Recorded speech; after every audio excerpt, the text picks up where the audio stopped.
will answer them. They'll have 2 minutes to answer each question. And then the bathrooms are under the stairs. There are 2 rooms upstairs. There's bride's suite and groom suite. I've noticed at other meetings that people want to get with the candidate after it's over with and personally have a lot of chats with them. And so in order to give the next speaker the opportunity to have respectful listening from us on our part, we're asking that you ask the candidate to go upstairs to one of the 2 rooms and you just ask them questions. And we've got a photo opportunity backdrop over there, so you can get your picture made with whomever you wish. We're going to try to keep this moving along right on time. We're trying not to, we've got a lot of people to go through, so we're trying not to have anybody take up too much time. We're trying to keep it on the mark. And because us conservatives have been asleep at the wheel, our government has grown outside the boundaries of Article 1, Section 8 of the United States Constitution. It lists 18 enumerated powers of Congress. They've way overstepped their bounds. And we the people, have abdicated our power to those who wish to make laws that are not in our best interest. They're using money that we supply to make these laws that we don't agree with. So we ask you to listen with ears to hear and watch with eyes to see. Just the Bible tells you to do that. So we're asking you to do that and keep an open mind and listen and think about this very, very thoughtfully before you go into the voter booth. And it's our duty to our country to be involved.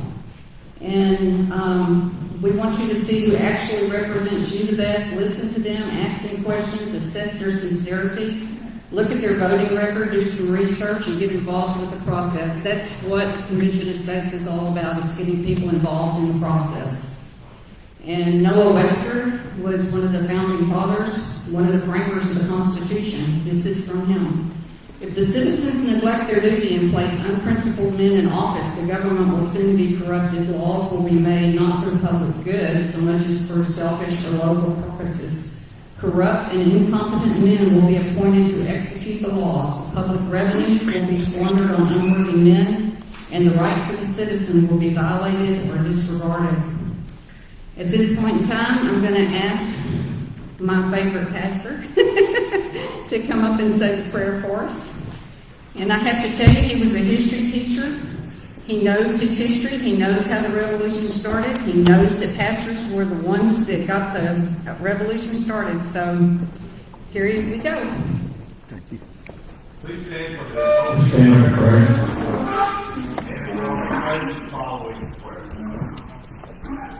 Our dear Lord in heaven, as we come to you today, Lord God, we come thanking you for the many blessings that you have bestowed upon us down through the years. And Lord God, we thank you that we have had the opportunity to live in the United States of America, Lord, and in the great state of Texas. Lord God, I just pray that you'd be with us here today as we try to come up with solutions, oh Lord, to the many, many problems that we face in our society today. And Lord God, we're so thankful that you are our Lord and you are our refuge and our strength. And Lord, that we can turn to you and you'll lead us and direct us in all that we undertake to do. And Lord God, I just pray that you would give us the wisdom, the knowledge, the understanding that we need, oh Lord, to make things right again in the United States of America. And Lord, we know that our country was founded upon godly principles. And Lord, I just pray that you'd help us to get back on the right path, that we might be pleasing to you again, oh Lord. Lord God, I pray now that you'd forgive us the many ways we failed you. For it's in Christ's name we pray. Amen. Please face the flag, please. I pledge allegiance To the flag of the United States of America and to the republic for which it stands, one nation, under God, indivisible, with liberty and justice for all. Honor the Texas flag. I pledge allegiance to thee, Texas, one state, under God, one and indivisible. God bless Texas.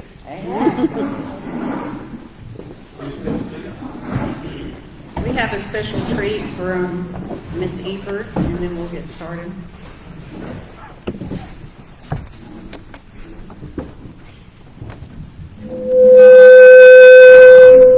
This one. This one. Okay. Let me turn Thank it. God for people who know what they're doing.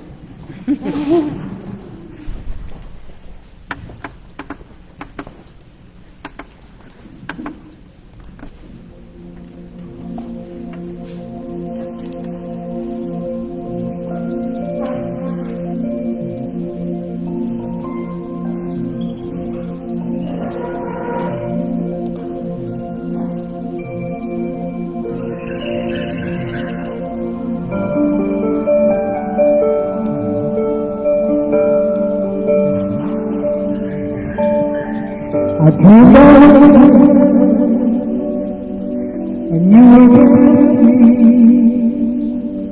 We walked along the streets of gold beside the crystal sea. We heard the angels singing, someone called your name. I turned around, young man, he was smiling as he came. And he said, friend, you may not know me now. And then he said, but wait,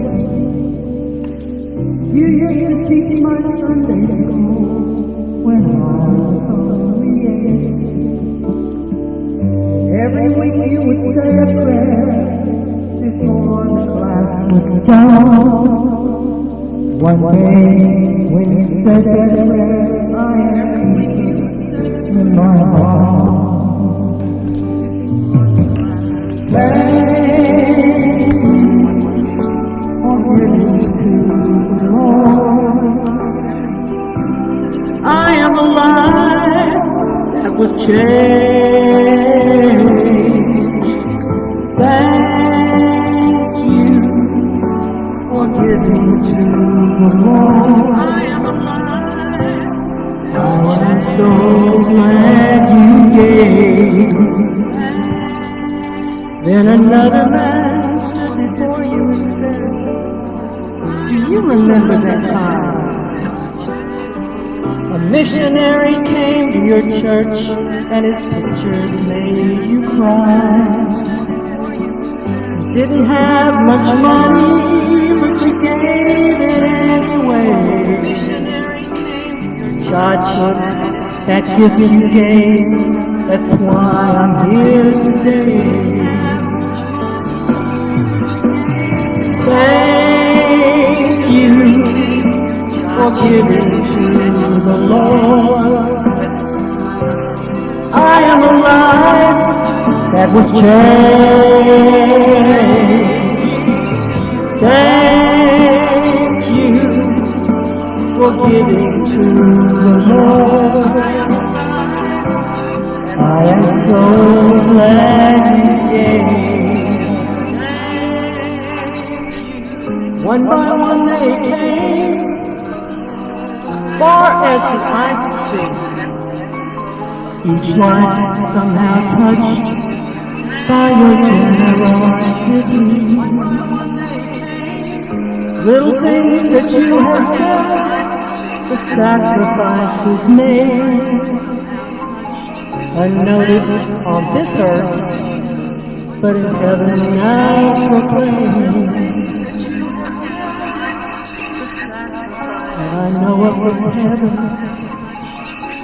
I'm not supposed to cry. I could almost weep. There were tears in your eyes as Jesus took your hand and he stood before the Lord. He said, my child, look around you. Great is your reward. Thank you for giving to the Lord. I am alive that was changed. Thank you for giving to the Lord. so glad you came. Thank you for giving to the Lord. I am a life that's been changed. Thank you for giving to the Lord. I am so glad you gave.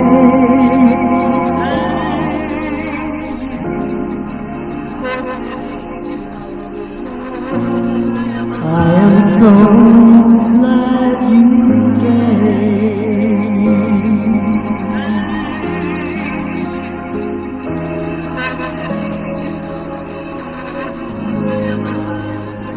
Thank you.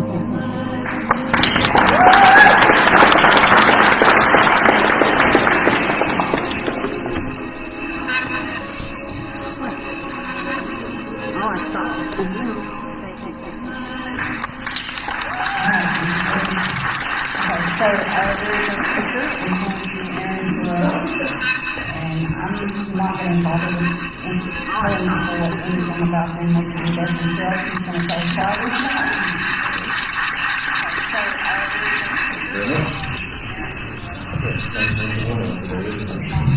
See this document I just pulled out today. All right, so my name is Aaron Terrell, and I'm from Governor, Texas. And what got me here? Well, some pretty convincing to say, I think you would have to come down to the federal government overreach, and then the state government overreach into our lives, right? That's what we're all mad about. We don't have our lives being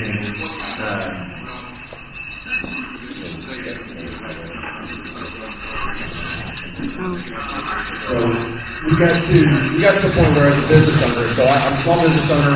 I've got three boys, and I've been married 17 years. When COVID started, I looked at everybody and said, "This isn't going to go well. We're going to have supply chain problems." Everyone's like, "Nah, we'll just be 2 weeks. Trump's in office, everything will be fine." And I said, "No, when people start complaining, the government never gets up." And now we're a few years later, and we're still trying to get rid of COVID, we're still trying to get rid of mandates, and we still have no help from our government. So I kept wondering if this was going to happen because, if you look at history, we repeat it.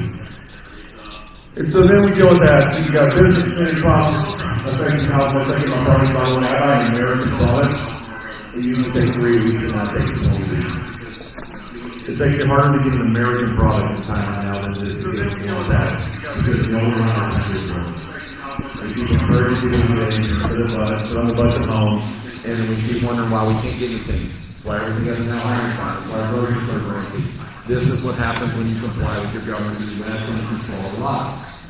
So I deal with all of my close friends, and then the final straw for me was my 11-year-old son, my middle one. He broke his foot 6 months ago, walked into a good children's facility in Fort Worth, Texas, carried him crying. Walk up to the desk and I say, "I need you to take care of my son. He has a broken foot." Empty lobby, nobody's there.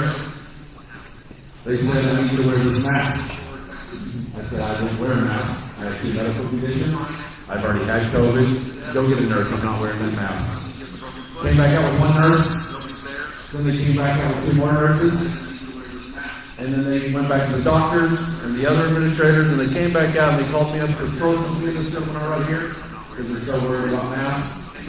They told me, they said I didn't have one, and they told me, "We're not denying service, you're choosing not to wear a mask." I said, "You're not denying service, that's exactly what you're doing. You're choosing that mask over the protection of my son. You were at a children's facility, and I have 5 people standing here staring at an 11-year-old boy, and you don't care that he's in pain." And they said, nothing. They just looked at me with a blank stare. So everybody said, "Well, about the battery, why don't you put the mask on and take care of your son?" It's not that simple. Hospitals take too long. I didn't have medical conditions, and I would be in the hospital next door, was what I told them. Luckily, we knew this might be a problem. My wife was on her way. But here's the other problem. I could not go to any follow-up appointments with my son, and I could not take any of my other children to any medical facility. In fact, in my 15-year-old, actually the reason I moved my time frame is so that I go to my 15-year-old birthday party, a month ago, roughly, he started getting sick. We couldn't figure out what it was. We don't know. It was just, it wouldn't go away. I had to drive him all the way to Palestine, outside of Dallas Fort Worth, to get a doctor I could trust to take care of my building. This is not the Texas. This is not the America we should be living in. I did not have to take my son out of one of the most highly respected areas, like Hood Children's, and take him out to Palestine to an EMT that doesn't play politics with our health. But that is what has happened. Our government has gone out of control, and we have sat by too long and let it go on, and now we're bringing consequences of complying with our governments. So I looked at everything that was going on, and I said, you know what? There's a lot of guys working with the governor. He's not really an issue at this point. I think those three can take him out. And I looked at my local reps, my state reps, and I said, you know, these guys they're not the great guys, but they're not the bad ones. We have a lot worse that need to be taken out. And so I looked at, personality-wise, I'm not one to sit in a group of 4 or 5 or 100. I don't play well with others when they try to tell me how I'm going to be. And that's why I'm running my own business now, because I couldn't do with corporations either when they try to make rules and then tell me how to act and break all those rules, kind of like they're governing you guys. And so I said, you know what, the lieutenant governor is the most powerful position in Texas, and he had the authority to put Governor Abbott in check. But he didn't he? He sat around idly, and he was like, he went on Fox News a whole lot. He went on OAN, he went on Newsmax, he told you he was doing a wonderful job. Actually, what he told you is, my hands are tied, I can't do anything for y'all. I'm only the most powerful position in Texas, but please, federal government, let me do something. Please go by and stop not protecting our border. What do we do? And so that's the problem. We have a state that should be leading this country right now. We are Texas. We should be the leaders. It shouldn't be DeSantis, and then Abbott coming in 2 weeks later with his finger up in there with the poll and saying, whew, that looks good, I should probably go do that. And our lieutenant governor should be the one making sure that Abbott is doing his job. He's not. When he shut down our businesses and he told us that we had to be essential or non-essential, that is not okay. Your government does not have the ability to dictate whether or not your business and your livelihood is essential. There's nowhere in the Constitution that provides for that. When they came out with the vaccine mandates, I've had here lots of lawyers that will tell me how, there's nothing really in the Constitution that protects you against vaccine mandates. Really? Because I'm pretty sure as a business owner, when I can control you and tell you what to do with your body in order to maintain your job and alter your DNA for 20 the rest of your life, I'm pretty sure that equates to ownership and slavery, and I'm pretty sure we outlawed slavery a long time ago. So the fact is, do your businesses get to own you or not? But our lieutenant governor, once again, did nothing. He sat by and did nothing when all this went on. He could have stood up to Governor Abbott. He could have called the county judge. He could have called the governor at Fox News, and instead of whining about how he can't do anything, he could have got on there and said, the governor doesn't have this authority. Mandates aren't law. We follow the laws. This is a republic, and these are unlawful. Do not follow these commands. They did not go through the legislation. But he didn't. He didn't follow our own Constitution. Nor did our governor, who violated our Constitution 17 times. So what else did he not do? Well, I bet y'all all heard, and you're going to hear from a couple of city representatives that are going to come in later today after me, and they're going to tell you how conservative this was. It was so conservative. We got so much of the people's priorities done. Okay, well, what do we get done? Every session, they're giving 8 to 10 priorities. It's called the GOP legislative priorities. Those were things like election integrity, and they say they passed it. Does anyone in this room believe our elections are secure? Well, that's funny because they said they passed that law. What happened then? In fact, I think that they came out and they said, well, it was a felony, but we got dropped to a misdemeanor. We caught it, and we're going to fix it. Did they fix that felony back to a felony?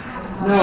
And how did we get to that status in the first place? What you had is Briscoe County, who was considered one of the most conservative legislators, go up there and change an amendment that had that felony knocked down the misdemeanor. He went back and was supposed to change it. They thought he changed it because Briscoe County was complaining about it, but he didn't. And our House representatives didn't do anything. They just assumed Briscoe did it. I'm sorry, do you actually do your job, or you just assume somebody else did it for you? And they signed that bill in, and then everybody else agreed. Nobody paid attention to the fact that nobody fixed it. Is that what we elected representatives? They just look at things, they just, well, that guy's supposed to do it, so I'll just assume he did it and just go on. Our elected representatives should be reading those, making sure what they signed, they know that they did what they did. So either they're just completely incompetent, or they're complicit in it. It's one of the two. So we had That was the first one that we got out of our 8 priorities. The other one we got was heartbeat bill. No, we asked for abolish abortion. We did not ask for the heartbeat bill.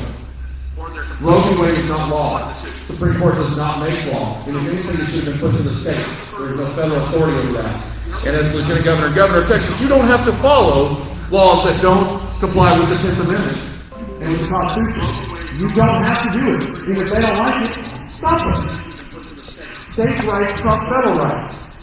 But we seem to think it's the other way around now. It's not. So, we got heartbeat bill. Here's the other problem with heartbeat bill. It messed with standing law.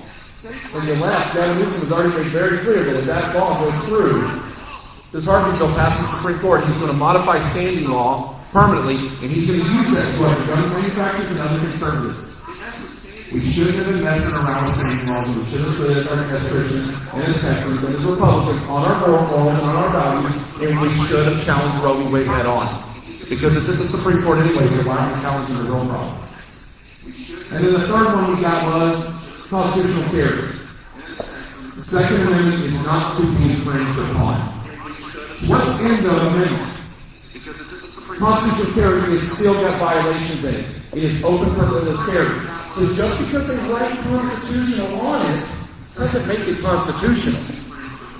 So once again, those are the 3 we passed under the 8 priorities. We didn't get child care modification because Dave Kim, Greg Adams, and Ben Patrick are being paid at this point $2.1 billion by the Border Health PAC and the UT Family Southwestern PACs. We have more child care modification facilities in the state of Texas and anywhere in the country. Our own party is funding that. Our own Republican Party is funding and protecting the child gender modifications, which is child abuse. It should be stopped immediately. No exceptions. We didn't protect our monuments. We didn't bring taxpayer funded lobbying. We're not allowed that in our league. Maybe because they're getting paid off. We didn't get religious medical freedoms. We didn't protect our border. So if that's the most conservative legislature in 20 plus years, I would say we might need to start voting everybody out. Because even in the Marxist school system we have right now, that's indoctrinating children 3 out of 8 still wouldn't get you a passing grade. But that's what we come to accept. Well, if I vote for the other guy, well, we might not win and we might get a Democrat. By the way, that is what Paul Bettencourt told us in the Montgomery Tea Party meeting. He said, if we don't vote for rhinos, we're going to get socialists. Wow. That's how we do it, huh? Just vote for the weak Republicans, because if we don't get weak Republicans, we're just going to get the hardcore left. Well, I hate to tell everybody that the John Kennedy would be over here right now as a right-wing radical, and our party's all the way over here, because we've compromised on every single value we ever had. That's the sad part. So, when they talk about compromise, no, I'm not going to compromise. You know the best thing to protect the Constitution was when we weren't compromising. When we had a left and a right that fought so much that nothing got done. Because when nothing gets done, our liberties and freedoms don't get messed with. But now here we are, in 2022, trying to figure out if we need to go to convention of states, if we need to overthrow an election, if we need to go to war with our own country again, all because we compromised on our values and sold out our souls to Republicans and Christians. And right now you're looking at the #1 terrorist target in this country, a successful white Christian male business owner. I'm the #1 terrorist target. And everybody just goes, oh well. I don't know about y'all, but I'm tired of Christians turning a blind eye and telling them to turn the other cheek. Because Jesus fought against the elite of his time, the Pharisees. He flipped tables and he cracked the whip. He did not tell you to sit around and pray to him and expect him to do it for him. But that's what we keep doing as Christians. Well, we're going to be the nice guys. Well, he wasn't very nice when he was flipping those tables, was he? He died fighting for our sins. He died speaking the truth. Now, we sit here and go, well, someone might say a bad word about me. Who cares? We're saying bad words about you anyway. We're terrorists now in our own country. So when do you stand up and fight for your values? And that's what I'm doing. You shouldn't mess with my family and my children. That is a line I cannot accept, and I will not sit around idly and let this go on anymore. So people say, why did I jump all the way to the top? Well, because I'm not going to get pushed around. And I watched one of our most conservative senators, Bob Hall, sell out his soul the other day to Dan Patrick so that he could get on that border committee. Bob Hall bragged about Dan Patrick's reporter committee and tweeted about it and everything because he's tired of being put on a committee he don't like. So I'm waiting to see the report to see if he got paid off for it. But the fact is, he is the most conservative, and yet he was willing to promote Dan Patrick, knowing damn well Dan Patrick has done nothing for us. Bob Holmes been pissed off at Dan Patrick forever, but he did it. Why? Because they don't want to go against Dan Patrick because he rules that place like with an iron fist, and they're afraid of pissing him off. Is that what we want out of our lieutenant governor? When our own conservatives will sell us out just to make sure Dan Patrick doesn't come after him? Because I've been promised that if I win the primary, everybody will endorse me. If I win. But they're afraid of what will happen because Dan Patrick has that kind of power. That is not what he should be doing. Our members should be, our elected representatives should be representing us, not the lobbyists, not the activists, and not protecting their club. I'm sick of it. This is why we're having to have a convention of states discussion, because of this. So here's my goal. First day, Section 1, I expect SB 1 through SB 8, the 8 legislative priorities, on my desk, and nothing moves until that is done. If I can't get those conservative priorities done that the people ask for, then I'm not representing you, I'm representing the other people. I'm representing money and power, and that's not what I'm going up there for. So that is my job. The other thing I promise everybody is that, everybody wants to know about transparency, I'll give you transparency. I'm going to install a camera on my suit, and I will wear it every single day in Austin. You want to see what your people are doing? I'll show it to you. And anybody tells you that's Orwellian, that is the opposite of Orwellian. Orwellian goes on the people, not on the politicians. I am paid by you. I should represent you, and I should show you what's going on. That's how we fix this system. Once again, my name is Aaron Terrell, and I'm running for lieutenant governor. I've got yard signs back here, and I've got push cards, and I'll be around for a couple hours more, but I'm not this party. So, thank you all very much.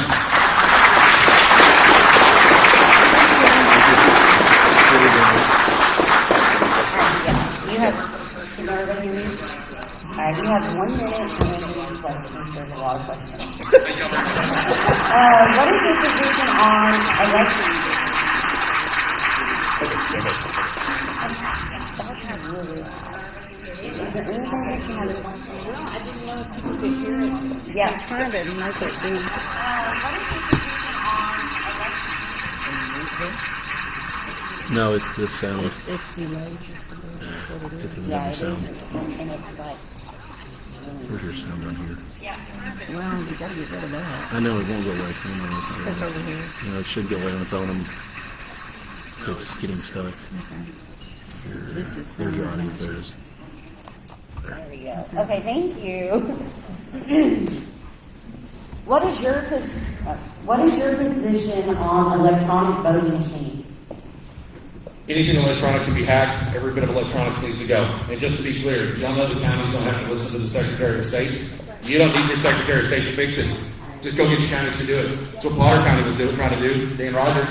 We should be on paper ballots. We should have a picture of that paper ballot so that we can confirm it. Because right now, if you do an electronic vote and that little machine prints out, you have no idea what your vote actually is. It does not actually show you what your vote is. If you cannot trust your vote, you cannot trust the government that is in office. And if you can't trust your government, we don't have a republic. So it needs to be fixed. And I would like to see voter ID. I want to see the voter rolls purged. No excuse. They say it's racist. I was actually in a barbershop in downtown Dallas yesterday, and I brought this up. We were talking. I asked him to come there, and everybody goes, we have to show IDs for everything. And I was like, yeah, well, they say it's racist. He goes, none of us look at it that way. So don't believe the media is always lying. So yeah, we need to do that. Probably need to look at even like the ink system so you can tell someone voted, things like that. So yeah, we need to fix everything and go back to manual systems. How are we going to get those of us to vote for you when we refuse to vote on electronic machines? Well, you have three options. You can vote, you can go to war, or you can be a slave to the government. It's that simple. So I'm not going to be a slave, and I don't think anybody wants to see bloodshed yet. We haven't quite gotten there yet. I don't think we need to tell anybody when that's time. So for now, what we need to do is, I am a computer guy, algorithms can be beat. Don't go early. When you go early, you open and you expose yourself to that fight. So that it kind of gives them a prediction. So right now, 1.5 million people voted last primary. If 1.5 million have voted early, they're going to jack up the cheating systems for the day of election. So if we vote on the day of election and we come out 2.5 to 3 to 3.5 to even 4 like the general, we will break the system. It cannot compensate fast enough. And I promise you this: if we get 3 million plus people to vote in the primary and the incumbents still win, I'm going to lead the march to Austin because there ain't no way in hell double the amount of people came out there like, oh, what's going on? It's not happening. So, yeah, you've got to vote for now. We have to try to do it peaceful as long as we can and go through the routes that are designed. Why did Ted Cruz call me a terrorist on the floor of the Senate? You mean why Ted Cruz need to be voted out? Because once again, it's all about protecting the system in the party. It's not about actually taking care of us. And he did it because Trump was still in there last time, and he didn't know what was going to go on, so he protected. He wanted to stay in good favor. Now that Trump is out, you see what happens. These guys turn on every one of us every chance they get. I don't trust any of them. So I said my decision is vote them all out. If they've been in there, they haven't done their job at this point. Bye bye.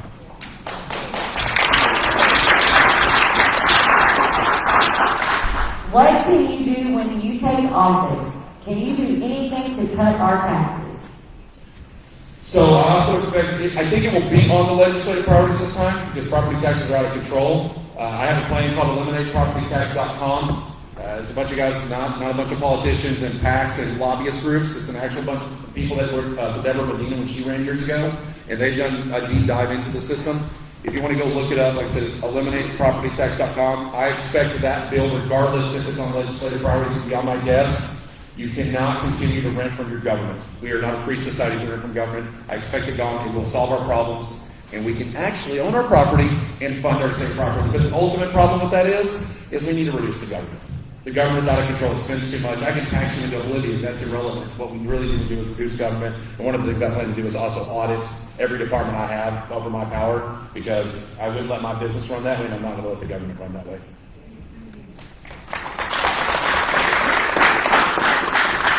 As Lieutenant Governor, would you support removal of the sunset clause on the Conventions of States resolution?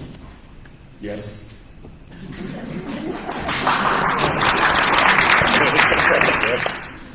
How will you approach the felon CPS system?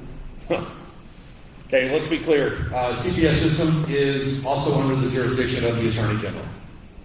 So I believe Louis is here later.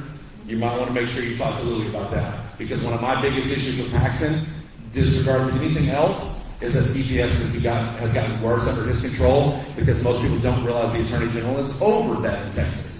So we need to fix CPS, but even bigger is not the CPS system as much as it's bad. We need to fix the family court system that is ruling and making these things happen, that's allowing CPS to destroy our families. Our nuclear families are important. They want to destroy it because without the nuclear family, you destroy the fabric of society. And that is their goal. So we need to fix that, and we need to fix the adoption system, because the adoption system is brokering children. I don't have time to explain that system, but if you think of like real estate, you have a brokerage and you have an agency underneath there. That's what we're doing. If you go to this agency and you want a child over there at that brokerage, too bad, so sad, can't do it. And the broker's getting money from both sides, from the state and then from the agency. It's ridiculous. We have 13,000 children that need homes, and they're putting them into apartments and all kinds of things right now, and hotels, because they can't find a home for them. So we need to fix everything regarding our children. Would you be willing to be held accountable by your party that you have chosen to represent? And what should that look like in your opinion? Looks like you're wearing a camera.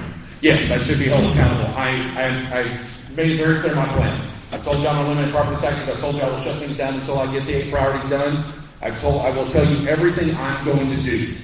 Because most elected representatives are going to get up here and they're going to give you a bunch of word salad, and they're going to tell you a lot of things that sound good, but then you can't hold them accountable because you don't know what they're actually going to go do for you. People need to start expecting our elected representatives to tell us what they're going to do so that we can hold their feet to the fire. And if they don't, they need to go. So yes, I expect you to hold me accountable if I don't do the things I tell you I'm going to do.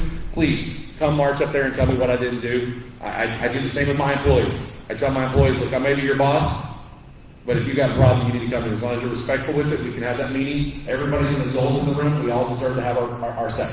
So I run my business that way. I will be Lieutenant Governor the same way. As we now speak about federal overreach, we also need to speak about the state of Texas overreach using eminent domain without our consent. I need all to address restriction of all government's overreach. Well, let's go back to the pyramid. We the people at the top, the president's at the bottom. We keep looking to our president, and we whine that our president isn't solving our problems. Well, that's the problem. You ask one man to solve your problems. There's only one man who can do that, that's God. And we need to stop asking other people to do it for us. So you have your president, your governors who we will focus on. Everybody forgets about all the other races, but your county and all your other levels could be putting into a lot of things. They could be standing up for eminent domains. They could do it. I mean, look at the rail system that they're trying to eminent domain. They're everybody, but everybody finally started standing up. But they're trying to back in that through the state government. So yes, the state government is out of control as much as the federal government does, which is also why I laughed about the secession conversation, because it's like you still got a whole Marxist ideology in Austin. You want to secede? You're going to kick all them out? Well, no, I didn't say that. Well, then you didn't solve any problems. So that's why we need to go look at the, like I said, that's why we need to push convention of states. We need to start being able to stand back and get not only the federal government out of control, but then reducing the state government and giving power back to the individual, which is where it belongs. Now it's not at the government side. I decided free iHealth COVID-19 antigen rapid test. There's no list of ingredients, so I checked online for the safety data sheet, and the information was indicating horrible hazardous information to include info unknown. In addition, they were made in China. What would you do to protect Texas from this abomination? I can show you the SDS. I've seen it go. So, it goes back to what I said. The government doesn't own us. Businesses don't own us. It's a right to work state. That right to work stops and you start trying to control me 24/7. I said you couldn't force me to wear a uniform the rest of my life because I work for you. You can't force these vaccine mandates on people. I'm not taking that vaccine. I will not take anywhere near that vaccine. I don't trust my government. I'm sure as heck not trusting them to stick something in my arm and alter my DNA. And I'm going to take that same approach. If it's this simple. If it's such a good virus, then why don't we know what's in it? I mean, if it's such a good vaccine, why don't we know what's in it? Why don't we know what's up with our elections? Because people don't want you to know. It's the same with all this. We don't have transparency. We don't know. And if I don't trust it, I'm not touching it. And I don't think anybody should be. I would not have allowed, I personally wouldn't even allow it in the state until we could get clarification on what it is. Because you should not be just accepting what Big Pharma tells you to do. 9 more billionaires thanks to this for Big Pharma. That doesn't sound like it's for us. So, if you want to take it, fine. But before you say, oh yeah, I'm pro, your choice, first we should know what's in something. So I don't think I should just allow a pharmaceutical company to just go out there and spread something just because they said so. Win or lose your race, will you be a delegate to RPT convention this summer and help set 2023 priorities? That's a question. I don't know. I've actually been asked to run, if I don't want to, I've asked to run for my SREC seat. I've actually been asked to challenge Cat Parks, because we know Cat Parks needs to go from the RPT. So, I don't know. I don't know what I'm going to do. All I know is, as I said, they mess with my family, and I'm already making plans for the next 4 years to not only build wealth in my business even faster, but to make sure that I take down everything about the party in Texas that wants to control us. So I will be involved one way or another. I'm not going to sit around and allow this to happen any longer. How does the first sentence of the U.S. law address virtually every issue that is dividing America today? Say that again. How does the first sentence of U.S. law address virtually every issue that is dividing America today? Yeah, because of U.S. law, so what? I don't know who asked it. First page of the entirety of the law library in every courthouse, and that is the laws of nature and nature's guide. Clarification on which one we're talking about. So, laws of nature, it goes back to what was our country founded upon? It's founded upon the Judeo-Christian values. You may not be a Christian. I don't care. That's what our country is founded upon. That everything is given from our Creator. And if you don't like that, I don't care, because that's what our rules are based off of. And if you don't agree with that, you don't have to like it, but that's fact. So we need to follow those rules, and that's the problem. The socialists and the Marxists don't believe that, so that's why they don't believe in the Constitution. Well, I don't care. That's how our country is founded upon. You don't get to do it. Go find another country. So yes, we should be following our rules. We should be standing up for our morals and values. Because if you don't believe in that, then you don't believe in why we have the 10 Commandments. Therefore, you don't understand why we have the laws we have. Because if you don't see that, then what is killing a murderer to you? It could be anything. Stealing, it doesn't matter to you. So that's the problem. We have to go back to our basic values, and we have to get back to a normal level of society. Because right now we're letting the crazies run everything.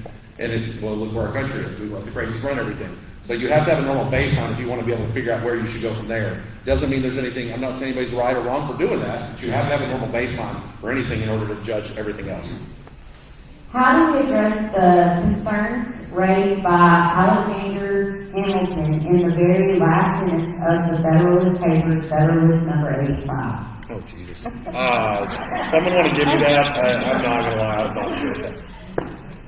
What? I got Federalist papers so you can read up on I mean, that's fine. But, that. No, just that one sentence is all that you take. what's the sentence? Because not everybody knows it. I'm making it too easy for you guys. Let's see. Federalist, 85. Let's see. I dread the more the consequences of new attempts at strike convention, because I know that powerful individuals in this and in other states are enemies to a general national government in every possible state. Like we should have been able to write it down. You want to ask the question?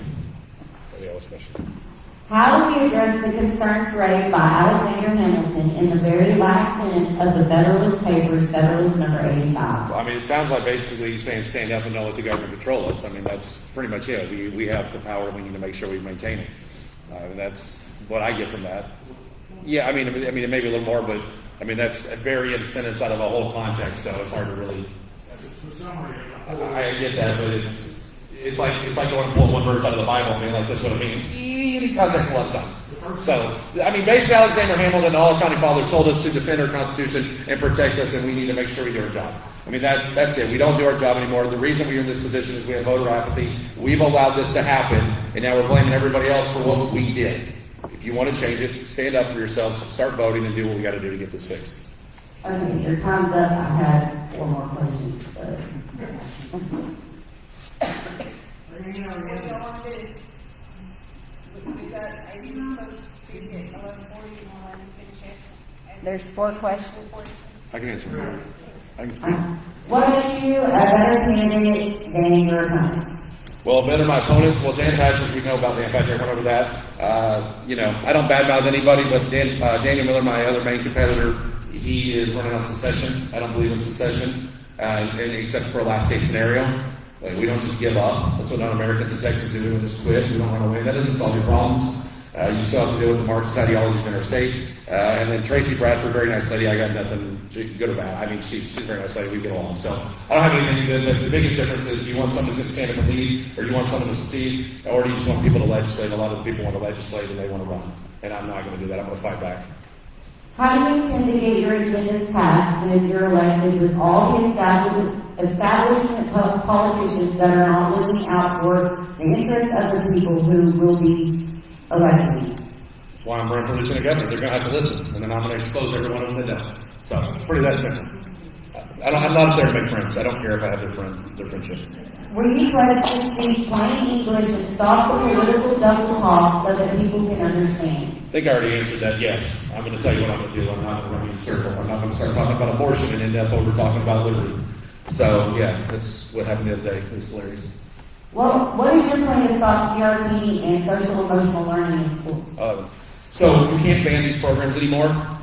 Dan Patrick was out saying, hey, I banned it on Fort Worth ISD. He was on Twitter complaining, well, we banned it, go enforce it. Fact is, they banned one, they renamed it under another one. School systems need to stop indoctrinating children. It's our job as parents to do that. Not indoctrinating. It's our job as parents to actually, it's our job to actually teach the social skills and the life skills of the kid. Teachers need to go back to doing their job, which is you teach math, because that's what you went to school for. You teach English, that's what you went to school for, and stop. Plain and simple, that's where we need to be. Social skills need to be gone entirely from schools. You can't ban programs anymore.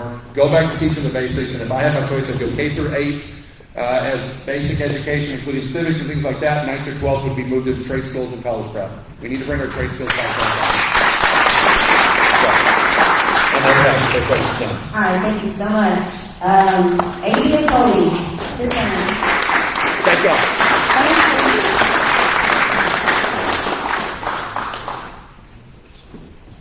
If anyone would like to speak to Mr. Sorrells, he can meet you upstairs. Good deal. Your turn. Thank you, man. You're welcome.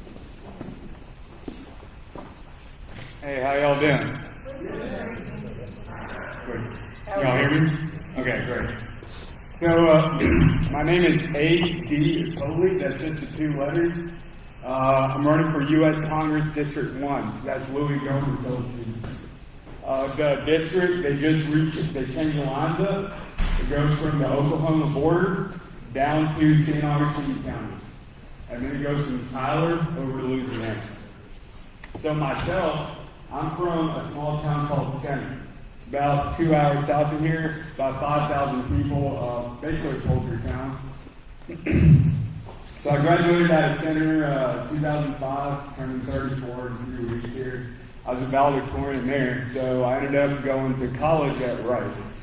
I ended up on the President's Honor Roll there, and that's when the Afghan wars were still going pretty hard. So I decided I was disgusted with what I was seeing the Taliban do to Christian churches and women's schools over there, so I signed on the dotted line to go into the Marine Corps. But you know how they say, man plans and God decides.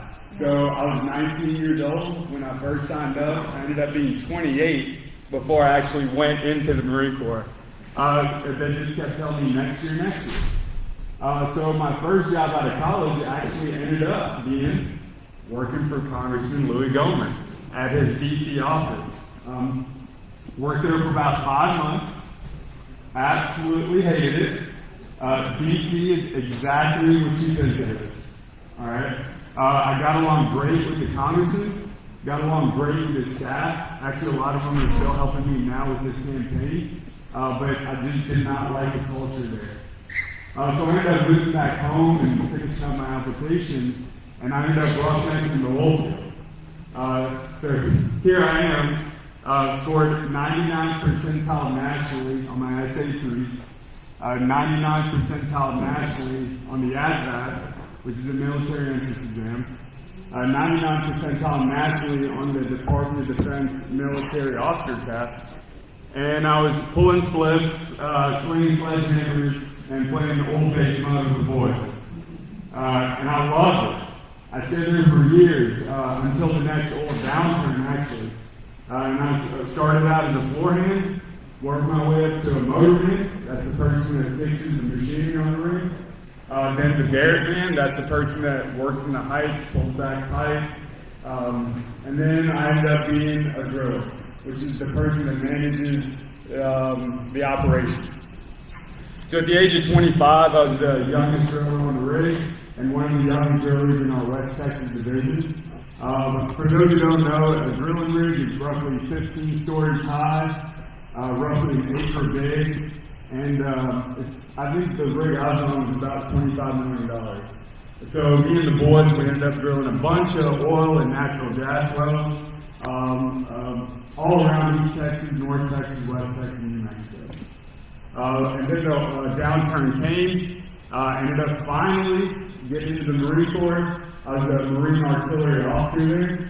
I was stationed with 1st Battalion, 10th Marines in Camp Lejeune, North Carolina.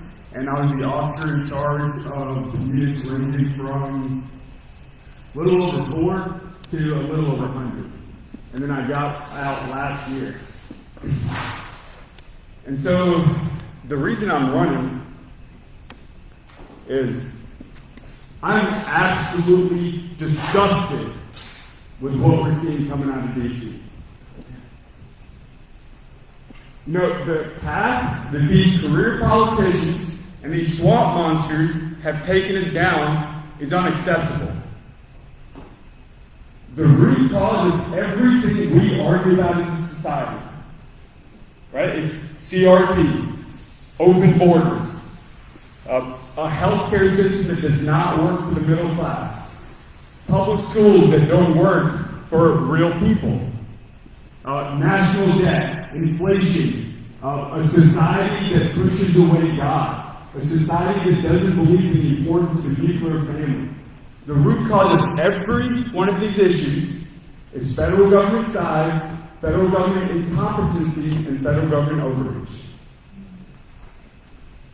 And we as conservatives have been talking about this for a long time now. But I think now the country as a whole is finally waking up to this fact. And I think people everywhere are realizing we cannot let these career politicians do this to our beautiful society. And obviously I'm not the only one. I know a lot of folks here believe that. And we need a lot of effort at the local and state level. I want to do that for us at the federal level. And I'm working with multiple veteran candidates across the country who are completely tired of the BS, and we're being led by Lieutenant Colonel Scheller. For those who may remember him, he was a Marine that got fired for speaking out against Biden's Afghan withdrawal. So he used to be my former commanding officer. So he is leading our group of candidates to get patriots back into Congress and get these self-interested career politicians out.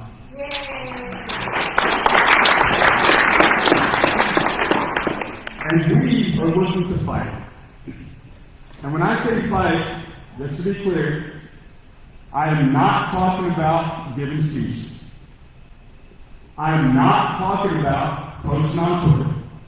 I am not talking about posting fun memes that poke at the Democrats and the rhinos. We are talking about using military and business strategy, which is basically the same thing, in the political sphere to achieve results.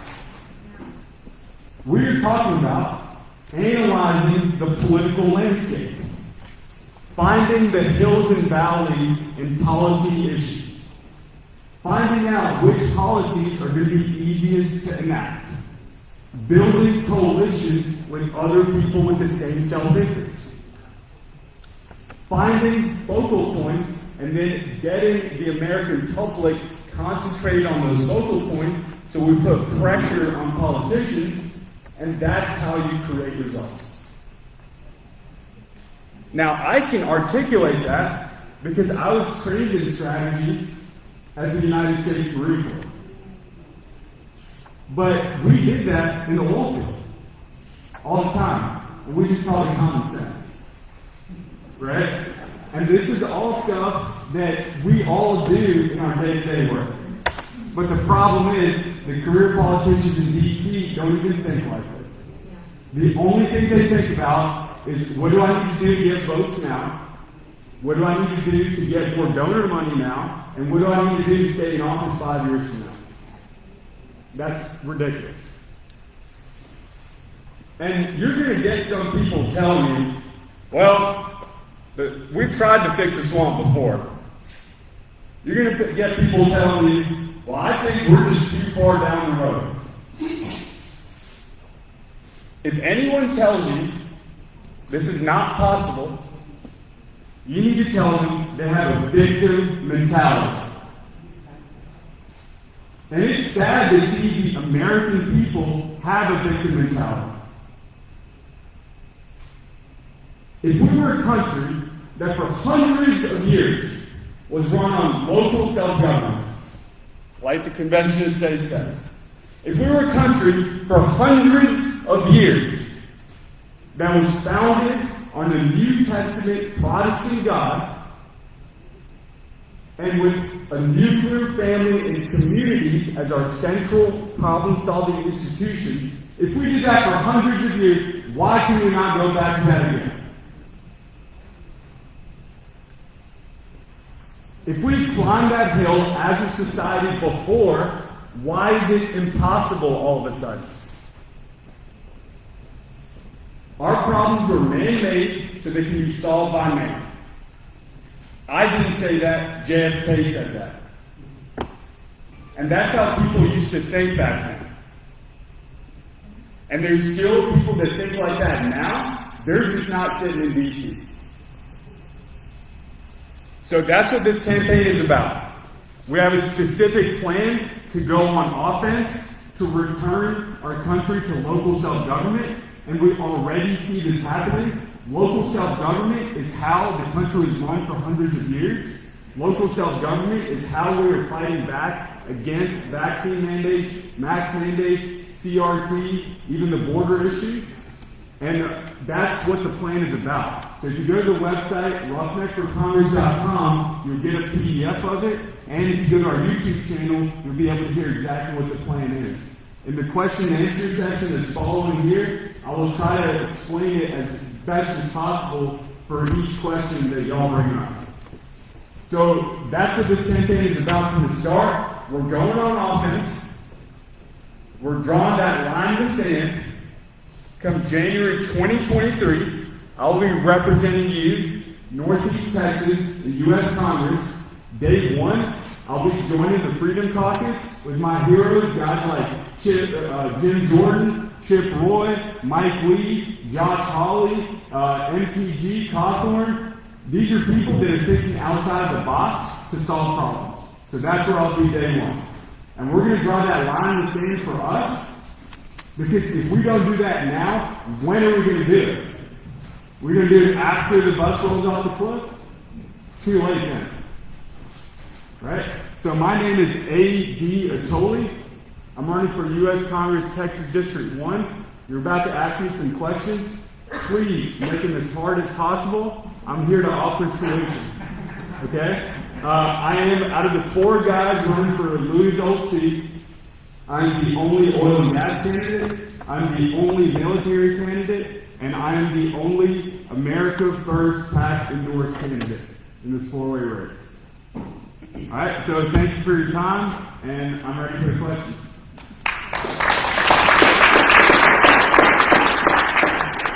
Do you support Convention of States?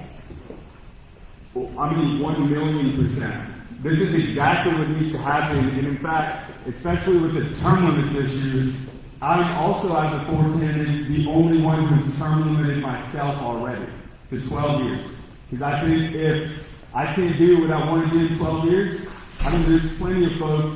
We're a district of 800,000 people. There's more people that can represent us.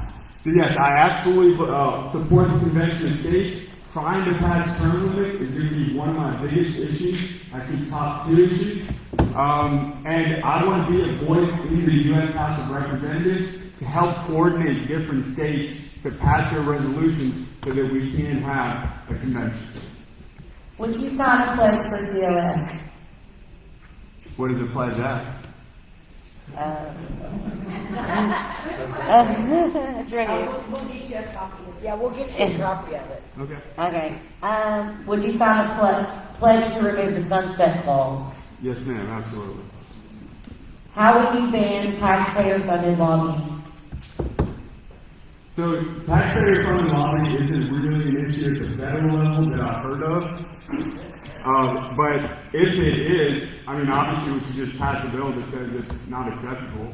But it's not something that I've really heard of in DC yet. Mainly because there's already so much special interest money, and we're already so overblown on our national budget, it's not even a conversation, My father is a veteran living in the VA Watkins Logan Nursing Home. He is healthy yet being quarantined because staff are sick. What will you do to stop this imprisonment of our veterans?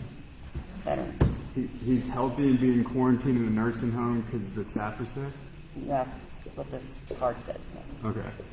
So, these kind of questions, especially with so much detail, and this shows you how far our society has come, they should not be handled by the federal government at all. Right? These kind of issues with this kind of detail, you have state representative constituent services that you should reach out to, because those are the folks that usually deal with, nursing homes or welfare programs, etc. The VA is federal. Ma'am? VA is federal. Oh, this was a VA nursing home? This is a VA nursing home. It says, my father is a veteran living in the VA Watkins Logan Nursing Home. He is healthy. Okay, so if it's a VA nursing home, it's absolutely a federal issue. Yeah, I mean, it should be unacceptable that anyone is quarantined in any way, or it's unacceptable that anyone's freedom is infringed upon for somebody else's. Right? So that shouldn't even be something that's happening at all. But I don't know the details of it, but I would be 100% in support of passing a law or resolution saying that shouldn't happen. What can you do when you take office? Can you do anything to cut our taxes? So with at the federal level, I've already signed the ATR pledge that says I will never vote for an increase in federal income or business tax. At the federal level, and a lot of people will say that's too extreme. Anyone who thinks that, I want you to go to the website called federalspendingandpictures.com. Okay? And that will show you the federal government has a huge spending problem and not a revenue problem. So I highly support the Trump tax cuts, and I think our income tax rate is the lowest we've had in decades, and I want to keep that. And I think there's multiple ways that we can shrink our spending problem. The biggest one is, the biggest spending problem we have is healthcare prices that keep going up due to Obamacare. And I think there is a specific way we can repeal and replace Obamacare, and that would be one of the best ways to fix that spending problem. Would you be willing to make a commitment to not take campaign funding from big tech companies? Oh, 100%. Big tech companies are the new monopolies of the 21st century. Okay, and we faced this problem before, which is with railroad companies back in the early 1900s. And there was a Republican Party that had to fix this problem for us. Okay, and the reason, and the way you fix that problem, all you do is treat big tech like a common carrier. And you regulate them like you regulate a railroad or your water company that delivers water to your house, your gas company that delivers gas to your house, or AT&T, the cell phone network company. Right? These companies are not allowed to kick off people because they disagree with their political viewpoints. And the reason for that is government has granted them what they call a natural monopoly. So you regulate them, and there's literally lines in the law that says you cannot kick people off because you disagree with, certain stances or there were certain organizations, etc. So so I highly support. I will never take money from big tech corporations because their money is the biggest reason why this problem is not already solved. And it can be solved. It's been solved before. What is your contingency plans if you're not elected to this position? Yeah. What is your contingency plans if you're not elected to this position? Oh, that's a good question. I hadn't thought about that. Plan B. We don't do Plan Bs. We just burn the ships at the shore. Well, I guess my fiance, she's a sports equine veterinarian, and so we're planning on having us a horse farm, and we're going to breed sports horses on there, and then she's also, going to run a vet clinic out of there. So I probably manage that practice for her, and then I'm still in the Marine Corps Reserve, so I'll probably stay there anyway. You've seen firsthand what our military has been in the past. Do you have plans to represent us, and how do you intend to do so? Slow down. No, I don't think I understand the question. You've seen firsthand what our military has been in the past. Do you have plans to represent us, and how do you intend to do so? Am I the only one confused by that question? Whoever wrote that, if you want to... I don't know who wrote it. Okay, we'll go to the next one. What good would you be if you are elected? What good would I be? I didn't know. Right. What good would you be if you are elected?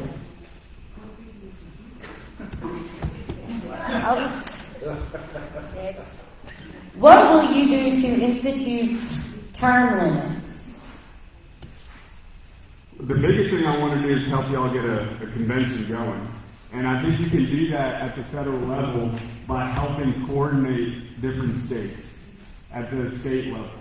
So organizations like y'all are doing the right things to get that convention going. I want to help get publicity and connect people at the national level to get that movement going. And the movement's already going really well. What will you do to reduce government spending? Yeah, great question. So like we said earlier, federal spending is pictures.com. Our debt is $30 trillion right now. The number one reason for that is our healthcare spending keeps doing this. And we know for sure it's because of Obamacare. Because it's after 2010 where premiums start to double, when insurance companies start to drop out the marketplace, and a dozen different things. And we shouldn't be surprised because Obamacare was a 2,000-page bill written by a health insurance executive. Okay? We already tried to repeal and replace Obamacare. It failed, obviously, correct?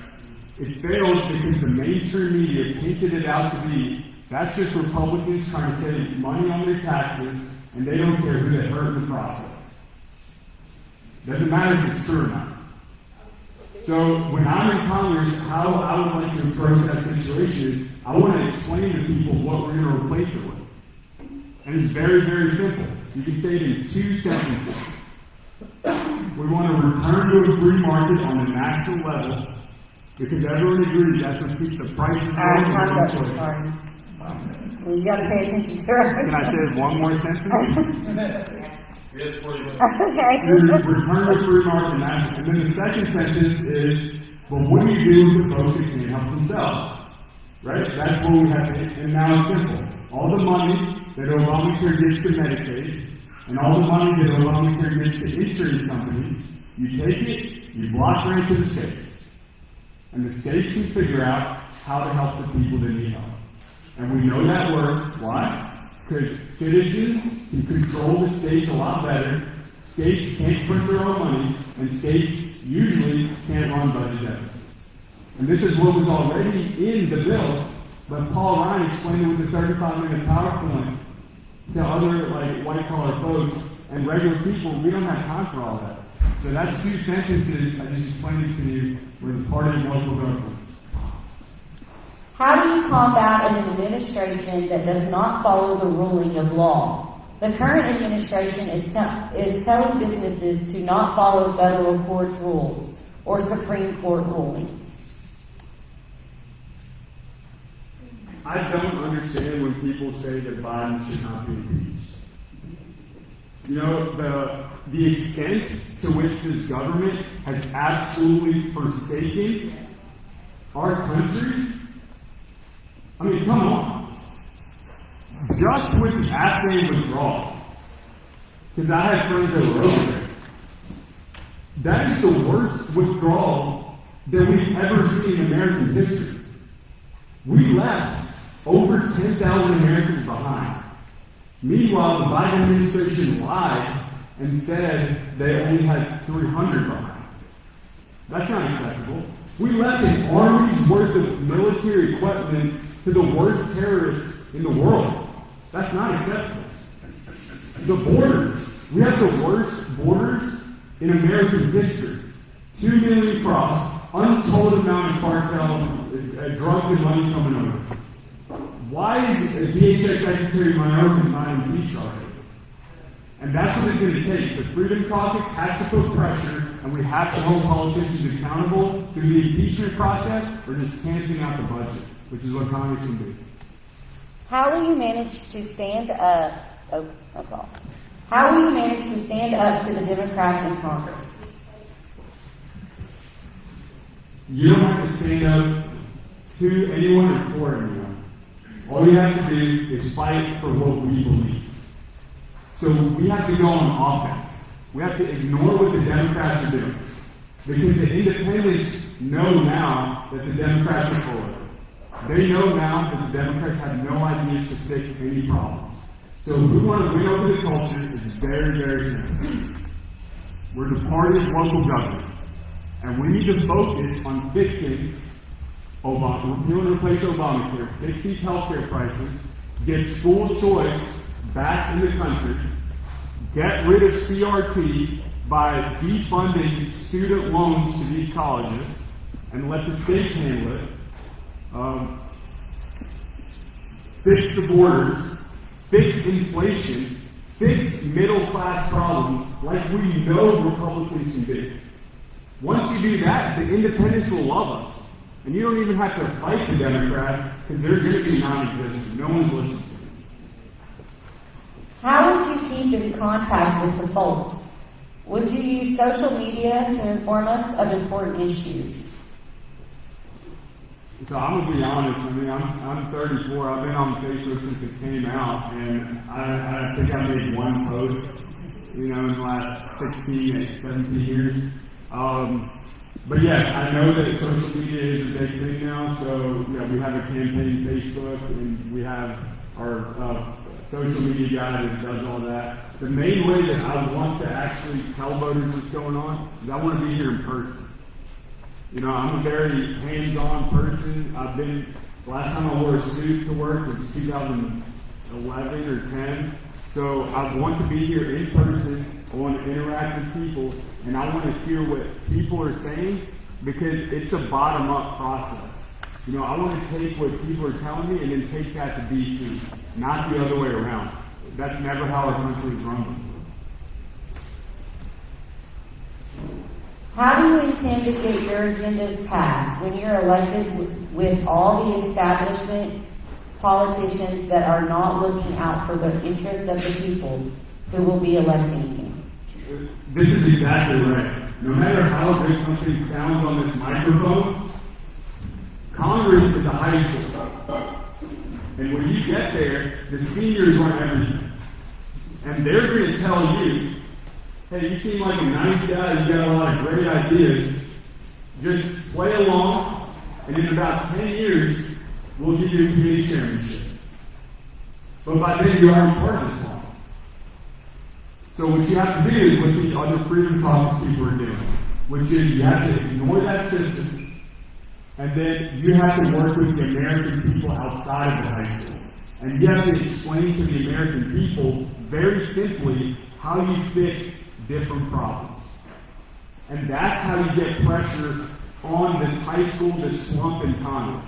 Because if the American people know what we want to, how we want to fix these problems, that's what puts pressure on the politicians to do something. Do I still have time? Will you pledge to speak plain English and stop the political double talk so that people can understand? I was a roughneck in the oil field for about 4 years. That's what we did. And I didn't do that because I wanted to or I thought it just made the best sense. That's how you get things done. If you want to get things done, you have to keep it simple. In the oil field, you have to keep it simple because that's what creates action amongst big groups of people. So, yes, absolutely. And mainly because that is the heart of all strategy is to keep things simple. Win or lose your race, will you be a delegate to RPT convention this summer and help set 2023 priorities? Sure. Sorry. I mean, in general, I think the RPT does an excellent job. I think our legislative platform is excellent. I am someone that's a doer, so I like accomplishing things. So I think that our platform is amazing. I want to help in there and execute on it because that's what I've been great at in every industry I've been in, and it's doable in DC. And I'm working with these other candidates to do that exact thing. What makes you a better candidate than your opponents? Great question. So out of the four people, what differentiates me is practical experience. Okay? Obviously, I've been a manager since I was 25, so 9 years now. Obviously, I went to a world-class school for training in economics and political science. Okay? Obviously, I've managed big operations before. A lot of us have. But what the other guys haven't done is they've never worked a minimum wage job. They have never slung a sledgehammer for a living. They've never been laid off. And I'm from a small blue-collar town where the reason I'm conservative is not because I read conservative philosophy, which I did. But the reason I am is because when I was hanging 90 foot above the ground, working on my derrick, OSHA rules made it harder for me and made me feel more unsafe, not less. You know, it's those kind of real life experiences is why I am a conservative, and that's why practical experience creates conservatives, and the college experience creates rhinos.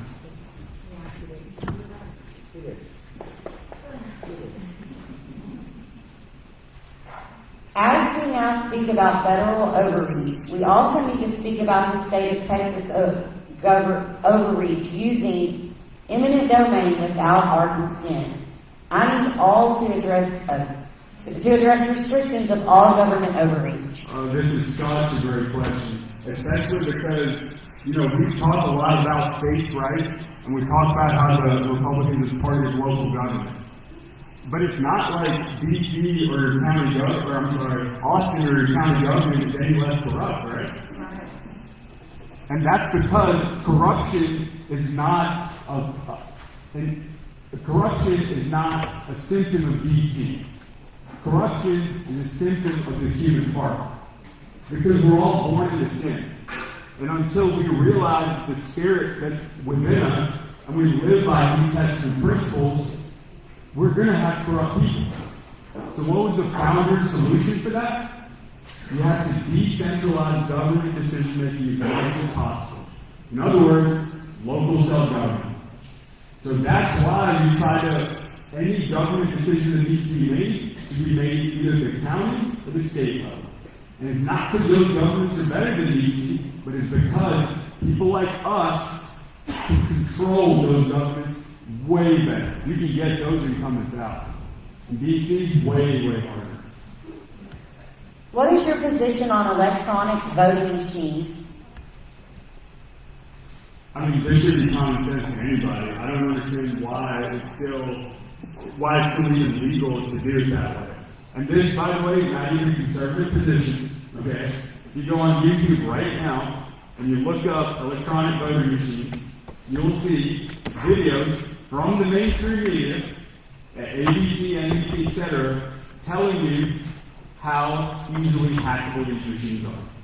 From 2017, 18, and 19. Go on YouTube right now.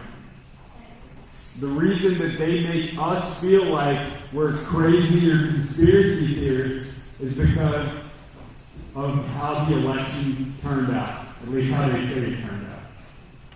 So, yeah, voting machines should not be used at all. Way too easily hackable. And that's not a 2020 election thing, it's not a 2016 election thing. We grew up talking about how easily hackable computers are. So why would you want voting machines to do? That's it, it's lunchtime. I don't know if they're ready to go back in.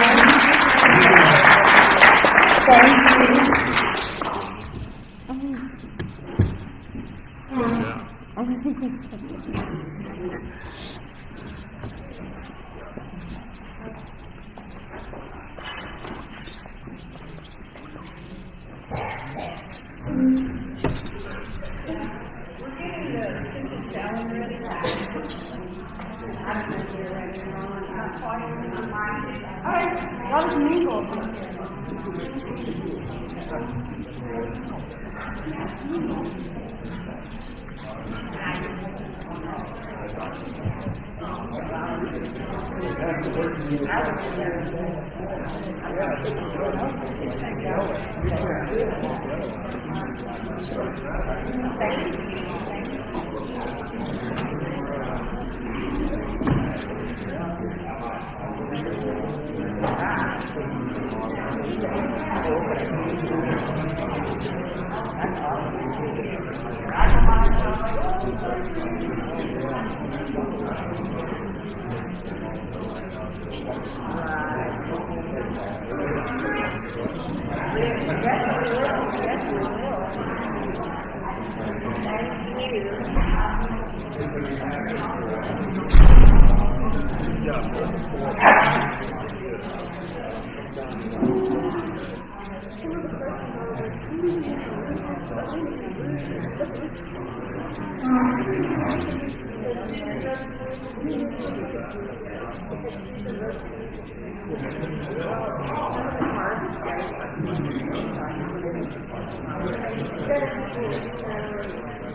After the last election, Liberty Minded Americans are facing a difficult question. What do we do now?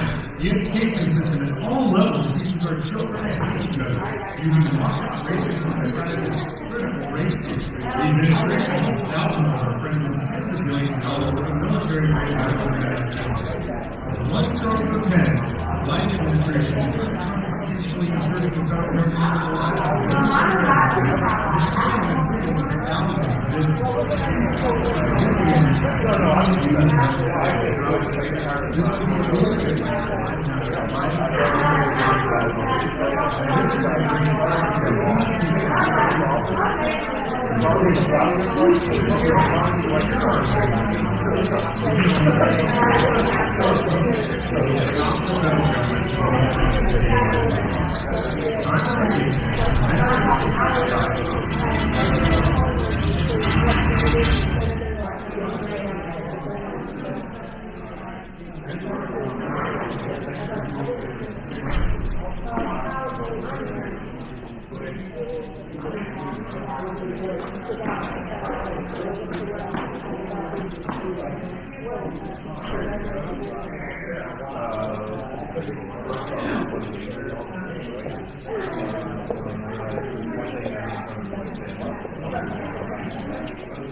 Before we lose the conversation,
Oh, is it this? I thought it was you.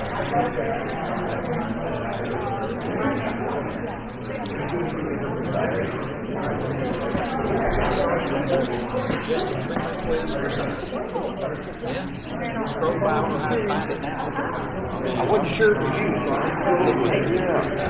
Yeah. Yeah. My email is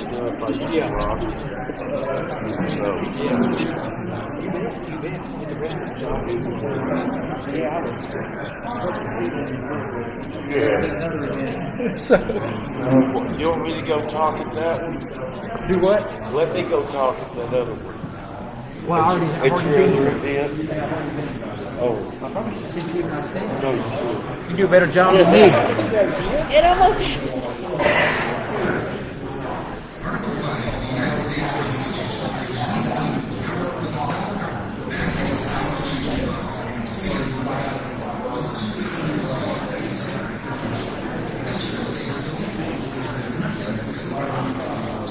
the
That email will be coming out.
Still on for Monday night?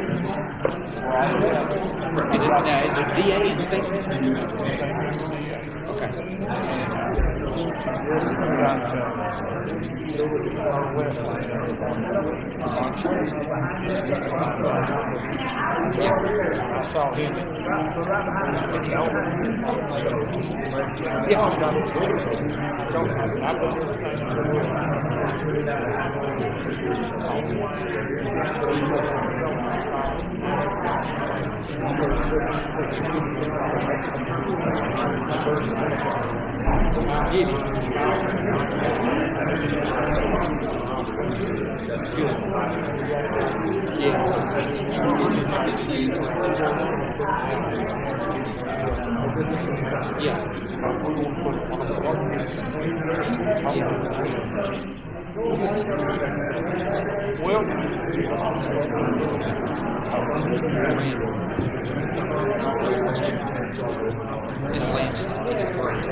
He's been a Smith County judge for 5 years.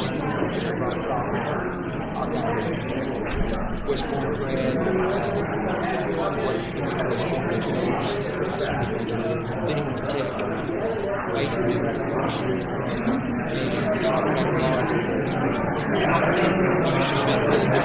said he's lost most of it. Yeah, exactly. Yeah. You know,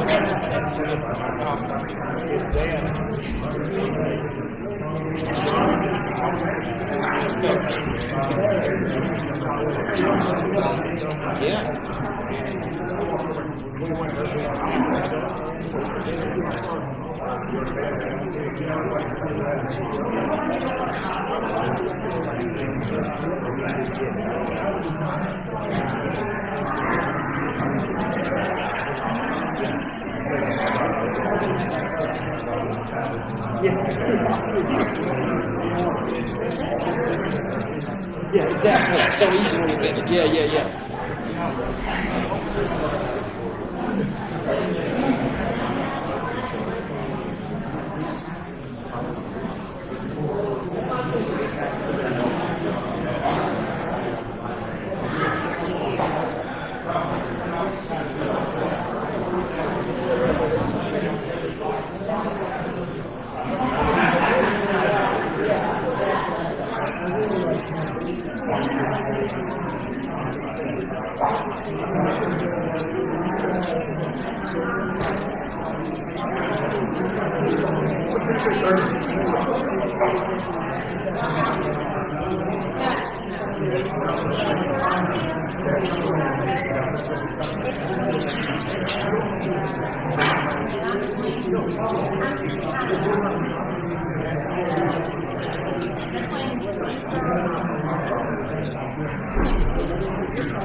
And the person to talk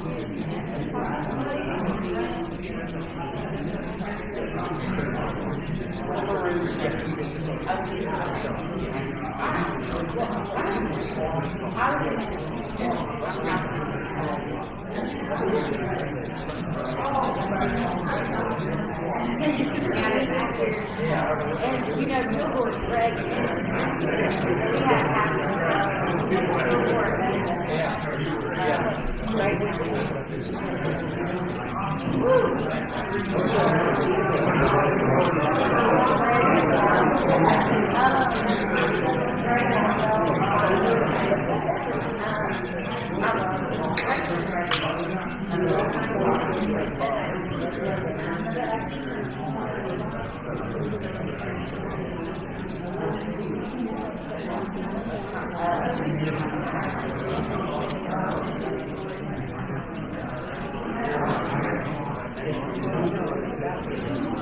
when he took over as county premier,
Oh, no, I will.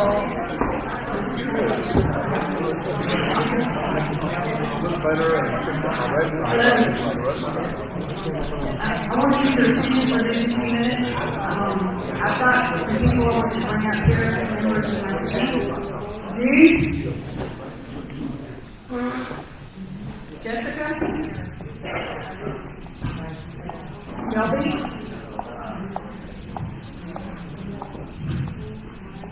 Okay, so I'm going to introduce my whole team, but we're going to get back to them in just a minute.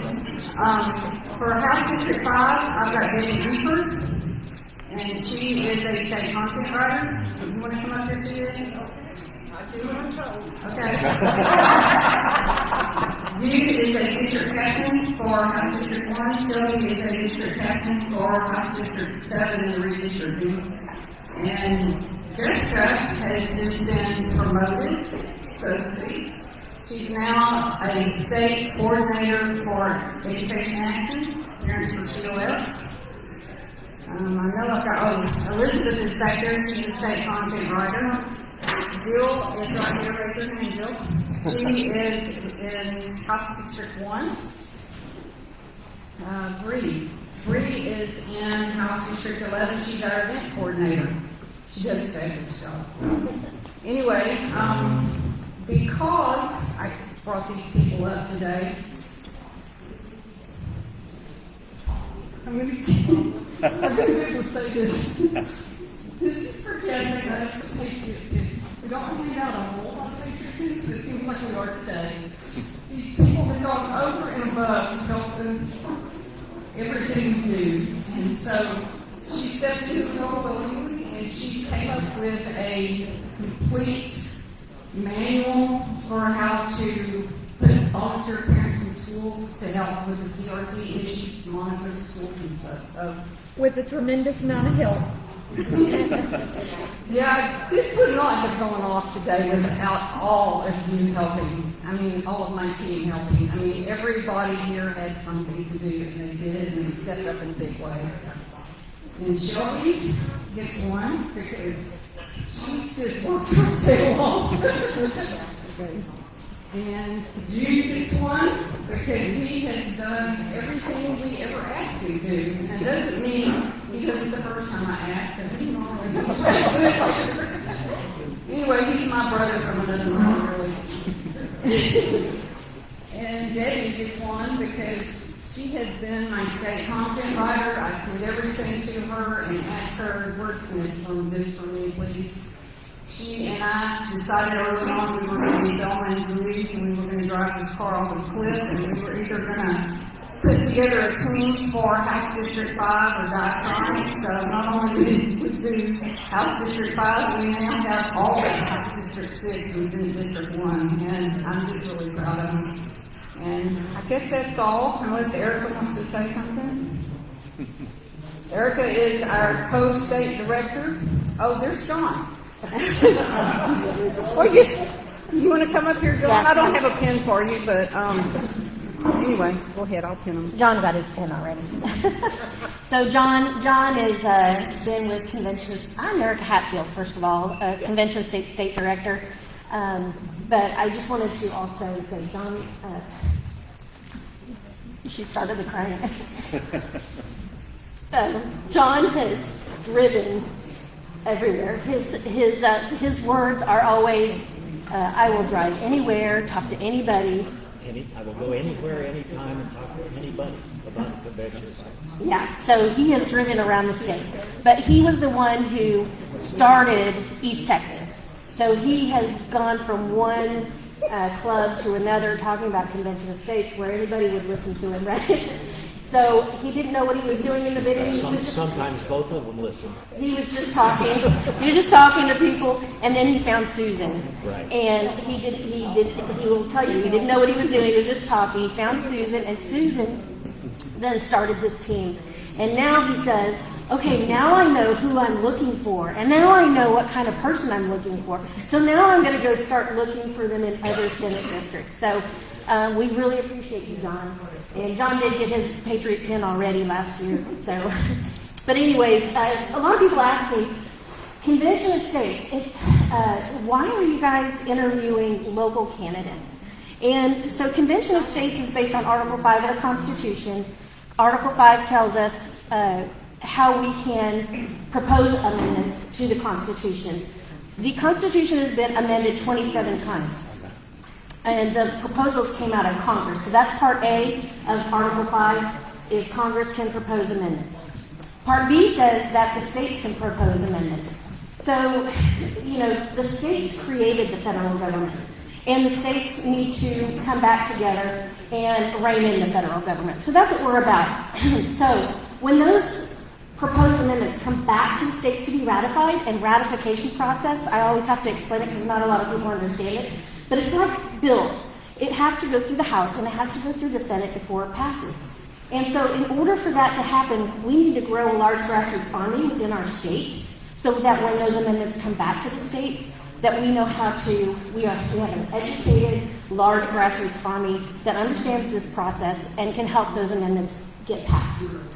So right now, those people that will have our amendments that are going to be voting on those, or going to ratify those amendments that come back, they're starting here at the ground level. They are our city council members, our county commissioners, our any of these local candidates are the ones we have to interview because they're going to be rising up to the top. And we want to make sure we understand and know who these folks are. So it's up to us to make sure we're voting our values. And if you support Convention of States, you want to be involved in this process. So, Elizabeth is next. And I want to thank everybody for being here. Thank you. Well, I actually, like Susan said, I'm a state content writer for Convention of States of Texas, and I was recently, I do not like these things, not like I had a lot of experience, but I was recently attending by Zoom a Democratic briefing, and I learned some things. COS, just to clarify, is nonpartisan. We don't really care what a party a person is, but we're more interested in their values, their principles. Where are they coming from? But, so clarify, I was a liberal party. And I was hearing some things about Smith County, somebody's getting ready to run for office here in Smith County, that I was talking to Susan about, and she said, wait a minute. So people need to hear these numbers, and need to hear what's going on. So, I just wanted to let you know, there's a person getting ready to run for a party chair here in Smith County who's extremely active. And he has a liberal mindset. He ran against Goma a couple years ago, and in doing so, he had 13 different messages for the Democrats in the county, and 3 for the Republicans. His point was that one way or another, he should get a message to reach almost everybody. Through his efforts, he managed to pull 11% of the moderate conservatives to his side. It's kind of a large percent. He said that if by 2024, for the next presidential election, 5 to 8% of the margin can be cut, he said that we can win Texas, meaning the liberals. He said that we can't turn, the liberals, cannot turn East Texas blue. They don't believe that's possible. They don't believe there are enough on their side of liberals to do that and be able to take over the conservatives and turn East Texas blue. But they do believe that if they work hard enough, they can change the Electoral College vote and turn Texas blue by 2024. They have a very active, and this fellow does especially, a very active mindset. Has anybody here ever played chess? Anybody ever played chess? Okay, if you've ever played chess, you know you cannot win the game unless you play on the defensive. At some point, you've got to take the opponent's piece somewhere. You cannot win a game of chess if you always play the defensive or always hold your own side. Eventually, you've got to take the offensive. Now, that's not aggressive, but you do need to take the offensive position. And they're doing that. And they're going to win if we don't not just hold our own, but take back some of the ground we've lost.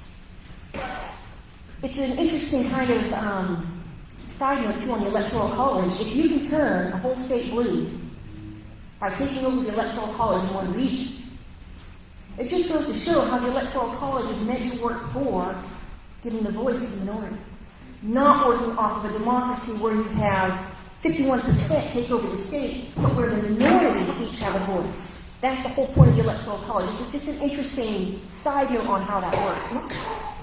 They believe that they have an opportunity coming up they've not had in decades to be able to turn Texas blue. Another interesting note that he mentioned, he did not mention it, someone else did. In Smith County during the 2020 election, there was a woman filling out ballots with green ink. The purpose of that was so that they could be counted later and shouldn't be paid by how many ballots got on through. So those who say there's no fraud in Texas, and many do say that, well, there is fraud in Texas. This person running for the Democratic Party chair is anticipating doing a lot of block walking, email blast, text, events, and he understands the value of the precinct chair. He understands the value of having precinct chairs in all the precincts and keeping them active. They kind of work more or less as your liaison between the citizen and you're kind of like the first level in your government local level, and he understands the value of keeping them active and busy. So I'm actually not from Smith County. I just simply wanted to let you know, those of you who are from Smith County, that you do have a group of liberals who are getting ready to become, if he gets elected, and he's going to be active whether he gets elected or not, are going to be very active in trying to turn Smith County blue, and in doing so turn East Texas blue, and in doing so turn Texas blue. So that becomes an issue for all of us to make sure that we're doing our part. Because if conservative, never mind Republican, Democrat, if conservative values are going to continue to flourish in America, they need to continue to flourish in Texas. They've got to. And we can win. And we can keep the conservative values in Texas. But it does not require playing on the defensive. It requires playing on the offensive, not holding the line, but taking back the ground we've lost. And we can do it. Just wanted to make you aware of those facts. Yeah.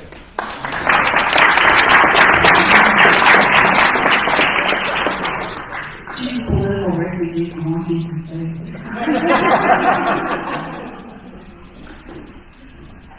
We're going to have Cole up next. But we got like 5 more minutes before you start, so y'all visit a little bit more.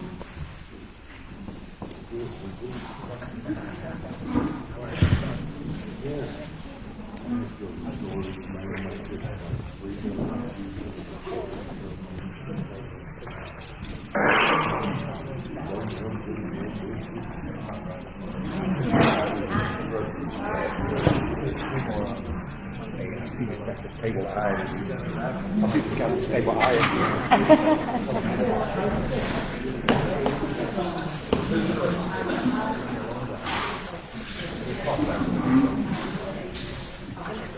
Look, you're still young. Big size. I'm his neighbor. I'm not with you.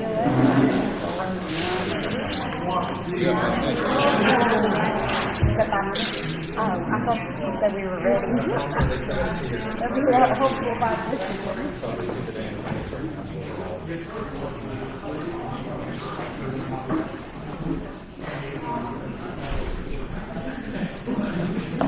John, I gotta go take my breathing treatment. Well, that's why I so that like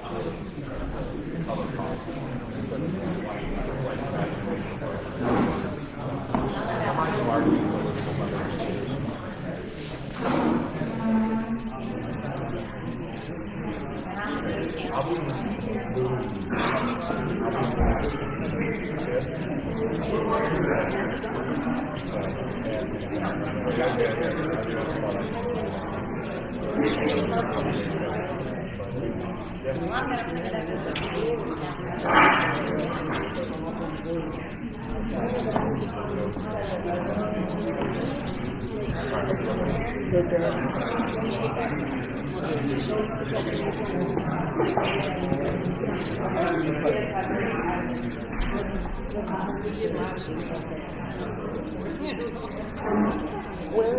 It's still live stream. Oh, it's on Facebook. I will send that out in text. I know it's going to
Is there any way you can mark the word now, or do I need to do that? No, we're. We'll have focus on human trafficking and CPS, so we can.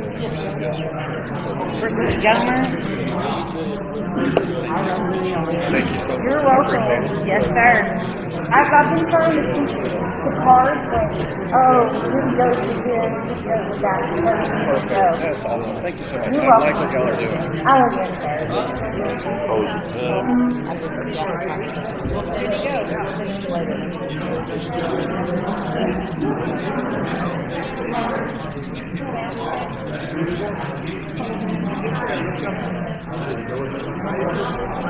Now we'll have Cole Hudner. You ready?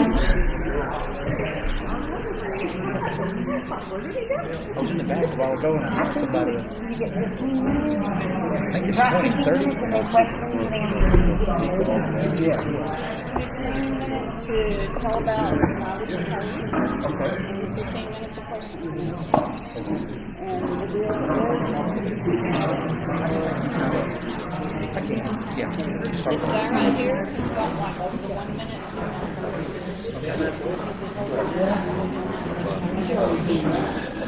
Okay. So I'll be asking you the questions from the audience. Okay. you want me to introduce you and do it yourself? It's up to me. Take off. Good afternoon, how y'all doing? Hello. How y'all doing? Great. All right. Well, hey, I'm glad to be here. My name's Cole Hefner. We're in House District 5, Texas House District 5. I'm excited to be here this afternoon. I was driving down I-30 a while ago, headed over to Emory, and I saw what I thought was some dust or something come off an 18-wheeler, and then I realized it was snowing. So I didn't know that was part of the forecast today, but I'm kind of ready for spring now. I feel of cold weather. But well, it's an honor to be here. Thank y'all for having me today. I live in Mount Pleasant with my wife Terry. We've been married almost 20 years in April, and we have 4 boys and 3 girls. And we lived there in Mount Pleasant, born and raised up in Pittsburgh, and lived in Gilmore for a little while. Now Mount Pleasant, just up and down. And now 271 over there.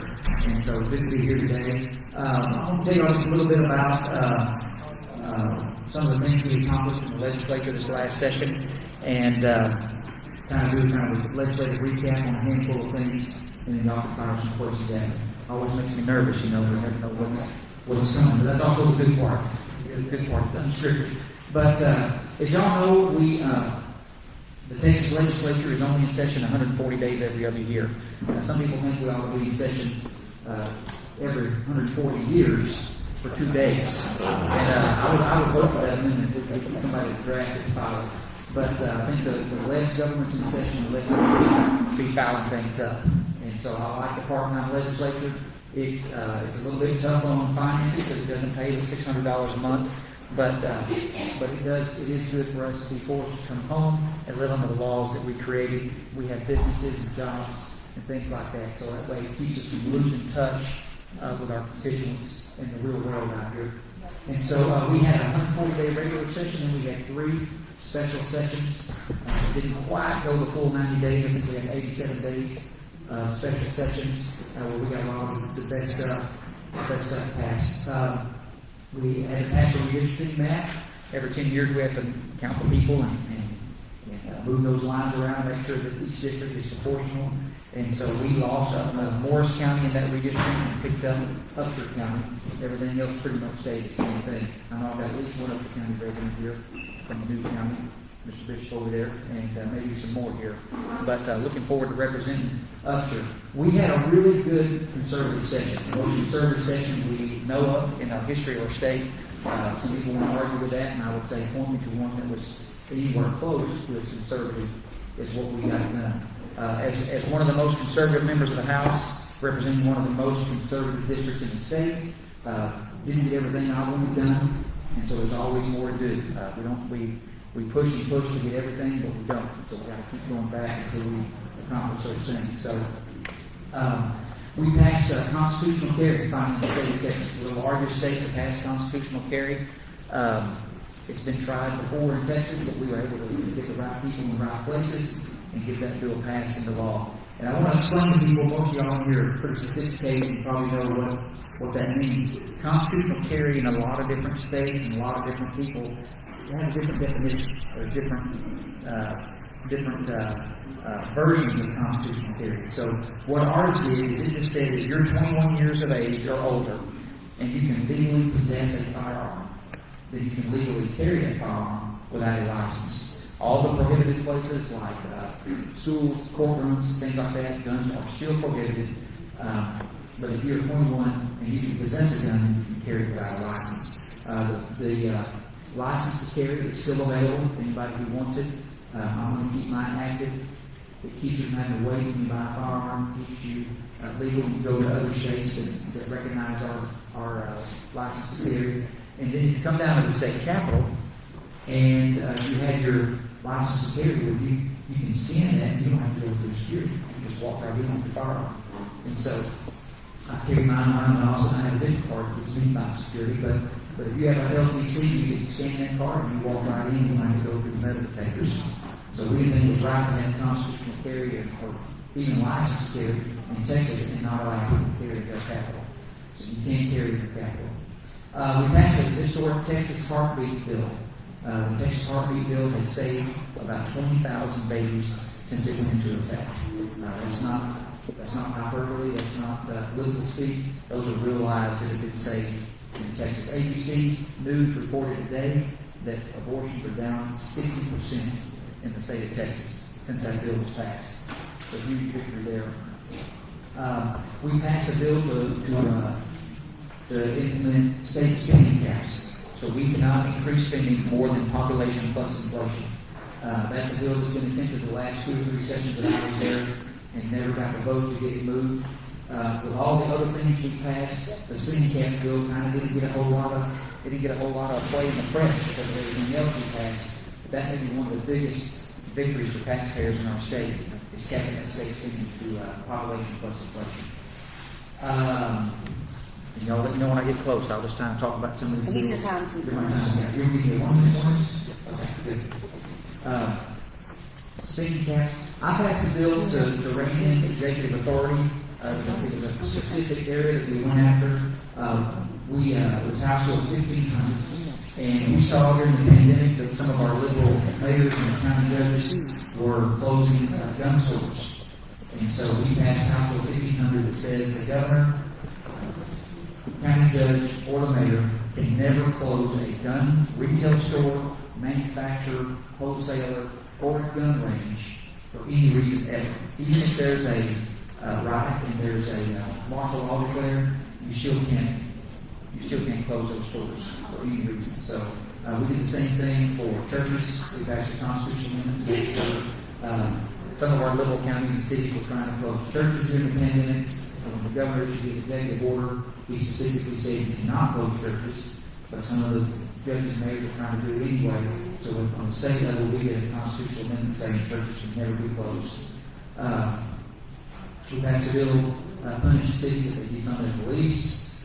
We passed Senate Bill 1, which was the election integrity bill, tighten up our elections. We implemented 7 new felony penalties and enhanced 6 others, clarified more clearly the election process in Texas. We had liberal counties and cities that were trying to change election law on their own, expand voting hours, have drive-through voting, do universal mail-in ballots, which is where the vast majority of the voter fraud happens, is in that mail-in ballot. And so they were kind of doing what they wanted to.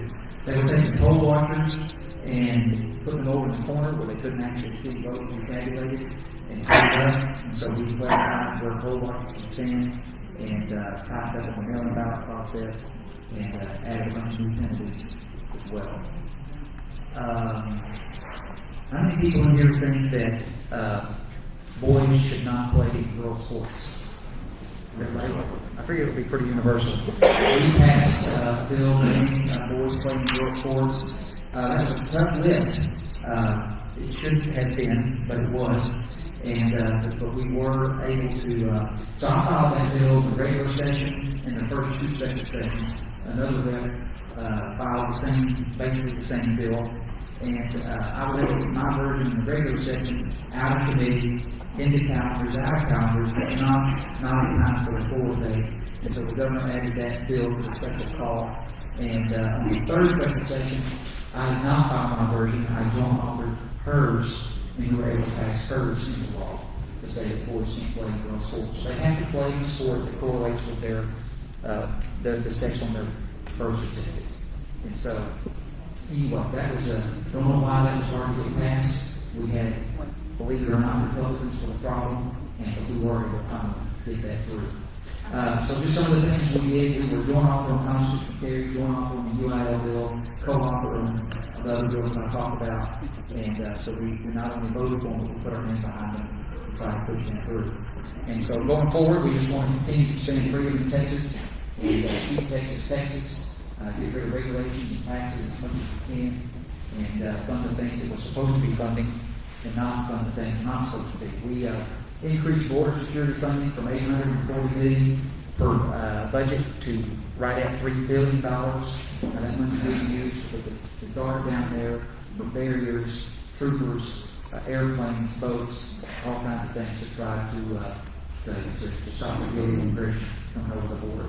It's a tough challenge for the state because that's really a federal responsibility, and so they have all the authority down there. So we're having to get kind of creative and work with landowners to prosecute people for criminal trespass, to build those barriers on private property, and things like that. So we kind of had to think outside the box and try to get that done. So anyway, I want to save some more time for questions. How many people live in House District 5? Wood County, say it's going to be a lot of people, okay. So it's going to be, usually it was Camp, Morris, Titus, Wood, Rains, and Northern Smith County. It's now going to be Titus, Camp, Upshur, Wood, Rains, and Northern Smith County. So I know Lindell, Winona, and goes down there by Chapel. So, but anyway, with that, love to have y'all's vote. I've got signs out here. Can I talk about campaign? Can we do that? Or we're not supposed to do that? We're not supposed to. Okay, thanks, Ann.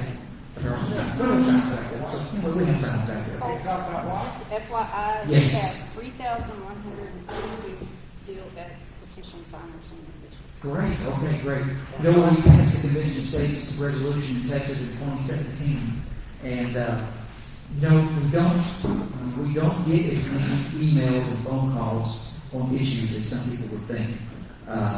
That's one thing that's kind of surprising. I don't hear from people as much as I thought I would. Now I do like this. I'm out of my district. I'm hearing from them, so I kind of my beliefs pretty much line up with most of the people in my district. But y'all were the best response we've had on that issue, and that's really what kind of made my mind up on that issue was the what I was hearing from the district. And so we have a more active group than most, and so that was good. We want people to be involved. We want to make sure we're doing the things that we're supposed to be doing, and when you be held accountable, keep us in line. So with that, I'll take some questions on the fire minutes. You got them?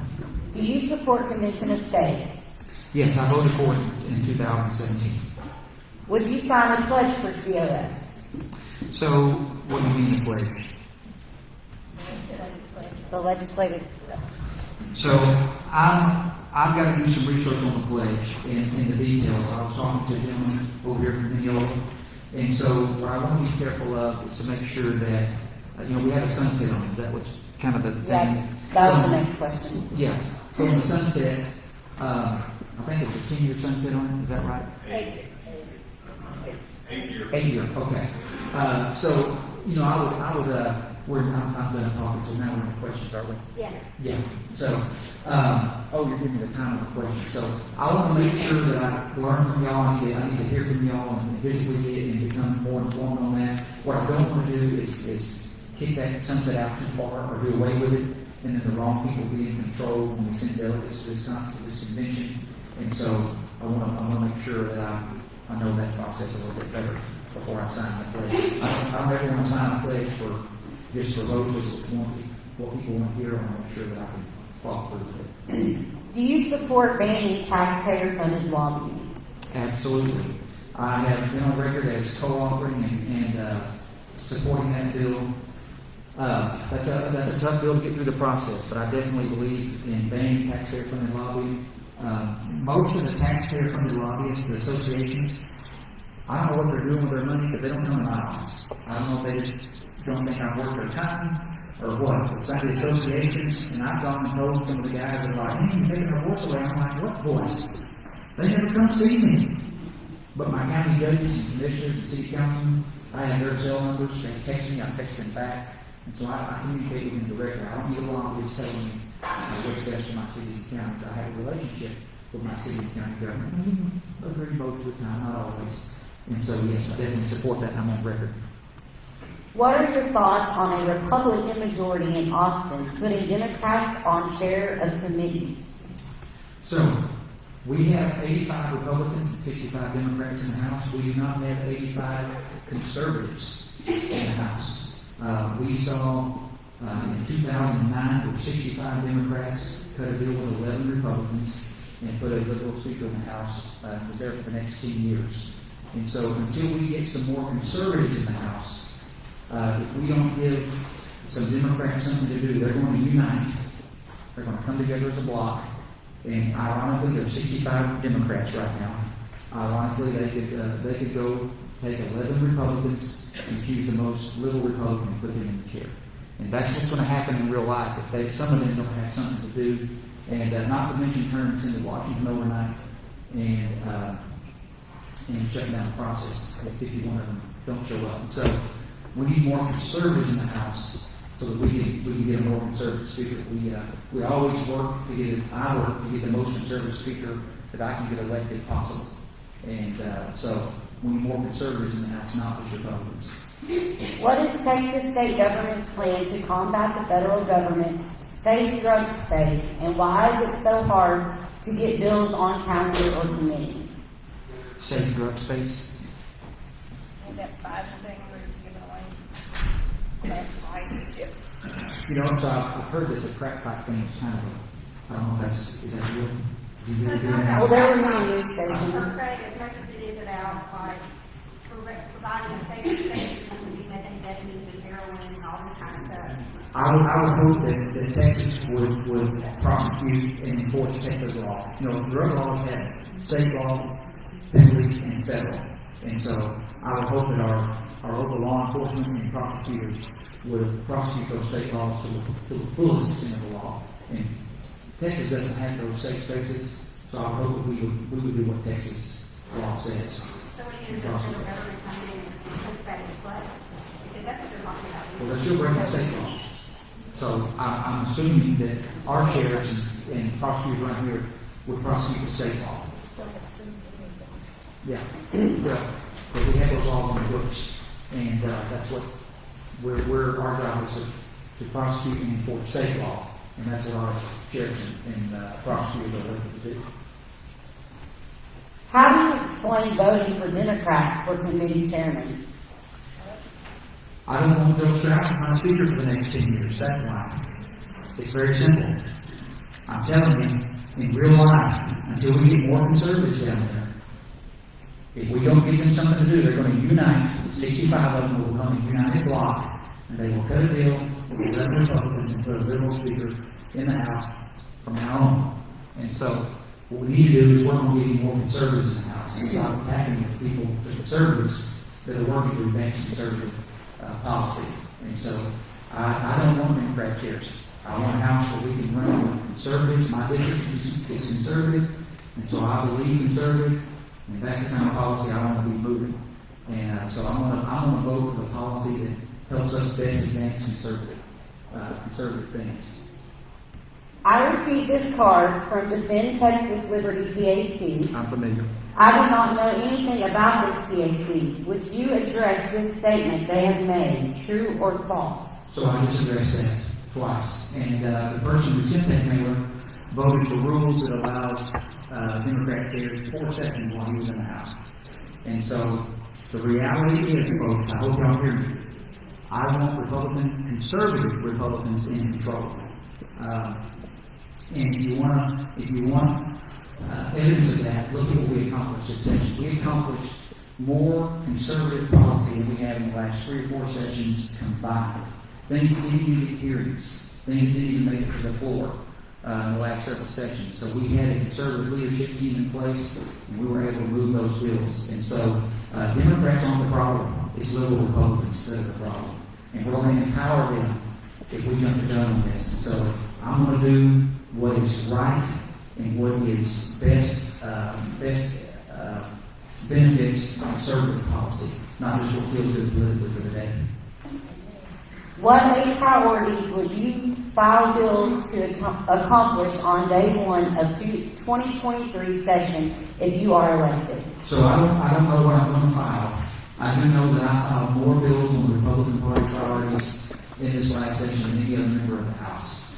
I had to do a sports bill, I had a gender modification bill, monument bill, constitutional carry bill, election integrity bill, and I'm going by memory, so I'm probably not thinking of them all. So we're coming up with ideas in the interim, and we're running for re-election, explaining our record and answering questions. And so as that gets closer, we'll know more about what we're going to be specifically filing. There's a lot of different ways to file a bill. Sometimes, to pass a bill, sometimes we file them. Sometimes there's another member that may be more talented in that area. And sometimes it's better to support their bill. And so just because we don't file a bill doesn't mean we're not pushing that issue. We can help other people pass their bills as well. Bypassing the abortion bill, how will this bill help or hinder our current failures in the state-run CPS system? The state's overrun with CPS children. How does this bill help CPS? I don't know how it will help CPS directly. We have programs in place we're a pro-life state, and we want to save those little babies, but we want to do more than that. We want to take care of those babies after they're born. We want to take care of those young mothers after their baby is born. So we have a lot of programs in place. We call them A2A, Alternatives to Abortion. And some of that is to educate those young mothers on adoption opportunities. Some of it is just to teach a young mother how to be a mom.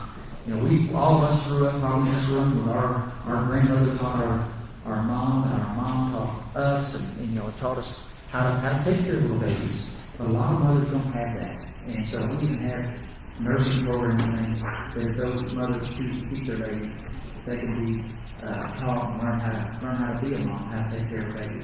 And then also the other support for those young mothers. And so the CPS is a whole different animal. It's got issues, and we've been working on that. Our workers are overworked, underpaid, and a lot of problems there, but we're trying to work through that as well. Please explain the $18,000 in kind donation from Dave Phelan campaign. So sometimes we do polling to see where issues are in our district, and that's what that donation was for. It was just a poll to see kind of where the issues are and where different things are in the district. Will you vote for not having Democrats assigned as committee chairs this session? I'm gonna vote for the policy that gives me the most conservative leadership possible, so that I can pass the most conservative policy possible. And if we can do that without Democrat chairs, then yes, I would. But until I see where we're going to be and what the options are, I'm going to vote for whatever helps us get the most conservative policy passed. Why did the money you put at the border go to finish building the wall? Why does it? Why didn't the money you put at the border go to finish building the wall? Some of it does go to building the wall. You got to keep in mind that a lot of it is federal land. We're state. We're not federal. So we can't just walk into federal land and start throwing up a wall. So what we've done is gone in and got agreements with local landowners to build barriers and walls on their property. But on federal land, that's the federal government has to take care of that. That's their job. And so what we're doing where we can on private land, and then we're not only spending the money on the wall and barriers, but also what I said a while ago, manpower, technology, airplanes, all kinds of stuff. What was Madison's concern with the third sentence of our first law declaration, consent of govern, regarding the limits on the COS process? That sounds like a popular question. I don't know. I'm not might have to study that. He's back there. He wants to help with that. He caught you. Okay. What can you do when you take office? What can you do when you take office? Can you do anything to cut our taxes? What can you do when you take office? And can you do anything to cut our taxes? So we're always looking for ways to keep more taxpayer dollars in the pocket of taxpayers. Property taxes is one of the biggest things we hear about. The school maintenance and operation tax is the biggest tax we pay. And so there are different ideas and different schools of thought on how to best reduce or eliminate the school property tax. And so one is that when we have surplus budget years, so we bring in more money than we anticipated, or we spend less for both, about 8 out of 10 years, Texas will have a budget surplus. And so if we take and dedicate that budget surplus to buy down the school in the know, some experts say that we could do away with the school in the know property tax in about 13 to 15 years. And so that's something I would like to dig more into and see about. That's a specific avenue that I would like to explore to see about reducing or eliminating those property taxes. Point number 178 on the Republican platform. Mm-hmm. It's hard to get the votes cobbled together to do something like that. You could also raise sales tax or expand what you tax, but then you're raising taxes. You could dedicate that revenue to school, but there's other way to do it without raising those taxes. But then you got to get politicians to bind themselves down on their own. That's hard to do. I would vote for it. How do you intend to get your agendas passed when you're elected with all these established politicians that are not looking out for the interests of the people who will be electing you? So I'm one of 150 members. All I can do is go down there and give it all I've got and work within the process and within the rules. And I found myself in some situations where I was able to force a stronger constitutional carry bill out of committee than what could have been passed. I was able to get the UIL bill out of calendars and onto the calendar in the regular session. And so I can't do every bill that way because I'm not the dictator. But I can use my influence. I can use the position I'm in at the time to fight for those conservative principles that we believe in. So we're not going to win every battle, but we're going to fight nonstop. And so I'm going to keep communicating with other members, keep working the process, keep fighting those bills, and keep fighting and moving forward. What happened to the lottery funds going to school districts? Well, as far as I know, that's where they go. It's something that was supposed to do a lot better than it did. It was in the 90s under Democrat control, where they implemented the lottery system. My buddy Scott Sanford one time was in the House and he filed an amendment that killed the lottery. And it passed. It filed it and passed. When the leadership found out what had happened, they backed up and reconsidered and re-implemented it. But for a couple hours there wasn't a lottery in the state of Texas. And so that's something I think was overpromised and hasn't come to fruition as it was said it would be. But as far as I know, those monies do go over there. State school funding comes from sales tax, property tax, lottery, even our fuel tax. There's part of it that's dedicated to education. It's a big, complicated program and how it's funded formula. What are your contingency plans if you are not reelected to this position? I'm going to go spend more time with my family and have more money and more time to fish and hunt if I don't get reelected. So this job doesn't pay. It costs money. I've got 7 kids. My wife will be with me today, but I had one playing basketball in Longview. We homeschool, so they're over there in the homeschool co-op playing at a Christian school. And so that's what I will do. I will stay involved and still support conservative candidates, but I'd have more time with my family and more money in my pocket. But I believe I'm called to this. I believe my wife and family agree with this. We believe we're doing what we're supposed to be doing. And as long as the people agree with that, they'll send us down there, or until the Lord tells us different. So we're going to keep on fighting. What makes you a better candidate than your opponents?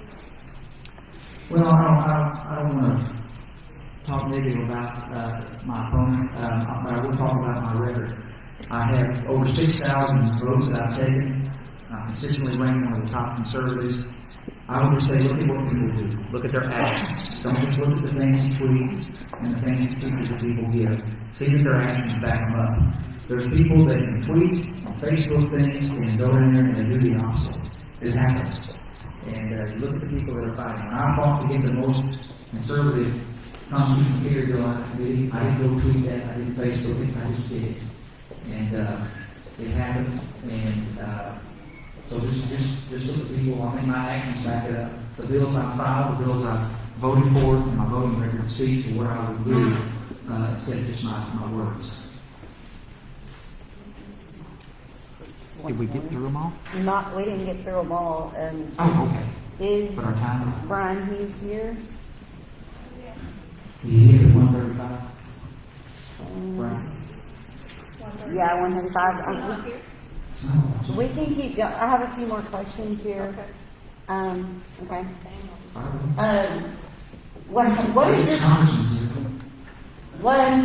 What is your plan to stop CRT and SEL in schools?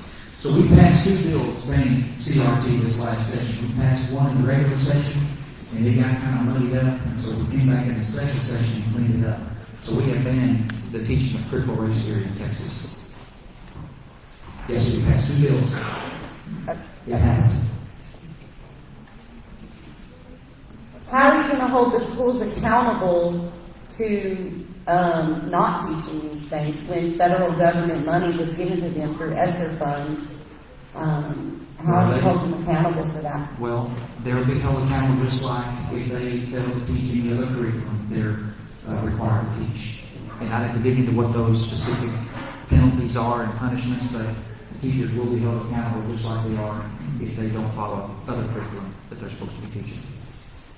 Would you be willing to be held accountable by your party that you have chosen to represent? And what should that look like in your opinion? I want to be held accountable by my constituents, by my voters. I don't believe it's necessarily a party's job to hold somebody accountable. That's the voters' job. And so that's why I'm here talking to my voters, not to my party. And so that's what I would say to that. What is your position on electronic voting machines?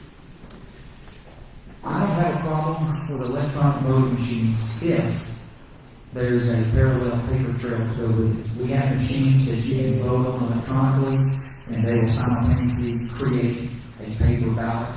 And so you have a physical piece of evidence to go back and look at. Years ago, we had paper, and people, there was a push to go to machines because people were printing ballots fraudulently. And so we've gone to machines, and now there's some people that think we should move back to paper ballots. And so I think there's a way to use technology securely, but I do think we must have a paper backup ballot. I have filed bills to that effect, and I also filed bills that say our election equipment needs to be made in the United States. Most of it is, if not all of it, is foreign made, and we were not able to pass a bill to get that done, which is insane. But I believe we could. Why would we want China or Pakistan or Germany making our election equipment? That doesn't make any sense. And so we even tried to say, okay, fine, let's make sure that it's at least programmed in the United States. That gets your point. And so we have worked on that and we'll continue to work on that. How are you going to get those of us to vote for you when we refuse to vote on electronic machines? You're going to take that up to your local election administrators and your county commissioners. They're the ones that decide how all it works. Win or lose your race, will you be a delegate to RPT convention this summer and help set 2023 priorities? Yeah, I think I would. I've been a delegate, I think since 2010, I've been a delegate. Except one session, I was, the county I was in had some turmoil going on. There were two sets of delegates, and anyway, it was a big rigmarole.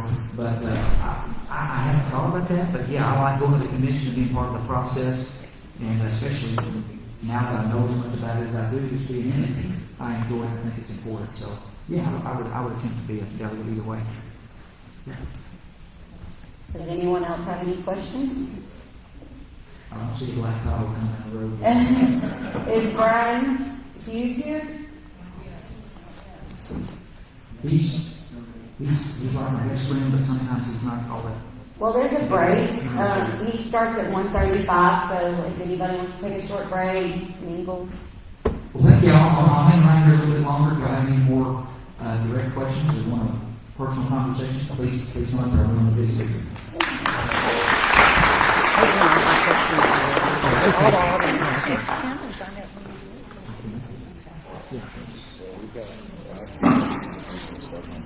Really? But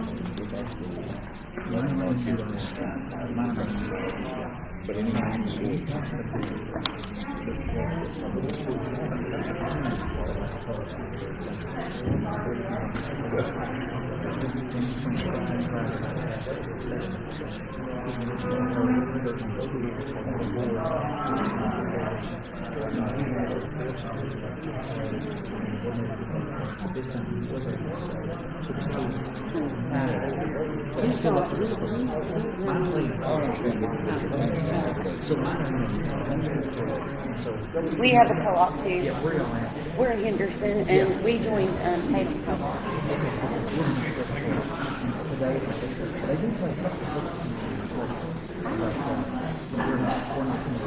Is this y'all? Was this y'all? I'd like kids to be able to participate in you running.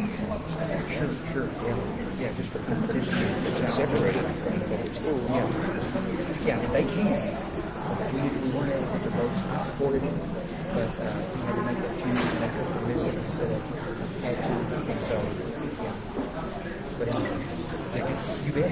Appreciate you. Were you first? Okay. All right, hi, my name's Ruth Warren. Thank you for representing us. Yes, ma'am. You've done a great job. But I do want to ask, Texas, I understand there's number one position in traffic just to balance of the six of this issue. We know that Highway 39 is a main.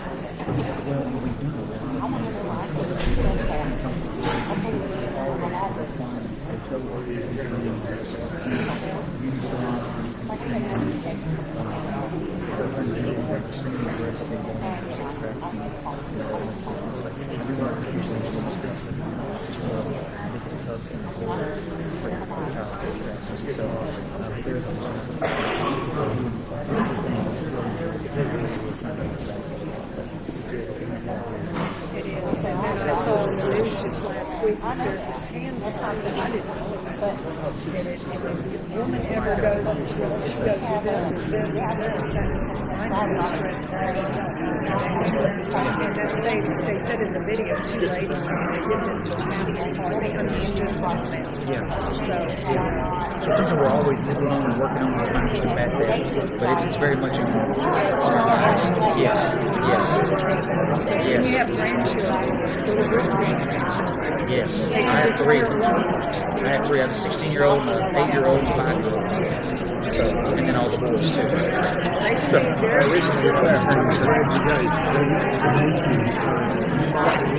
Before government started responsibilities. Really? Okay.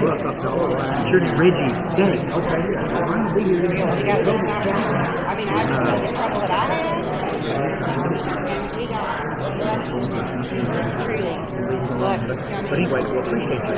can only Thank you. imagine. I appreciate that. So I want to know why she is doing things back on mental health and chemicals. That's why I got a plethora of other issues. Now I got her into an ICF house because she does have some IBD. But had it not been for IBD, she would not be able to her herself. And that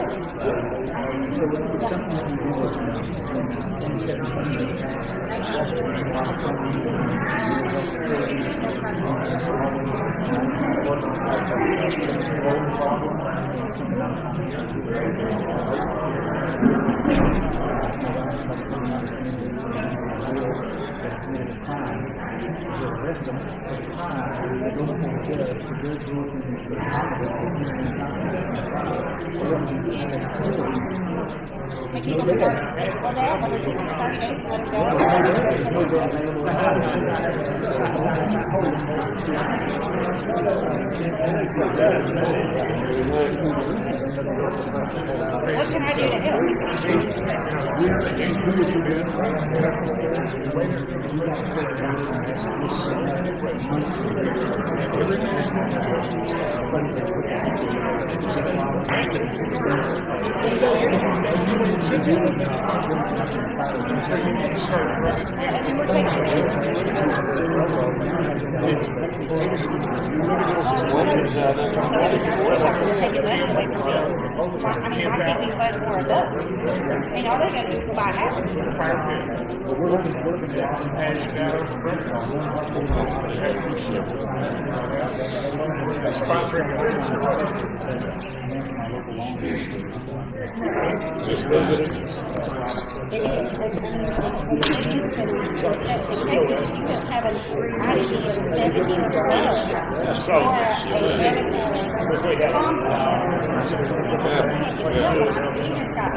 That's the third sentence right there.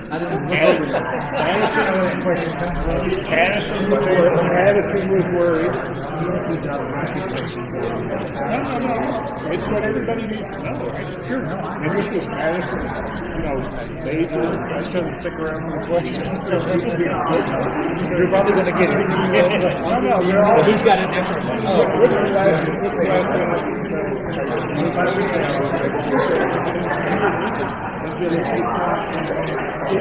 Well, let me give you something. Because we passed. We passed so much conservative. They're liars.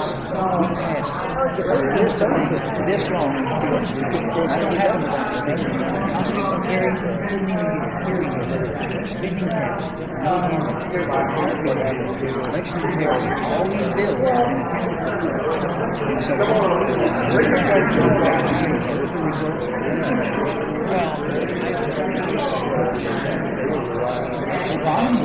Obama was a conservative. Was Obama? I guess the thing is, for today's so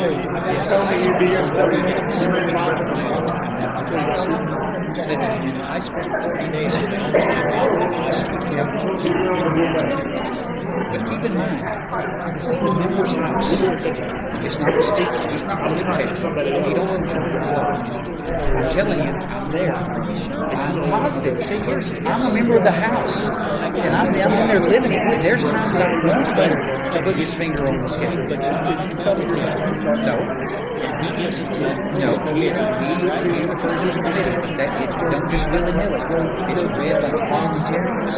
They look at the legal explanation of the bill, and then they look at what the legal explanations are for each committee's jurisdiction, and they put it in the one that fits the bill. It's not up to him. It has to fit the jurisdiction of that bill. He can't just pick a committee. It has to be one that has that jurisdiction. It's very, and founders set that up for a reason, so that somebody can't just do what they want to. There are times when you can, maybe it's three bills can fit in two committees. But sometimes, maybe if it's 50-50, if you go to this one or that one, they go, yeah, we'll send it to that one, we'll send it to this one. And so, another thing is people think that they appoint committees on purpose to kill stuff. You can't be that coordinated. There's not enough conservatives to put on the committees that are going to have issues that are important to everybody. There's not about 24 of us. So if you stack 3 committees with all the conservatives, well, what about the other 30 committees? So there's no silver bullet. And our speaker allowed the House to work. And because he put conservatives on calendars, homeland security, and other deals, that's why we solve so many of these deadly issues that we haven't been able to pass in the past. And so, he works for the House. And not everybody is conservative as I am. So, he's having a balance. He works for the members of the House and his district. So, yeah. What's it look like? I raised $300,000. I mean, so people.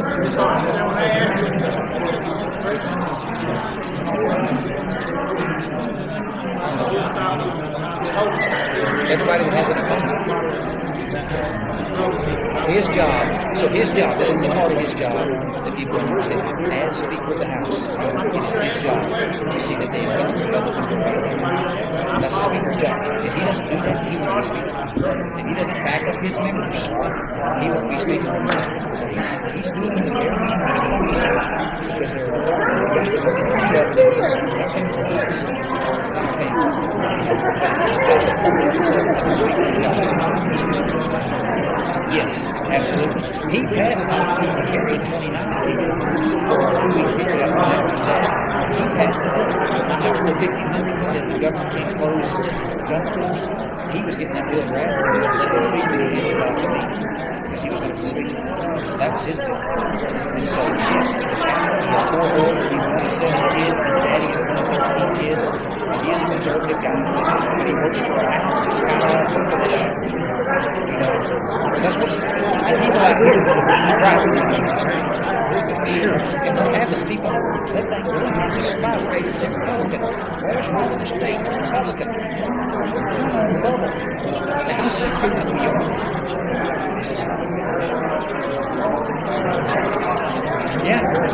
Yeah, man's like me. He's one of the most conservative. Yeah, that's one of my best friends. Let me go back to my poll.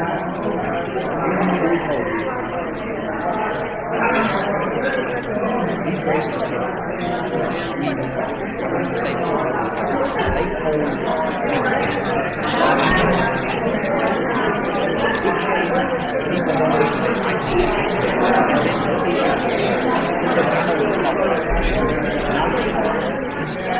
so that I can hear another person talk about whatever he passes out of the bill, talk about and so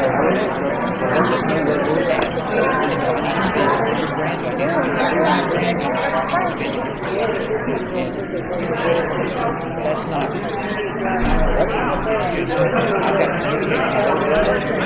I've got to send out 20,000 dollars. I can't go to 49,000 dollars. I'm sending $20,000. So do I need to send 10 mails or do I need to send 5 mails? So that poll is up for a benchmark poll. And they poll the governor's race, state race, state security, funding, they go in and it's just Okay, Brian's here. take that and use it for communication. So, y'all probably do that. Business states probably does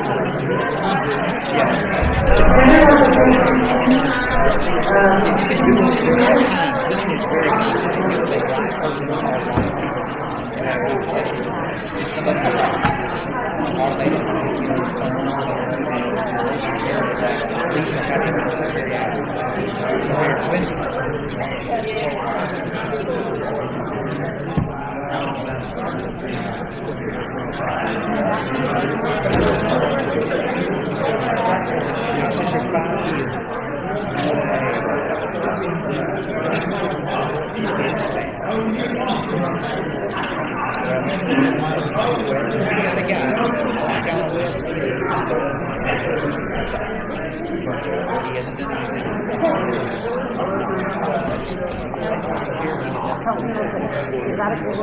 Gives a great speech.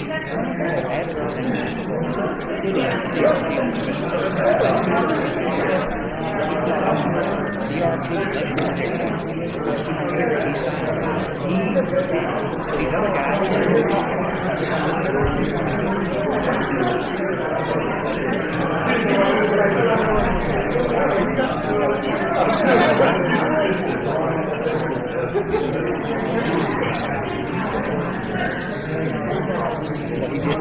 I know what you mean.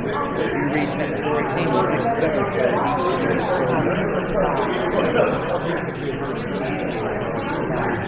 it's 30 days, but it doesn't say.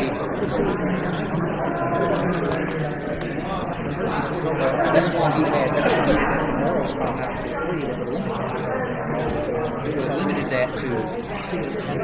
But I'm telling you, because I freaked out too until I read chapter 418. I'm like, we get it. You'll read 418. You'll read it. We gave the governor this much power. He can. Yes. It was intended for the governor. You were asking for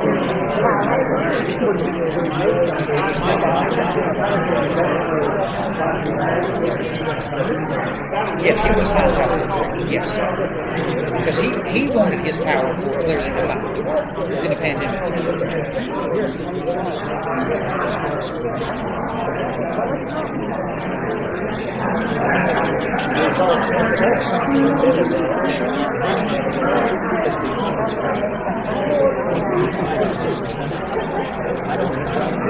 Well, and you get down to the details, I don't know that he had that much authority.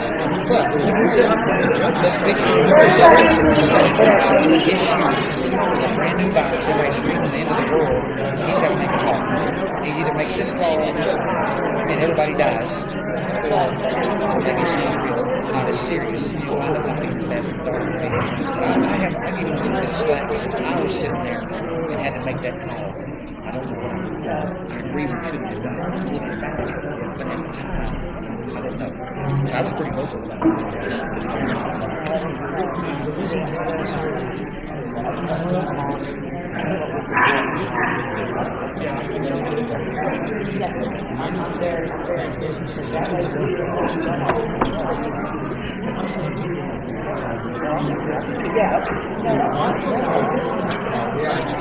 about vaccine mandates. If a business can a business mandate a vaccine on the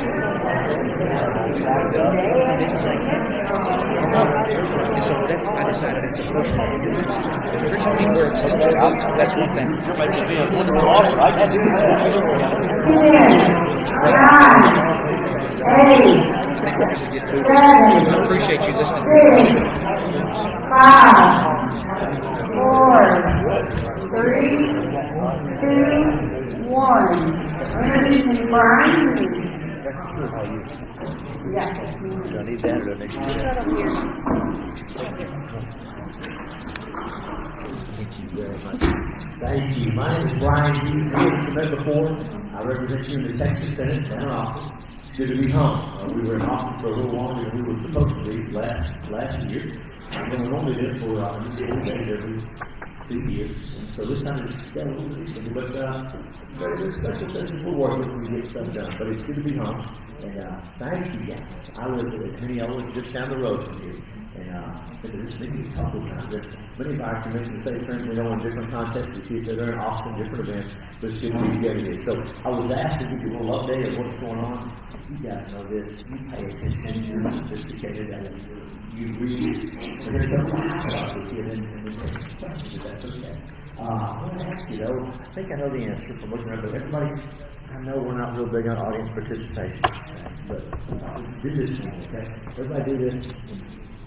Put your hand on my neighbor, on yours, or your neighbor's neighbor. Come on, it's okay. Come on, check. Everybody got a pulse?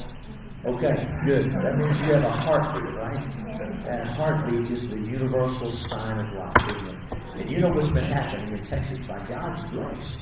By God's grace, the Texas Heartbeat Bill became the Texas Heartbeat Law. And it's been in effect since September 1st. And since September 1st, about 100 little babies that were going to be aborted, their lives have been saved. 100 babies a day since September 1st.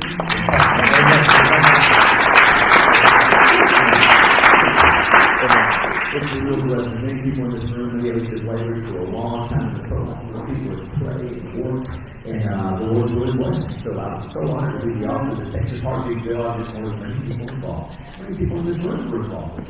We've been to the Supreme Court 3 times, U.S. Supreme Court 3 times.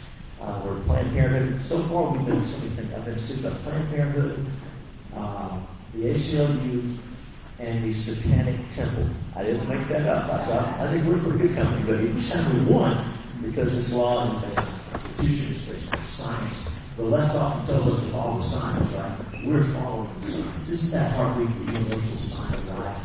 Everybody's our oldest members of their mother's heartbeat. Think of a loved one, maybe had a difficult time in the hospital, and a heart monitor. That heartbeat is a sign of life. So many states have passed heartbeat bills. About a dozen states have passed heartbeat bills before Texas. Now, all those bills were blocked by federal courts. We wanted to pass a heartbeat bill that would not just be something we could beat our chest about, but that would save lives.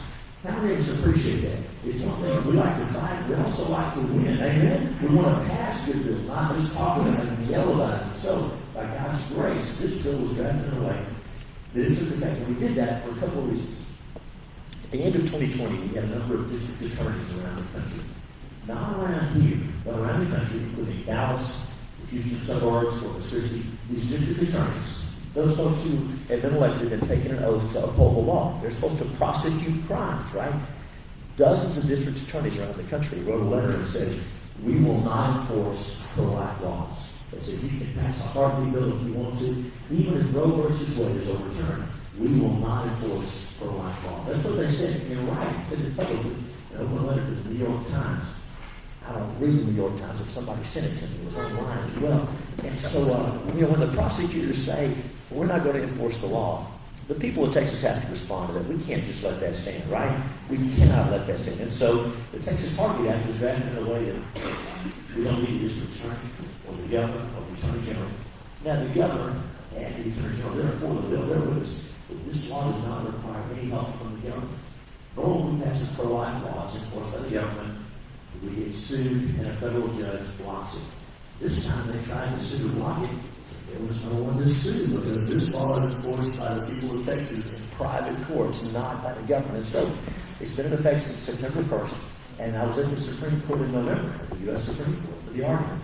And it came out really well. I mean, the Supreme Court ruled the Texas Heartbeat law stays in effect and other states are free to do what Texas has done. So it looks like Roe versus Wade is just about gone. The Supreme Court in Dobbs versus Mississippi, which they heard a month after the Texas Heartbeat law, they're going to rule on that later this year. And we believe they're going to overturn Roe versus Wade. Now, you know what happens when Roe versus versus Wade goes away, that doesn't mean abortion just becomes illegal everywhere. It means there'll be a state-by-state question, just like it was before Roe versus Wade. Because, you know, nobody here's old enough to remember, but Roe versus Wade, the left wants us to believe this has been the law of the land forever. But it's pretty recent. In 1973, seven old men on the U.S. Supreme Court decided they would just change the law about abortion. They would make abortion on demand required in every single state. They had no constitutional basis. The people of the people was not to do that, but they did, and they got away with it until now. And so we're thankful. So good news is, no matter the fact, we're beginning at the state level. And in Texas, we're in great shape. We passed a law that makes it clear the abortion statute we have in the books back in 1973 that the federal court ruled against. As soon as Roe goes away, that law comes back. It has never been repealed, never been overruled. That's the law. So we'll be protecting innocent life, every innocent life in Texas when that happens. And if I goes to other states, there's still plenty to work on. And pro-life is not the only issue. It's pretty important to a lot of us around here. Those folks in this room, so we're going to update you on that. And we just got numbers. We just got official numbers about the abortion statistics in Texas. We require that abortion clinics report to the state the number of abortions they do, the demographic information about the baby, how far along the baby was developed, information about the mother. Now, there's no personal information about the mother. It's all anonymized, right? But we look at these numbers, and we just got the numbers back for September of last year. It takes a few months for the numbers to cycle through. We thought that abortions were going to be down about 50% in Texas, but instead they're down about 60%, and it's getting better every month. And so we're encouraged. It's working. Our little babies still being aborted? Yes. Is one too many? Yes. But I got to say, we were encouraged by a lot of folks to rail against the feds, pass a law, outlaw all abortions. Well, other states tried that, and those states got blocked by the federal courts. So they could say, we passed a strong moral law to stop abortion, but babies are still being killed in their state. In Texas, we passed a heartbeat bill that took effect and is saving lives today. It's something we can all be thankful for and be proud of. So be aware of that. You ought to do that as those numbers just came out. So I want to encourage you. You know, there's a lot of reasons for us to be discouraged, right? We see how our country is going, we see how our culture is going. And conservative people that love the Constitution, that respect the rule of law, people like us, there's a lot to be worried about around the country, even in Texas.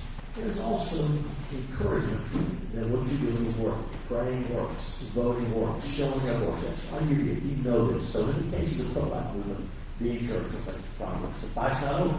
We're making real progress. Now, one of the issues going to do so much that you know about is critical race theory. I don't know about you guys. 2 years ago, I never heard of critical race theory. You know, until recently, critical race theory was just something that was discussed in the faculty lounges of liberal law schools, you know, back east or something. It wasn't relevant to most of us, but we see today, around the country, critical race theory is making its way into public schools. Not so much around here, but some schools in Texas. Now, our teachers don't want to teach that. They don't believe that. Some administrators are trying to force it on them, but here's what's going on in Texas. And the risk of something here intelligence. I want to say one thing about critical race theory. It's defined in different ways. Let me give you a definition. And I think the critical race theory people would agree with this definition. I think this is fair. I think this is what they're teaching. Critical race theory says that race is the defining principle, the organizing principle in America. That all the way back to our Declaration of Independence and our Constitution, and even before we became a nation, our country was based on racist ideas. And that even today, in America, we were divided up based on race. There are white people who are oppressors and people of color who are victims. Now, I think that's what a critical race theory believer would tell you. I'm not criticizing them.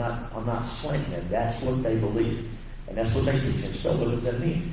It plays out in ways that in some public schools it's taught that one race is superior to another, or one race is inferior to another, or one sex, or that children of a certain race should feel guilt or shame based on what members of their race did generations ago, right? That's what it's taught. And so, that's obviously not the truth. That's not the American dream. I know a lot of people in this room, and I know people in this area in America, and we believe we were taught by our parents, and we learned from our parents and from our grandparents in America, no matter the color of your skin, no matter where you were born, no matter where your parents were born, Even if you have tried and failed. In America, if you work hard and you trust the Lord and you play by the rules, you can succeed. And when you succeed in America, you lift other people up with you. Amen? Isn't that what you believe? That's what you're living. And also with you folks. We're living that here. And so, that's what we teach. And that's what Dr. King is not a critical race student. Dr. King said, he's out quote, he said, my dream is deeply rooted in the American dream. He didn't believe we were irreparably racist. He said, I have a dream that one day America will live out the true meaning of its creed, that all men are created equal.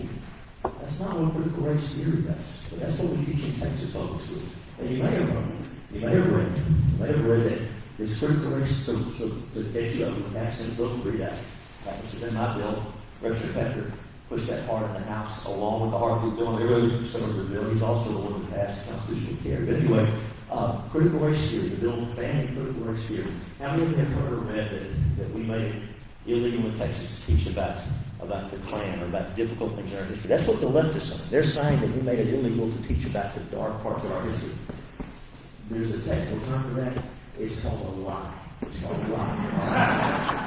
I just want to be straight with you. And then we have some educators, retired educators here. So if you have some free time, I know you're busy people, but take a look at chapter 113 of the Texas Administrative Code. Chapter 113, Texas Administrative Code. I would say Google, I don't like Google, so DuckDuckGo that or something, but look it up, chapter 113. And in there you'll find the elements of our curriculum when we teach in public schools in Texas.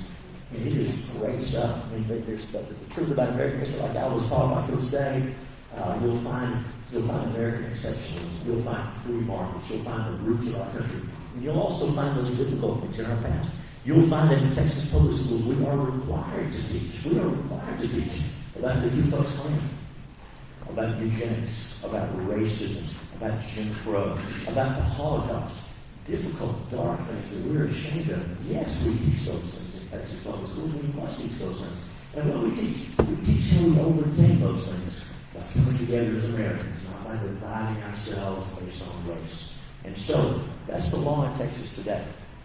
It is illegal. It is illegal in Texas to teach that one race is superior or inferior, that one sex is superior or inferior, or that members of one race should feel guilt because of what their ancestors generations ago did. And just one more thing about that. One more thing about that. So there's been a lot of focus on the critical race here, how it's wrong to tell little Johnny, because you're white, you should really feel guilty, and you don't deserve all the things you have, and you really ought to feel guilty about what your ancestors did. Well, that's the problem. But what's even worse than that? Even worse than that. When we said, little Jimmy, because you're black, you're always going to be a victim. You're never going to get a fair shake. You're never going to succeed in America. Why would we want to curse children and tell them that? Are there challenges? Is there racism? Yes. Do some people have advantages? Yes, of course. We've got a ways to go. We've got a ways to go. But we get there. We get there not by dividing ourselves based on race, but by coming together. So that's what the ban on critical race theory in Texas is about. How's it enforced? Well, you look at the website for the Texas Board of Educator Certification, and where teachers, and again, our teachers aren't trying to teach this stuff. For those who are, the first step is a suspension and then losing of their license to teach in Texas. And I've got a 4-page document of teachers who were disciplined just in the last year, at the end of last year, for this happened, for this to take place. Well, I think teachers don't want to teach this, they don't believe this. A few do. And if they teach this, it is illegal. If they teach this, and they don't teach what's in the teach, they're held accountable. That's how it is. That's important. You have to have that. And so, be aware of that. Other things we talk about, election integrity on everyone's mind, and we'll visit about that. All kinds of things we could say. Just know that Texas passed the strongest election integrity bill in the country. The Heritage Foundation. Heritage Foundation, you know them, the conservative group, they just ranked the states. They put us in the top 10. They put us behind Georgia, which I hurt my feelings a little bit, but that's all right. Other things we talk about, and my time is almost expired. Can we take questions or not? We got staff. Very good. Okay, we have some. I was not late. I was scheduled for 1:40. I drove up at 1:30. That's important because I got to tell you, I'm often late, but I wasn't late today. Thank you very much. My main message as I yield and deal with your questions is anything else I say today, thank you. This system works because of you, because of what you do. America is the only place on earth where the government still works for the people. I've got this little job right now, you've never seen somebody else before long, but while I'm here, I'm going to be faithful to listen to you, and your involvement matters. Thank you, thank you, thank you.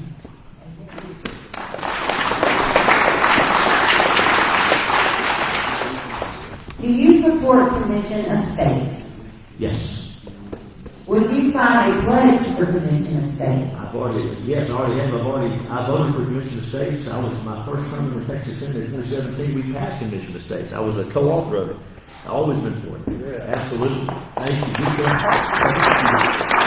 What you're talking about is this right here, to say that you are in favor of removing the sunset clause that's going to expire in 2020. The sunset clause was put in place. You may recall the Obama years were pretty tough. And in America, in fact, in 2008 in Texas, we almost lost the Republican majority in the Texas House. So that Obama sweep that came in 2008, we had 76 Republicans, 74 Democrats. 2010, things got a lot better. People began to get involved. Groups like this began to get really involved. And so we knew it was the right time. And the decision made at that time to put a 10-year sunset, because in case things go bad and the mood shifts, we don't want to give this tool to the bad guys. I shouldn't say bad guys, but the bad guys, yeah. So yes, of course, I'm on record for that. I've already voted for it and authored it, and I'll do it again. Can we do it right now? You can do it right now. Go for it. Okay, thank you. Go ahead. What's today? 12. 12, thank you. Yes, sir. Both. We're actually making a little video of all the posts. Oh, yes, ma'am. Yes, ma'am. Doggone it. Even if I didn't do this, I've got that blooming record vote. I'm already official.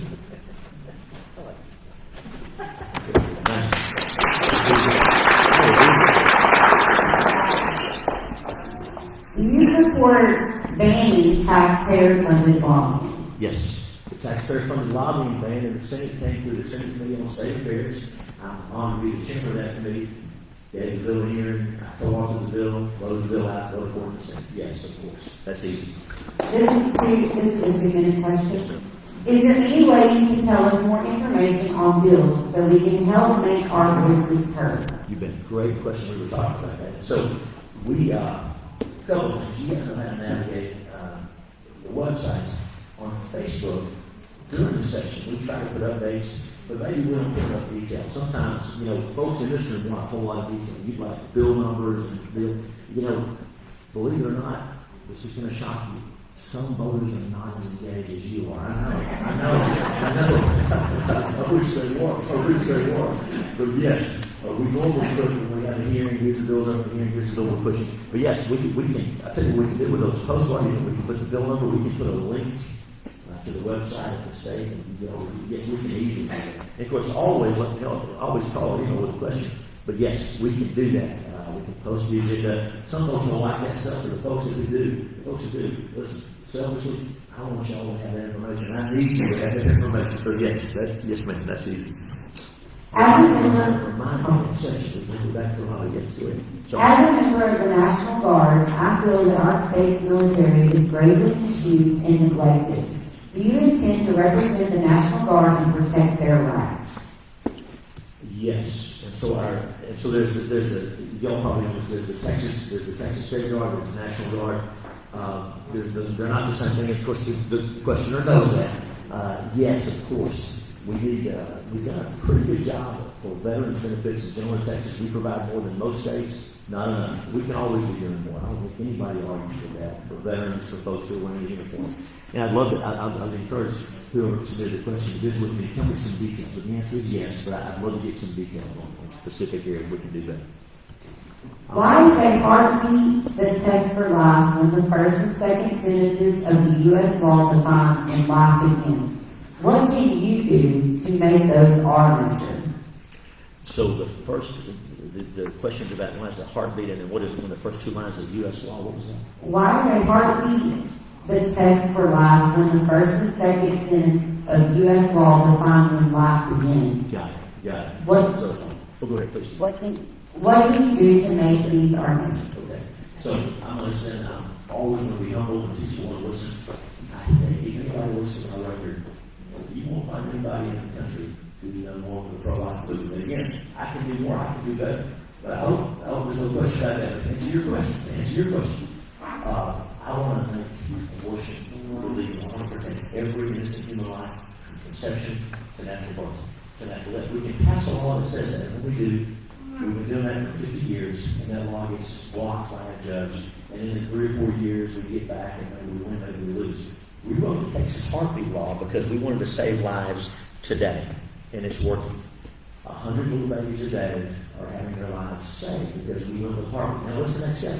We believe the Supreme Court's going to overturn Roe versus Wade. We think it's going to happen this year. When they do, the Texas law that we had in place for years before that says abortions are allowed only to save the life of the mother, that becomes the law. As soon as Roe goes away, that becomes the law. If they don't overturn Roe, we'll pass another law like the heartbeat bill with more detention. We're not going to stop. We're not going to give up. We're not giving up. That's why I'm in politics. That's the reason I ran for office. If, as the second sentence of the U.S. law states, all men are created equal, why isn't anyone that pushes CRT or otherwise mentions race identified as the real racist? Well, that's a great question, and they are not the real racists. That's the problem. It's so ironic. What's that called, projection, where they accuse you of what they're doing? I guess there's all kinds of different terms for it, but you're right. These folks that want to divide us up based on race, and they call us the racists. It's messed up. It really is messed up. And that's why we had to pass that bill to make it illegal in Texas. CRT came into play with Common Core in schools, elementary, middle, and high school. Are you in favor of removing Common Core and going back to reading, writing, and arithmetic? Yes, so we passed a law about, oh my goodness, when outlawing Common Core, yet you see still to the levels popping up, creeping in. Now, let me be clear, Common Core is not the same as CRT. It is not the same. They're both bad. CRT is a whole lot worse. Respectfully, they are not the same thing. But yes, I voted to make Common Core illegal in Texas. And again, if a teacher in Texas is violating the law on what they're teaching, what they're not teaching, there's a system in place. And again, I've got a 4-page list here of teachers who just in the last quarter of last year were disciplined, either had their license suspended or revoked because they didn't follow the curriculum. So anybody tells you there's no teeth, there's a little more to it than you may know. How do you stop social and emotional learning being taught in schools when it should be taught at home? I agree. Social and emotional learning, we get it. The stuff that our parents taught us, that you taught your kids and grandkids, some parents aren't teaching that. And so the view is, what's the role of the state? I don't think that's the state's job. I think that's the parent's job. That's the home responsibility. And so again, what I can do and what we can do is make sure that the curriculum in Texas focuses on those things that matter. And again, I think when you look at chapter 133, Texas Administrative, you'll be pleased. You'll be pleased at what we require to be taught in Texas public schools. But let me know what you think, what we can take down, what we can put in. But all we can do, to answer the question, what we do, is, you know, I'm not the king, and that's good. I'm all the same, just like you. I'm worse than you guys, but I'm not the king. And so all we can do is pass laws and enforce the law. So we need your help. When you see things happen, we thank God for running for school board. When you see things, you share with us so we can do something with that. All we can do is pass laws and then try to enforce them. Since Constitution Week legislation passed in 2004, student and citizen ignorance of our founding documents has become unforgivable. What can you do to resurrect Constitution Week? In 2003, my first session in the legislature, I passed the bill to celebrate freedom. And since that time, since 2003, it was my first session. It's been required that our students have to recite the Declaration. My goodness, have to recite those precious words of the Declaration. Constitution Week is still there. September, I should know, what is that? Today, September 17th, so the week's going to float based on what day that falls on. I meant to say, when was it last year? But yes, Constitution Week is there. It's celebrated in some schools. It's supposed to be celebrated in all public schools in Texas. And so, share with me if you know some place where it's not. We can do something about that. That's the law. And nowhere is not correct, Bob. Maybe not everywhere. You can show us what you will work on. I think that's all. What is your position on Amnesty for aliens within our borders. Amnesty is in fact, we're a nation of immigrants. We're a nation of immigrants who came in the front door and followed the rules and did what they were supposed to do. So we can't have amnesty. We can't do it. There's no way. We cannot reward people who broke the law. What does that say to all those folks who went in line and paid all that money and did what they were supposed to do? No way. No way. No amnesty. Can't do it. Do you support a path to citizenship?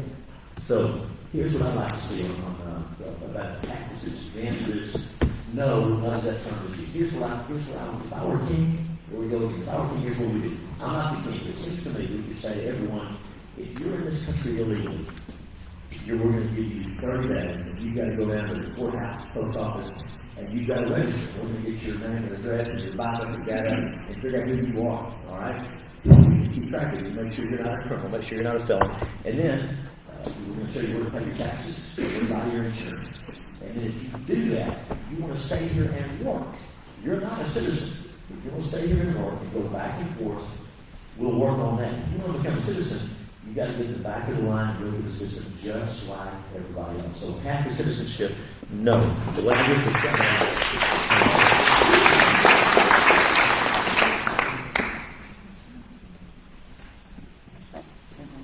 Is that it? Good to see you guys. And wow, did y'all see the snow? No, I know about y'all. Anyway, so it's nice, and I'm glad that it's good. I'm glad we can enjoy this afternoon. Good to be with you guys. Thank you all.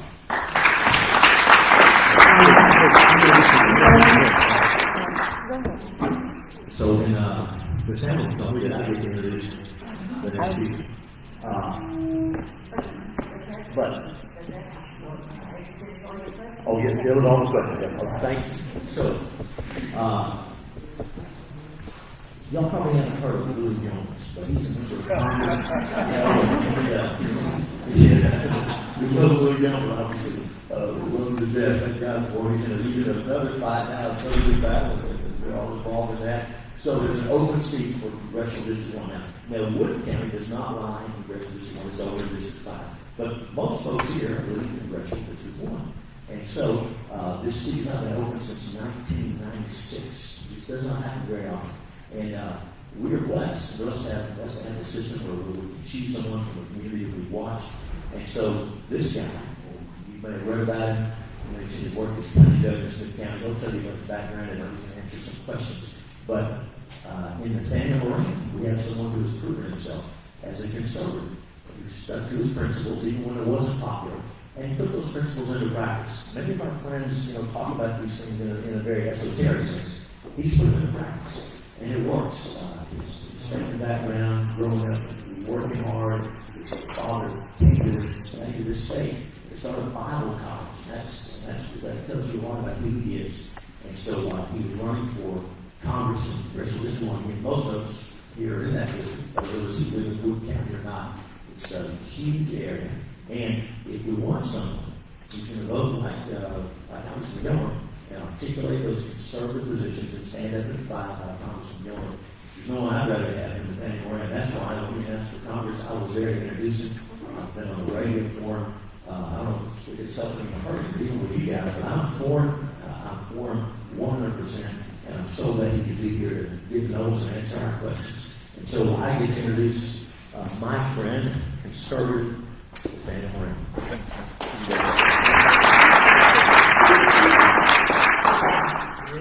We are so blessed in this area of the state to be represented by somebody who puts the love of Christ first and then knows how to put that in action in the state Senate early. I mean, that is really unusual, even for Texas, to be able to say, you know what, our state senator represents every aspect of the values that we hold dear here in East Texas, and he doesn't compromise on that. And we love that. I love the fact that as a county judge in Smith County, I can be rest assured when the legislature gets in session that I've got somebody like Senator Brian Hughes, somebody like Cole Hefner, that's down there day in and day out fighting for what's best for our community. And I don't have to keep a real close eye on those guys and wonder, are they getting tricky with what's going on in Austin? Because I know that they are doing the right thing. And we are so blessed to have both Representative Hefner and State Senator Brian Hughes. So thank you, Senator Hughes, for that introduction. If I have not met you, I'm Nathaniel Moran. I'm the county judge in Smith County presently.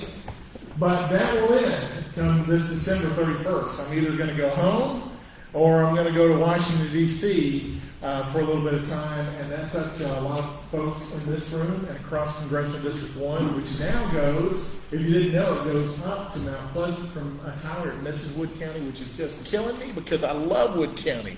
I love this place up here. It really belongs in Smith County.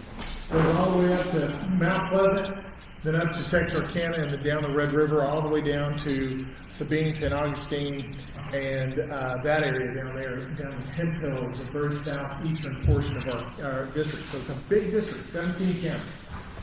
What I want to do for the next few minutes is just tell you a little bit about who I am. I want you to know what values are important to me because I think they align with all the values in this room. And then I want to take some great questions from you because that's really what we can get to know one another. So what is my story? I am just like you, a person that just decided at some point in my life, you know what, I'm going to serve my community.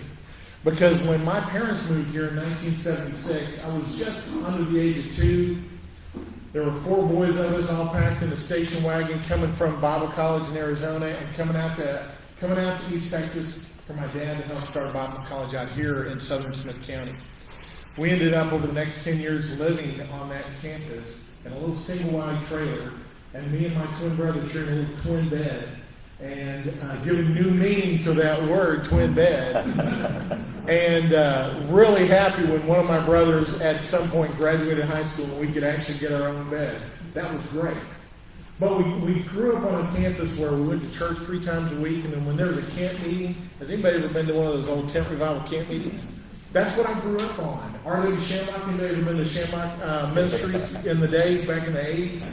So I'm used to good old B2 Hammond organ, playing some great gospel music, and learning from my dad the values of hard work, the values of serving the community, the values of giving back, even when you don't have much to give. So that means of our time, of our talents, of our money, whatever it is, giving back so that we can do better for our community. When we finally moved into the big metropolis of White House in about 1985, we had just gone through the 84 election cycle. And in 1984, my dad took me to some rallies for a guy named Ronald Reagan. And as a little 4th grader, that inspired me to a lifetime of service to my country. Because I loved hearing about Ronald Reagan and the freedom and the liberty that he was bringing. And then my dad continued that education when he turned that radio dial on to AM 600 and said, there's this guy named Rush Limbaugh that you need to listen to. And now I was in high school and I started listening to Rush Limbaugh in the late 80s and early 90s when he first started talking here in East Texas. And over a 30-year period of time, man, got a great education from Rush Limbaugh. So when I talk to people today and say, hey, you want to know who I am? I tell you who I am. I'm a Reagan, I'm a Trump conservative. That's what I am. That's who I am. I'm a guy that grew up with faith, family, and freedom at the center of everything that we did. My dad started a little bitty business when I was in middle school because he was pastoring a church in Big Sandy. And in fact, if you go around down Big Sandy and you're crossing over that little pond in the middle of Big Sandy, you know that little pond on both sides of the road? I got baptized in that pond. And you think, really? You got baptized in there? Yeah. I think my dad was looking for the Jordan River experience for me.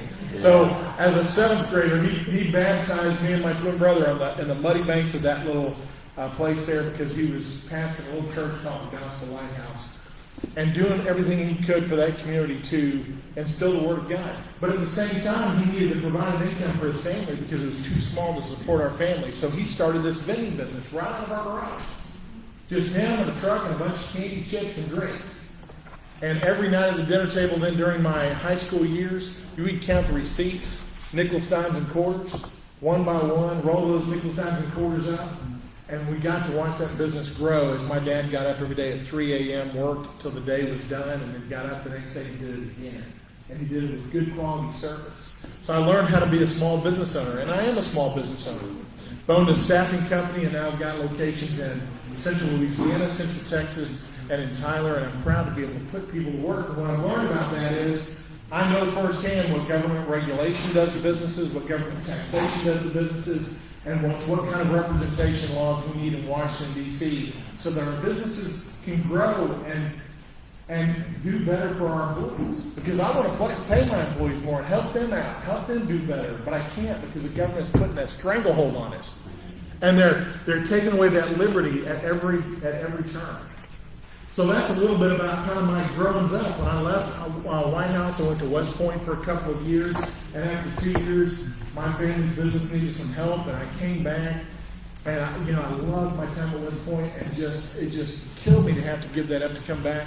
But ended up transferring to Texas Tech and getting a degree in Russian, staying, getting another degree in business, and then staying because I met and married this really wonderful lady from Wichita Falls named Keena, and I stayed for my law degree out there. And when we got done, we decided to come back home to East Texas and to begin to build back into East Texas using what God had called us to. For me, it was a legal career. I got to clerk during law school at a place called First Liberty Institute. Anybody know First Liberty? Yeah. Kelly Shackelford over in Plano, Texas. They are the nation's largest defender of religious freedoms. I clerked there when I was in law school. When I came out and got to East Texas, Kelly called and said, we need a lawyer in East Texas so that when we have cases out here, we need somebody we can send those cases to. And they had a couple of us out here, and they sent me cases from time to time as a lawyer, and I got to defend free, pro bono, cases brought to make sure that religious freedoms were upheld. Prayer in school, those kinds of things. You know how that is. And they've had some tremendous victories at the Supreme Court level. So I was glad to be able to use those talents and that calling the Lord had for me and give back to our community. Let me tell you about a few other things that will tell you about the proof is in the pudding, because what Senator Hughes said is true. On the campaign trail, folks can tell you anything. And how much time do we have? All right. Good. I want to be sure to stay within time. Folks can say anything on the campaign trail. A lot of these forums we go to, they're like, hey, you got 3 minutes, and tell us about yourself in 3 minutes. Mm-hmm. It's really tough. Mm-hmm. One of them, the first one I went to, they're like, you got 1 minute. So they can't even say my name in 1 minute. But, it's an opportunity for folks to tell a story about who they are. But what you really need to do is dig deep and say, yeah, but when have you proven this? Because surely, if you're running for Congress, you've done something before today. Surely, before you decided to run for Congress, you've proven you're a conservative and that you're willing to stand and fight for conservative values. I think that's the kind of conservative you need in Washington, D.C. to be proven, so that those wins, those pressures in Washington, D.C. do not topple you over and do not pressure you to do something that is against your principles. So let me tell you about some of the things that I'm proud to be proven of. One is a grassroots Republican. Many of you are that in this room. Almost 20 years ago, I served as a Republican club president in Smith County. I was a precinct chairman of precinct, county and state delegate to the Republican convention. I did those things. I did the block walk and the phone call and all those things that you would say, that's where the difference gets made, because you're communicating face to face with your neighbors about the real values of what's going on. I didn't need to get elected to that position. I didn't need to have a position of influence, to be a person of influence. I just need to say, I'm willing to step out and give my time to do that. I was proud to do that. Also did some things like I told you about, representing folks for religious freedoms on First Amendment stuff.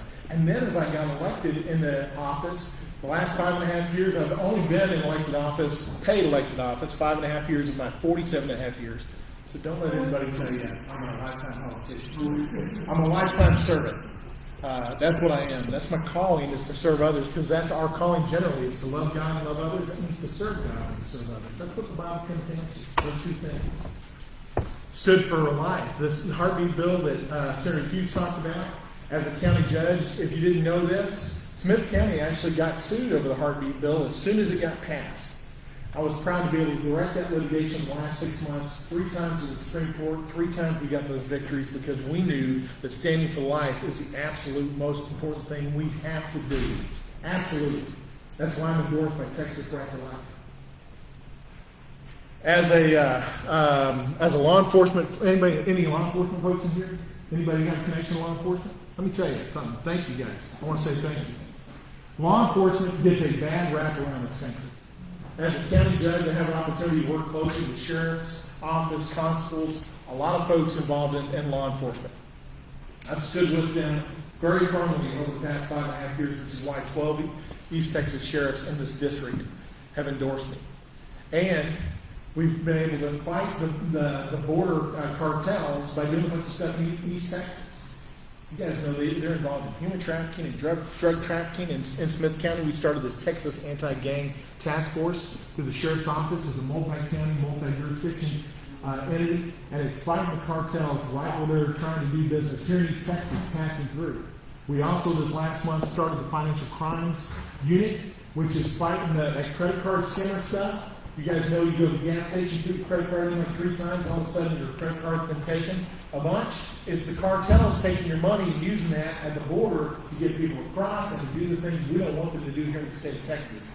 We've been fighting that there in Smith County over the past 5.5 years. Property taxes. Nobody likes property taxes. I don't like property taxes. I'm a county judge. I don't like property taxes. I want to keep them as low as possible. I want to keep taxes as low as possible in every round.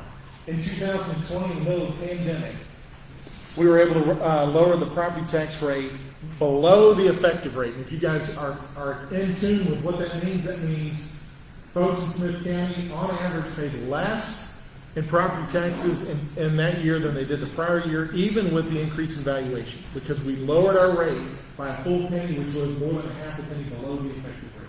We did that because we said more taxes means less freedom. We want you to have less taxes and more freedom. We're one of the lowest tax counties in the entire state, of the best 10% in that category, and I'm proud about that. Very proud about that. So, what about election integrity? Some questions have already been posed about election integrity. I intend to get some questions about elections here in a minute.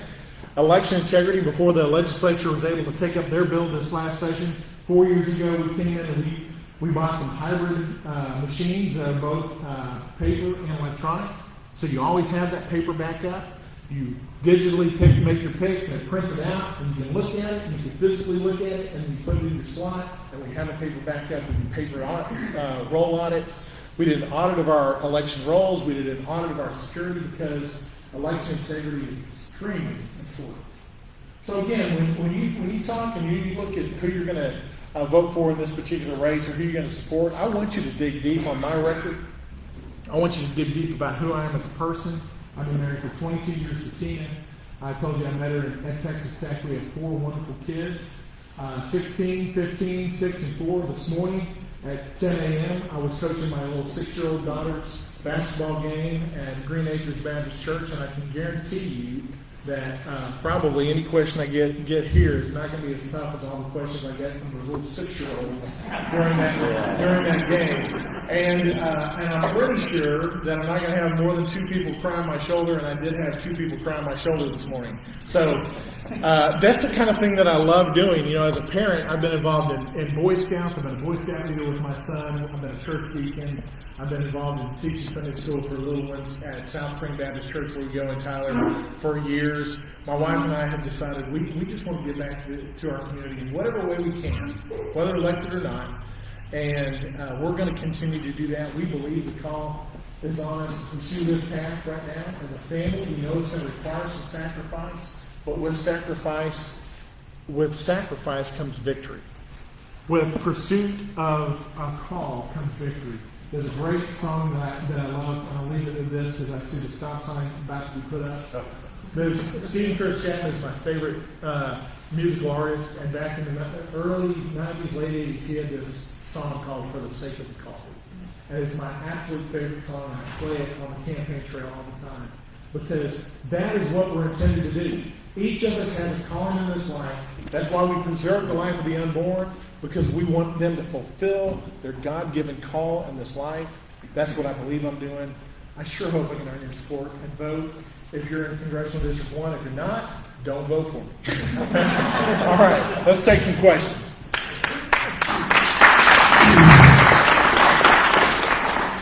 You have been in politics for years. Do you consider yourself a political insider, and will you enhance your ability to get things done? Yeah, I did not know that question was coming, but I think I sort of addressed it earlier. I've been a county judge for 5.5 years. I was on the town city council for 4 years, in the early 2000s, 05 to 09. But I want to say this. I walked away from that position so that my family could have the opportunity to go to Houston and provide my son a special schooling for the deaf down there. And so when you look at politicians, lifetime politicians are those that seek power and position. And I can tell you, if you're looking for somebody that's walked away from that, I've already proven I can walk away from that. I already have walked away from that. So I'm not an insider. I'm not some guy that's dedicated my entire life to paid political service. All I'm doing is following the call of the Lord and trying to figure out how can I best serve the community, how can I best provide an opportunity for my kids to grow up in a nation that is free, that has liberty, that they can then serve their fellow man and do their call on their life. My father is a veteran living in the VA Watkins Logan nursing home. He is healthy, yet being quarantined because staff are sick. What will you do to stop this imprisonment of our veterans? As county judge, we looked at our veteran service office, and this is another example of what the proof is in the pudding. When I came in, the second thing we did behind solving our road and bridge problem was we did a whole year of an operation called Operation Reciprocity. We took our veteran service office and said, we've got to be able to serve our veterans better. We got to be better than this. And this Operation Reciprocity was to serve those who have served us. And we increased the level of what our veteran services officers were doing because that was important. That's what we could do at the county level. At the federal level, I can tell you there's going to be more accountability for what goes on in veteran services because folks are now being held accountable for the atrocious conditions for our veterans. We have to hold them accountable. That's part of that morass of Washington, D.C., where you have now this breadth of administrative agencies that are drilling down and making rules that are just like laws. Congress has abdicated its authority to these administrative agencies, and we should not do that. We cannot continue to do that. And for veterans, we have to stand strong. As a guy that went to West Point for 2 years, I can tell you the love of the military is there. It's deep. It's rooted. I took my wife back to the Army-Navy game this past year, and unfortunately, Navy got the best of us. But we love it. She said that's the best game I've ever been to. Why not the game? Because of the patriotism that was in that crowd. 100,000 people or so in that crowd. Every one of them patriots. Every one of them love their country. You could just feel it all over you. Go ahead. How do you manage to stand up to the Democrats in Congress? Ooh, this is great. I love this question, and I'm ready to do it. And I'm going to tell you a story about my own 6-year-old daughter. Yeah, baseball bat. That's about what we need, right? And first of all, you know, county judges cannot be soft. Now, I'm an even-keeled guy, and I'm steady. But I played football, basketball, ran track, played tennis in high school, and you learn from those experiences. And then at West Point, you had to stand there and take it. There were three things you could say at West Point your freshman year. Yes sir, no excuse sir. You learn real quick how to get the job done and quit making excuses.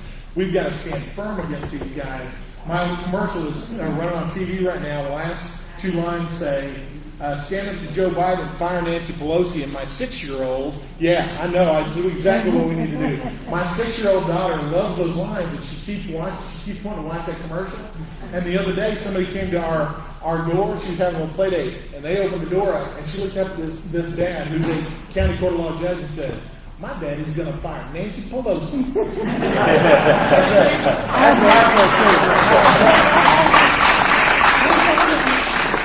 She continues to walk around the house saying that. I love it. It gets me pumped because I'm ready to fire Nancy Pelosi and ready to get some things done. Go ahead. As we now speak about the federal overreach, we also need to speak about the state of Texas overreach using the eminent domain without our consent. Restriction of all government overreach. I agree. So eminent domain, the legislature has done some great things. The state legislature has done some great things to limit how eminent domain happens here in the state of Texas, giving a lot more property rights back to citizens. I've supported every one of those things that they've done. I've stood with them on that. We don't do that. I can tell you as county judge, the last 5.5 years, we have not engaged in eminent domain. We don't do that kind of thing. We're involved in a planning project right now, and we're working with property owners, and we are not engaging in eminent domain. You cannot do that. Private property rights mean too much. Those folks have worked too hard for that. We've got to stand firm for citizens to be able to have their right to say, this is my property. How do you intend to get your agenda the past when you're elected with all the establishment politicians that are not looking out for the interests of the people who will be electing you? I won't say baseball bat this time. That probably is not the right way to go, especially if somebody's filming this. But here's the morass of it. And I'm not going to be blind to say, I'm going to go down there and get all this stuff done by myself. I'm one of several hundred, and I know that. I understand that. And in fact, a lot of folks have asked me, why don't you go up there? Because you know these other folks, they have to be on board with you to get something done. But I tell you, if good folks don't go, good stuff doesn't get done. It may take time, and it may take years, and it's a long-term deal. But as county judge, here's how I did it. And the formula works. Doesn't matter which group you're with, the formula works. And it's this. You stand firm on your principles, but you also behave in a way that's becoming of a statesman. You stand firm, but you build relationships. You find the common ground that are in line with your principles and in line with the principles of this group right here in Congressional District 1. You do not go outside of that. You never move off your principles. Never. But you can effectively work with people. You can build relationships, and you stand firm, and they trust you. And I talk about foreign policy all the time and say, look, you need to have trust and fear out there. And both of them come from both your foes and your friends. They've got to be able to trust the United States. You know why? You know how that happens? We stand on our word. We're true to our word. And if we're true to our word, then our friends and our foes trust what we're saying. That's not happening in America. Same with being in Congress. Over time, people will learn to trust me, and they will learn to know that I'm a man of principle, but I'm also a man that understands how to put those principles into good policy. And that actually takes a lot of hard work. My wife will also be happy if I get elected because it'll be the first time ever I only have one job. So I'm a guy that has a lot of stuff going on. When I'm not working, I like to work. That's what I like to do. Go ahead. COVID relief funds can come with unconstitutional strings attached. These unconstitutional strings have been identified in other areas. Did Smith County's COVID relief funds have any unconstitutional strings? If so, what might they be? Yeah, I'm not aware of any unconstitutional strings for our COVID funds. And I'll say I didn't ask for those COVID funds. I wouldn't have voted for those COVID funds on the federal level. I would not have done that. What we're trying to do in Smith County with the funds that we have from from what's been passed down to us through the ARPA funds is actually help with the tax reduction and help use that money, find creative ways to use that money for things that would already be spent out of our general funds because it's your tax money. It's just because it's at the federal government coming down to us. It's your tax money, and we've got to recognize that. So we're trying to find ways to use it for those things that we would have already had to use tax money for locally and be able to keep that tax rate low or lower it even further. How do you vote to keep the progressives from gaining ground? What bills would you introduce? Are you willing to fight to keep the federal government out of the state's business? So when you talk about, yes, federal government has to stay out. There's a lot of questions there, like three. Let me start with the last one. A great example of the federal government staying out of the business is the Department of Education. So there's a whole lot of stuff that the federal government has no business in. As a conservative, you should be appalled, even if they're trying to do something that sounds like a good substantive conservative idea at the federal level, you should say, no, leave it alone. It's a state's issue. Education is one of them. You ought to just get rid of the whole Department of Education. That's what you need to do.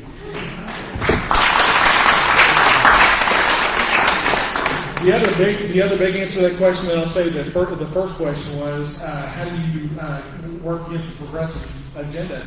Well, I would love to see some sunset clauses in there for all these administrative rules and regulations go into place so that at some point in the future, whether that's 6, 8, 10 years down the line, that if these administrative rules get into place, they just completely fall off the books unless the legislature comes back and affirmatively votes to keep them in place, which you know is not going to happen, which means that over time, 6, 8, 10 years, 12 years down the road, government shrinks because that's where government's growing. It's through all those administrative rules and regulations. I'd love to sunset all those. One of our speakers today said after his talk that we cannot trust the voting machines that print our ballots and then count the printout.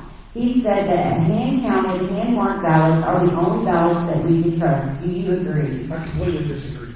The number one area of fraud in our election system is when people are touching those ballots. And if you want to go back to, I know there's lots of conspiracy theories out there right now about the election machines, but we've got the machines we have in place with the paper backups are as safe as they get.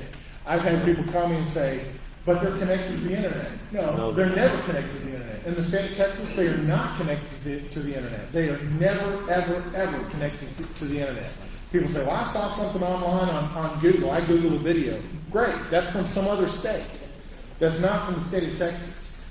We cannot, as conservatives, you have to be informed. You cannot be taken by conspiracy theories.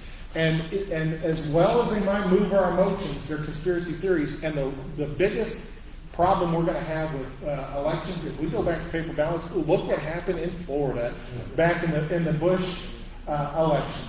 I mean, you want to go back to that? That was atrocious what happened back then. When people put their hands on those ballots and they touch those ballots and they're hand counting those ballots, that's when a lot of fraud will go on. It's where the fraud's going on now through the mail-in ballots. Don't be taken by that talking point. I don't know who said it, but I'm just going to tell you it's wrong.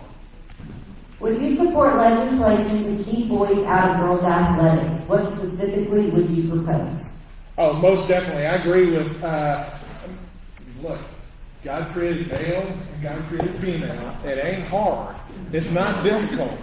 It's not hard at all. And I don't know where we got all mixed up in this. I have 2 boys and 2 girls. I love them equally. They are of equal and eternal value to God. They are of equal and eternal value to me. And all of them have a call and specific purpose in this life. But it is not to be the other. I can tell you that's not one of the purposes. So, my daughter is a JV basketball player at White House. She loves basketball and does a great job in basketball. In this room, do I really need to try to make an argument as to why the boys should be with the girls? I mean, really. We just know it intuitively. Why? Because we're centered on a Christian worldview. And the Christian worldview says, God created male and God created female. And that's the way it should be. Man should not be functioning with that at all. Amen. Any more questions? We still have time? Go ahead. Keep going. I love these questions. Do you agree with the DOS's current definition of domestic terrorism? The DOS's. Are we talking about DOJ? Here's what I don't. Oh, that scared me for a second. I was like, I don't know who the DOS is. I was going to take my way through that question for a second. No, I don't, because one of the prime examples of this is the January 6th committee, because they've used, when in their charter documents, they've used the definition of domestic terrorists to identify those that were involved in January 6th. It's atrocious. And you guys know it. It's being politicized, right? Not just that commission, but the Department of Justice across the board, they're politicizing that to reference who? Well, to reference probably a whole lot of us in this room. I mean, that's what they're trying to do. They're trying to demonize us so that they can delegitimize us and our opinions and our values. That's what the liberals have done for years. And we can't stand by and let them do that. We've got to be in the mountaintop speaking out saying, this is not true. This is incorrect. This is, as Senator Hughes said earlier, the easy statement. It's a lie. That's what it is. What 3 city U.S. reps will you emulate? In terms of their voting record. Yeah. I.e., who would you vote with? I've gotten this question several times too, and I'm going to tell you that none. And I'll tell you why. Because I don't intend to go up there and actually use the word emulate on a written answer on this. When somebody asks me this, I'm not going up there to be led by anybody. That's not my job. My job is not to go up there and have other legislators tell me what to vote for, or who to be, or what to look like. That's not my job. My job is to go up there and vote based on 2 things. One is the principles that I've enunciated during the election cycle, because that's part of what we're supposed to do. To say, here's what I stand for, and you, congressional district, if you vote for me, this is what you can count on. So you can count on me voting on my principles. But then there's a whole lot of areas outside of that are, legislation is going to come that is not a moral principle or not a standard principle that we're there, but it's just a practical, do we need to vote for it or against it kind of thing. And the second thing that's going to make the determination is the people of Congressional District 1. That's my job. I'm a representative. If I get elected, will be a representative to Congress to vote for them and what they want. So I want the people of Congressional District 1 to tell me how to vote on issues, but it'll never conflict with my principles. Those two things are going to be the guiding basis for my decisions up at Congress. I will not be dictated by any group or individual up there. Okay, there are plenty more questions. Even if they're good, by the way. We have to stop now, but if your question wasn't answered, I'm sure Mr. Moran would like to stick around and answer some questions for you. Thank you all. I really appreciate it.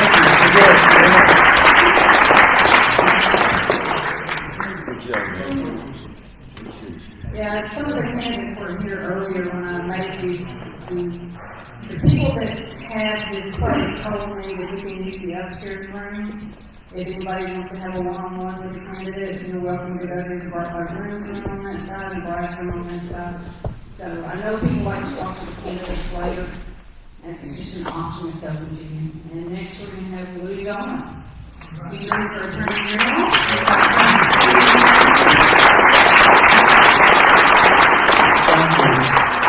Great to see everybody. Nice warm afternoon. Why y'all weren't outside on the porch? It's really nice out there right now. But anyway, hey, we had snow earlier today. Well, I get the constant question, why would you leave a safe seat in Congress, to run statewide for Attorney General? Well, it's not what, Factions folks lady put out that the Bush family in Colorado talked me into doing it to throw the election to George B. Bush. Well, I knew that would only last till the financial reports came out. They were supposed to be raising money and donating money. Well, that was a lie. Then there was a crazy one she put out that I was doing it for the salary. Well, when I announced, I didn't know what it paid, but I understood it was less than what member of Congress made. Turned out it was $20,000, $30,000 less. I didn't run to be a district judge for the salary. Made about a fourth of what I had the year before I ran. That took a huge adjustment, and most everything would say to make that adjustment. And I didn't do this for a salary. It's a number of reasons, but two of the big reasons are not enough's been done to secure our border, and not enough's been done to secure our elections. And those things have got to be done. There's been some confusion within our Attorney General's office. For example, last summer, he was asked for an Attorney General opinion on whether or not our appointed Secretary of State can waive the law passed by the legislature, signed by our governor, that says all ballots have to be sequentially numbered. Well, to me, that's a no-brainer. An appointed official is not going to be allowed to waive off the law. It's the law. You follow the law, and when it comes to ballots, sequentially numbered ballots, as the people that passed that knew, is one of the best ways to secure an election. And frankly, it was December of 2018, I saw a presentation of evidence of fraud in Dallas County of election. And they did have laptops that were doing the accumulating that were hooked up to the internet. And it is true, we didn't use Dominion machines, but a number of states did. They had a Dominion says, our machines don't hook up to the internet. And that's true when they ship them, but they have a slot there for a modem that normally gets put into those machines like in Georgia. And that allowed people that had an iPad, they could fix problems that say arose with voting machines around in that particular district. it seemed pretty clear, especially starting with the primary, the early votes, that after the flash drives with the different accumulated early voting were provided to the firm that Dallas County Democrats had hired to do their counting, good Democrat money used to get them trained properly, there were manipulations of the numbers on the flash drives. There was manipulation of the vote counting that was done. It appeared pretty clear. I mean, I was a felony judge. I signed warrants. Never got reversed on one. When I said, yep, there's probable cause, I'm going to sign a warrant, it was always upheld. And it looked to me like there was probable cause to seize the laptops, the voting machines, the software, the flash drives, and then you would have evidence to convict. But our Attorney General saw the presentation and didn't think it was worth pursuing. In 2020, down in Harris County, there were a number of Republicans that were really alarmed at the fraud that was going on. They begged the Attorney General to come help. And some of it was legit, some of it wasn't, but he didn't help with any of it. So those things were really concerning me. And, you know, another example, he was asked for an Attorney General's opinion last summer on whether or not sex change, puberty blockers, these kind of things, or child abuse. Well, some years back, I interviewed Dr. Paul McHugh, who was the head of emeritus of Johns Hopkins Psychiatry Department, and he had put it in an article he published in the Wall Street Journal that to do sex change and even to give a puberty blocker that can cause sterility and can cause, you know, life-shortening changes to the body, that is child abuse. But it took 4 months, and the opinion came out, and I would challenge you to try to figure out, is he saying it is child abuse or it isn't? Because it was a rather worthless opinion. And then when you start looking at contributions that have come in and from whom they've come, you can kind of begin to see that there's a connection. Sure seemed to be. Somebody's profiting off of sex transition and they get $260,000. It can have an effect. So I voted for our current Attorney General in 2014. I voted for him in 2018.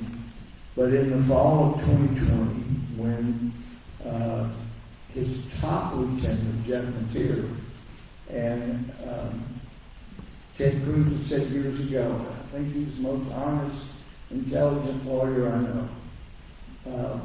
Well, these people these attorneys were hired for their intelligence and their integrity.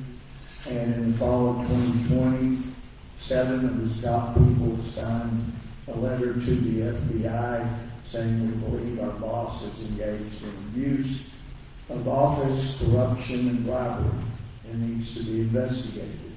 I know he has told people that he's been exonerated, and if you ask the FBI, they always have 2-word answers, no comment.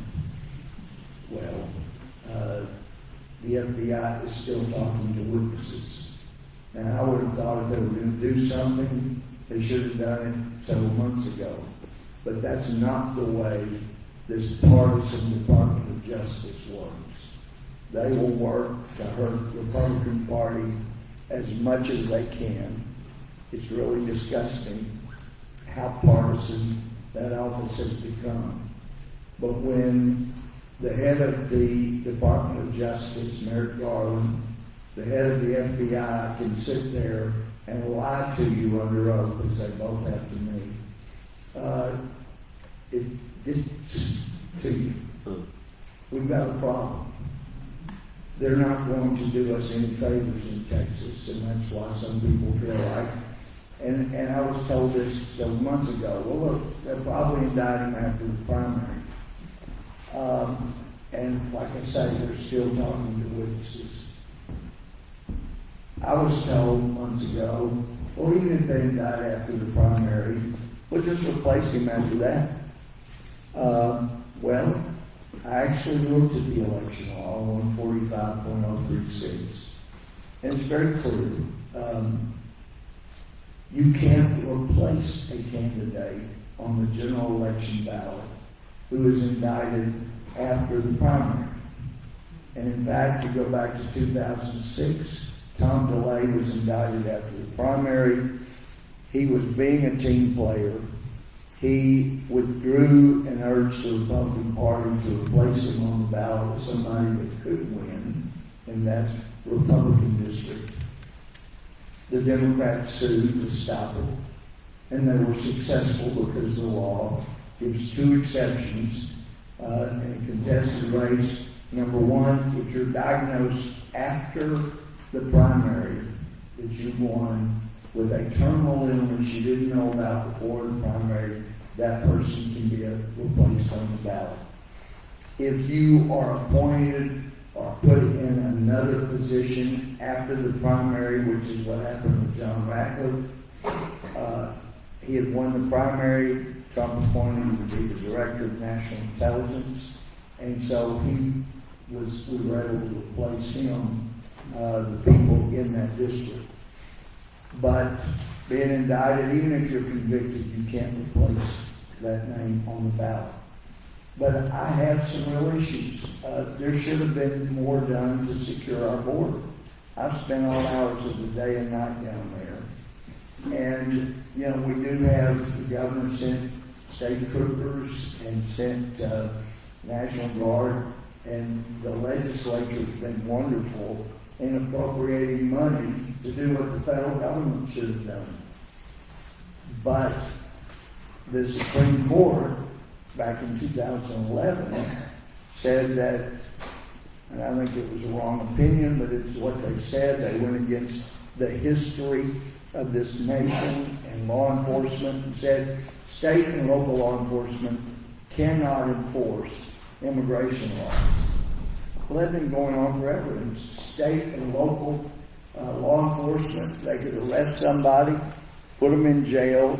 When they found out they were illegally here, notify the immigration authorities. It worked very well in some places. But the Supreme Court said that couldn't happen anymore.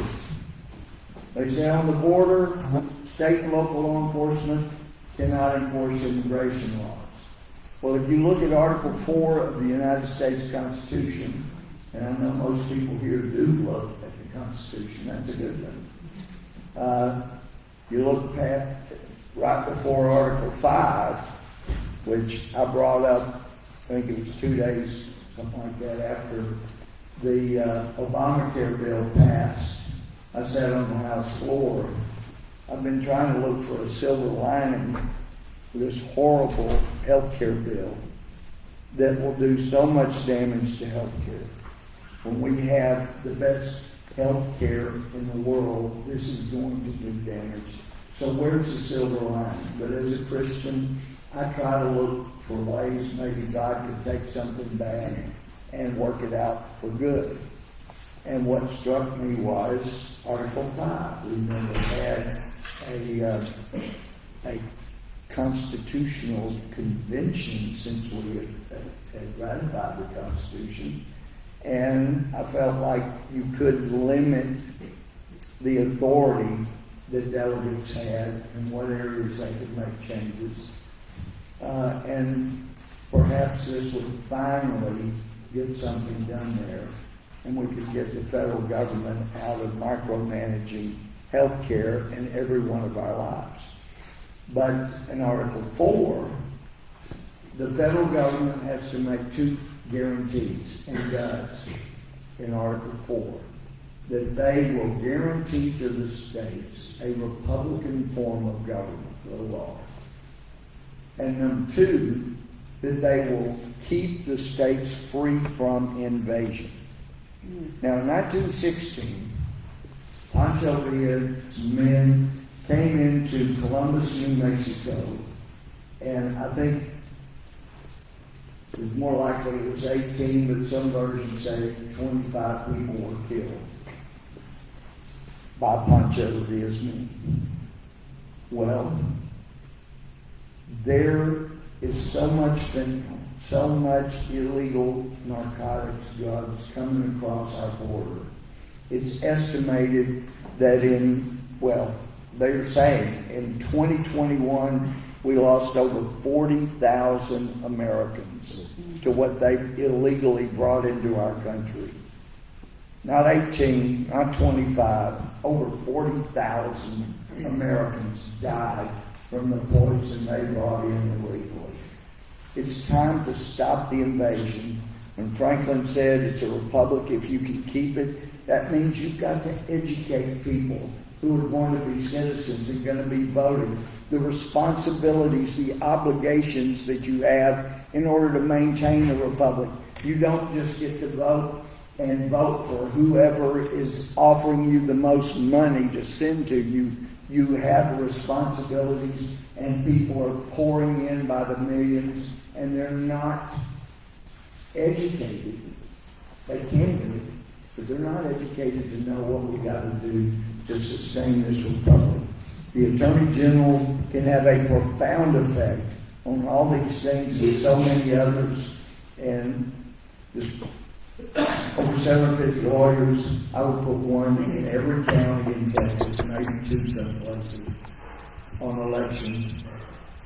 They'd be ready to get TROs or injunctions to stop any impropriety. So thank y'all for letting me be here.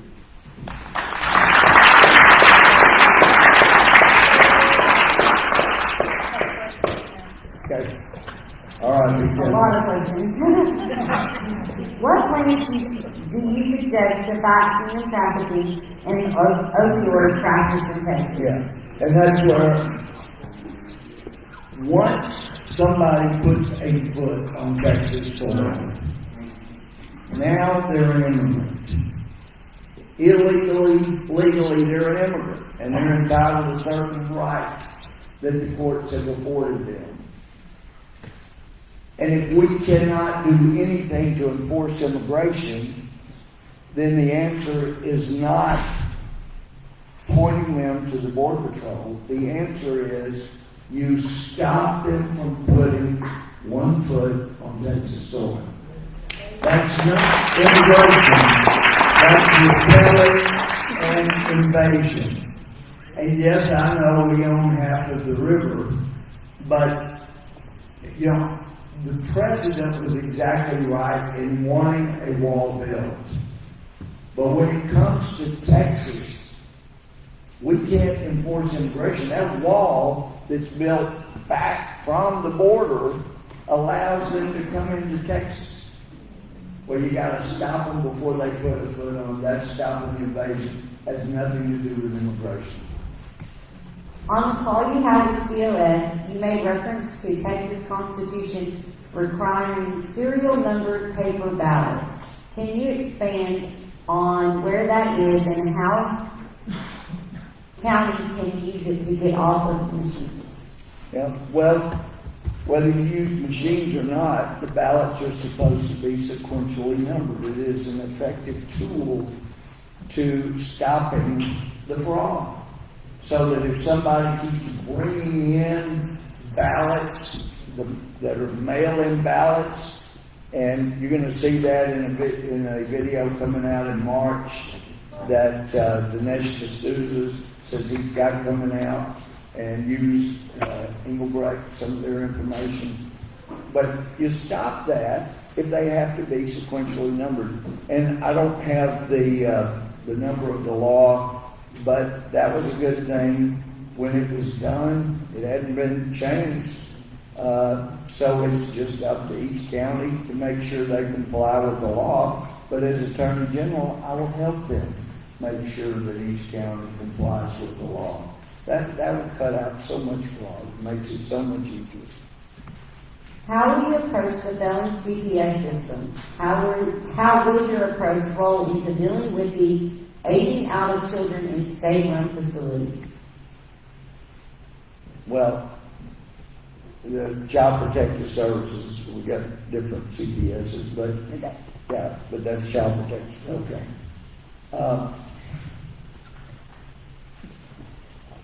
I was an exchange student in the Soviet Union. I was given a tour of what we would call daycare. Every kid goes like a month after they're born.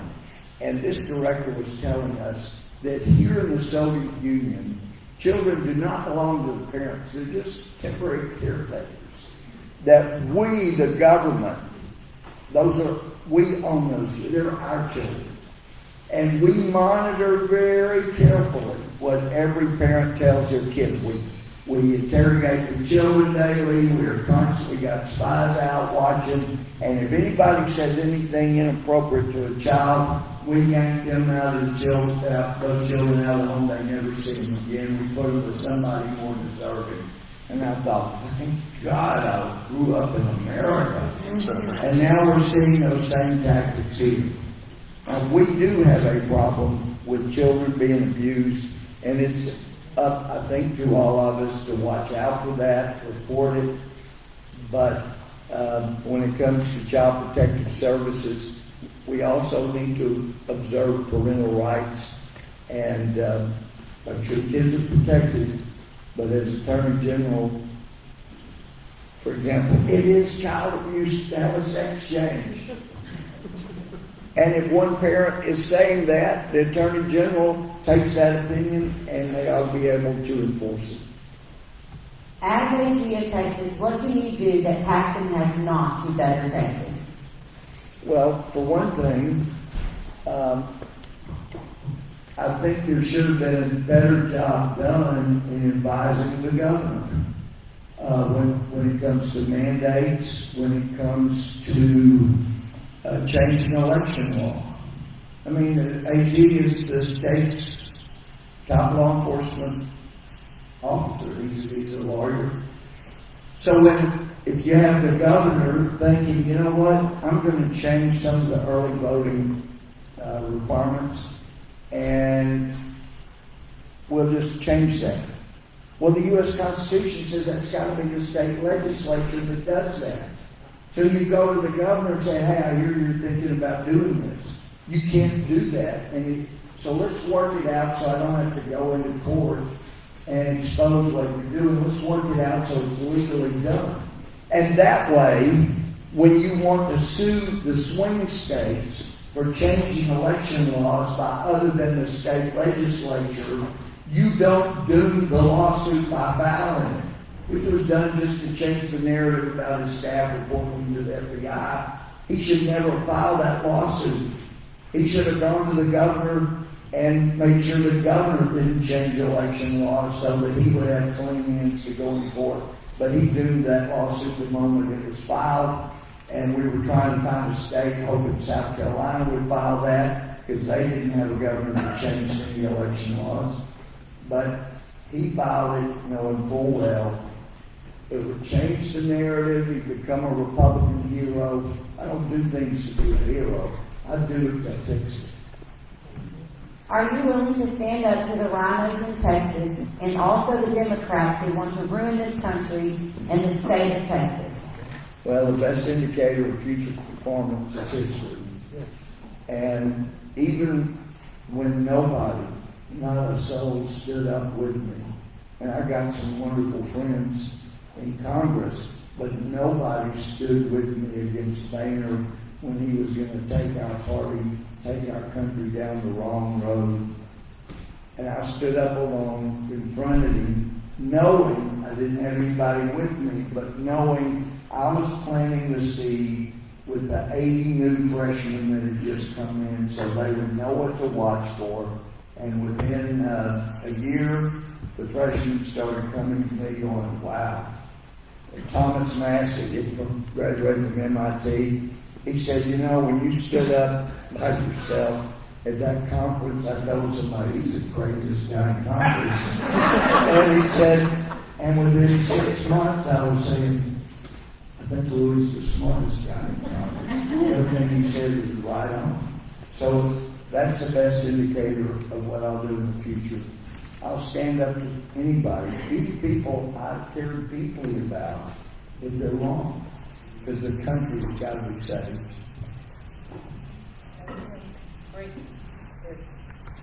Are you willing to look into removing old laws useless to Texas and getting back to a constitutional rule of law?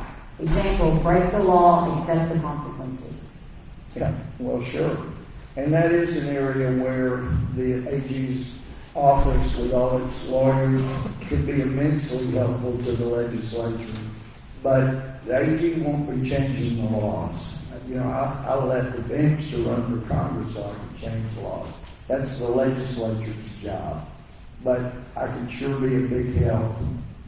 Anytime anybody in the legislature has questions, and also anytime I affirmatively see, you know what, we need to fix this. And one of those is we need a new law that will allow the Attorney General to go after organized crime. The drug cartels are here now. They're not just on the border. They've set up shop. We keep being told Houston is the biggest sex trafficking capital in America and maybe the world. In Texas. You got to have an Attorney General that can go in, even into the Democrat counties, and root out the corruption and prosecute it. It may take a tweak in the Constitution that we'll all have to vote on, just so the Court of Criminal Appeals doesn't screw it up again. But I'm hoping that we're going to be able to get a law like that done, so the AG comes in wherever the problem is and goes after the corruption. Things went to cornbread hell with our schools when we took God out and the Pledge of Allegiance. What will you do to put those back in? Well, it takes defending, and actually Jeff Mateer, that was the first assistant that led the charge of reporting AG's criminal issues. He works for First Liberty. They take cases for Christian groups, and groups like that have been doing a good job, but some of these things shouldn't require an outside group. The Attorney General ought to be standing up for the U.S. Constitution and the First Amendment that y'all already brought up. Heck, we're supposed to have freedom of religion and not persecution of religion, especially Christians, and that's where we've come to. And it has had an entirely detrimental effect. And I've said numerous times, but when John Adams said this Constitution is intended for a religious and moral people, it's wholly inadequate to govern any others, he was right. If we don't teach a moral right or wrong in our schools, then you're going to have to get rid of freedom of speech. You're sure going to have to get rid of the Second Amendment, because people won't know it's wrong to kill somebody because you think it may feel good. There is moral absolutes, and we got to get back to teaching them, or we're going to lose all of our rights under the 10 Amendments. God forbid Abbott wins again. What will you do to uphold Texas conservative values? Well, like I said, as Attorney General, you're supposed to make sure people follow the law and enforce the law, and that's what I would do. And like I said, that would mean if you think the governor, the lieutenant governor, or secretary of state, or somebody else is messing up, you'll let them know.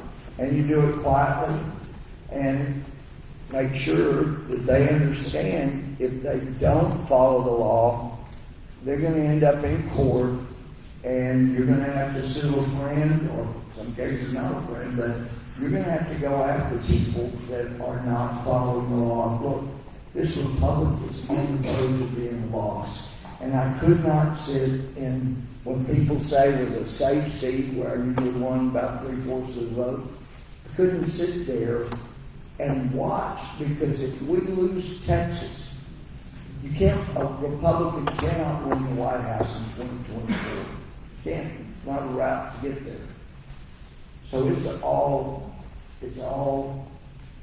just hanging by a thread.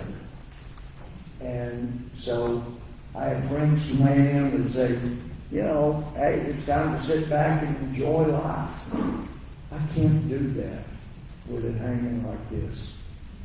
I think we can do enough that people will rise up in future generations and call us blessed, but if we blow this the next 2 elections, we're done, and they will cuss our names in future years. Why did you leave Congress to run for AG? Okay. Well, I think I'm pretty well touched on that, but let me make sure people understand, because there are a lot of people making stuff. I would love to have been in the majority next year. I would love to have rubbed Democrats, made them follow the rules that they have put on us. And in fact, I was preparing a rule to bring up for the next 2 years of Congress that, because we're going to fix the rules. The chief of police said there is no evidence from any source that any member of Congress is a threat to another member. There's no reason to have additional metal detectors just for members of Congress around the House floor. And wearing masks, we found out those don't really help, but we're required to have them on the House floor. And the rule that I was proposing is that if you voted for the rules that mandated metal detectors and masks, then you have to live under those the next 2 years too, while the rest of us will not have to observe those. There are things I was looking forward to doing, but my state I love and the country I love are at risk. I couldn't sit back and not try to make a real difference. All right, this will be the last question. Would you, as Attorney General, fight to get voter fraud back under state control instead of local district attorneys? Yeah, and that's what we're talking about. Since the Court of Criminal Appeals decision, I felt like that could have been more effectively presented to the court. I mean, heck, Justice Scalia has pointed out before, if you guys can't get things straight in the legislature, don't come running to us to fix what you refuse to fix. And I understand the reluctance to take stuff up like that we could easily fix ourselves. So we need to fix that so that even the Court of Criminal Appeals won't make a mistake again. And I feel sure that Texans, if they have a chance to vote for a constitutional amendment to our Texas Constitution, I really think they would vote to allow that to happen exactly the way it's put in that question. That lets the AG come in and go after crime wherever it is. Under the law right now, normally he has to be asked by district attorneys. Well, the Democrat DAs in the Democrat counties are not going to do that. We got to go root out the corruption. We got to root out the organized crime. It has gotten horrendous, and we get upset back when that happens. So thank y'all very much for that.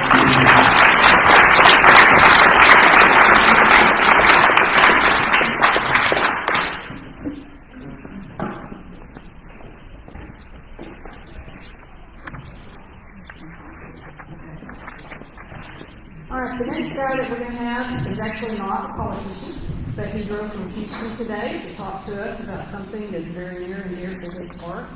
Orlando Sanchez was elected Harris County Treasurer in November of 2006, the first immigrant to be chosen countywide by the voters for a non-judicial office. He served in that office until, I guess he is a politician, until December 2016, overseeing Harris County's multiple bank accounts, paying the county's expenses, and serving as an independent set of eyes and overseeing spending of county taxpayer dollars. Sanchez immigrated to Houston when his father was hired by former Harris County Judge Roy Hopkins to be one of 2 Spanish announcers for the Colt 45's baseball club and then the Houston Astros. Sanchez graduated from Bel Air High School, joined the U.S. Air Force, and enrolled at the University of Houston. He graduated cum laude from the University of Houston with a degree in political science and embarked on a career as a public servant. First as a 3-term Houston City Council member and then as Harris County Treasurer. Orlando sat on the Harris County Bail Bonds Board, is a member of the Board of Directors of Capital Bank, a life member of the Houston Livestock Show and Rodeo, the 100 Club of Houston, and is a current advisory member of Volunteer Interfaith Caregivers Southwest. He is a member of the University of Houston Foundation Board of Directors and is a former advisory member of the University of Houston Law School Foundation. In addition, he is a member of the Council on Foreign Relations and is a fellow of the British American Project. He is the first Latino immigrant elected to a citywide position in Houston. He served 3 terms on council and helped his colleagues pass the first property tax cut in decades. Orlando was appointed to the U.S. Senate Task Force on Hispanic Affairs. He is the founder of the Texas Latino Conservatives PAC. So basically, Mr. Sanchez is here to talk to us about how to the Hispanics to work with the conservatives and grow the party.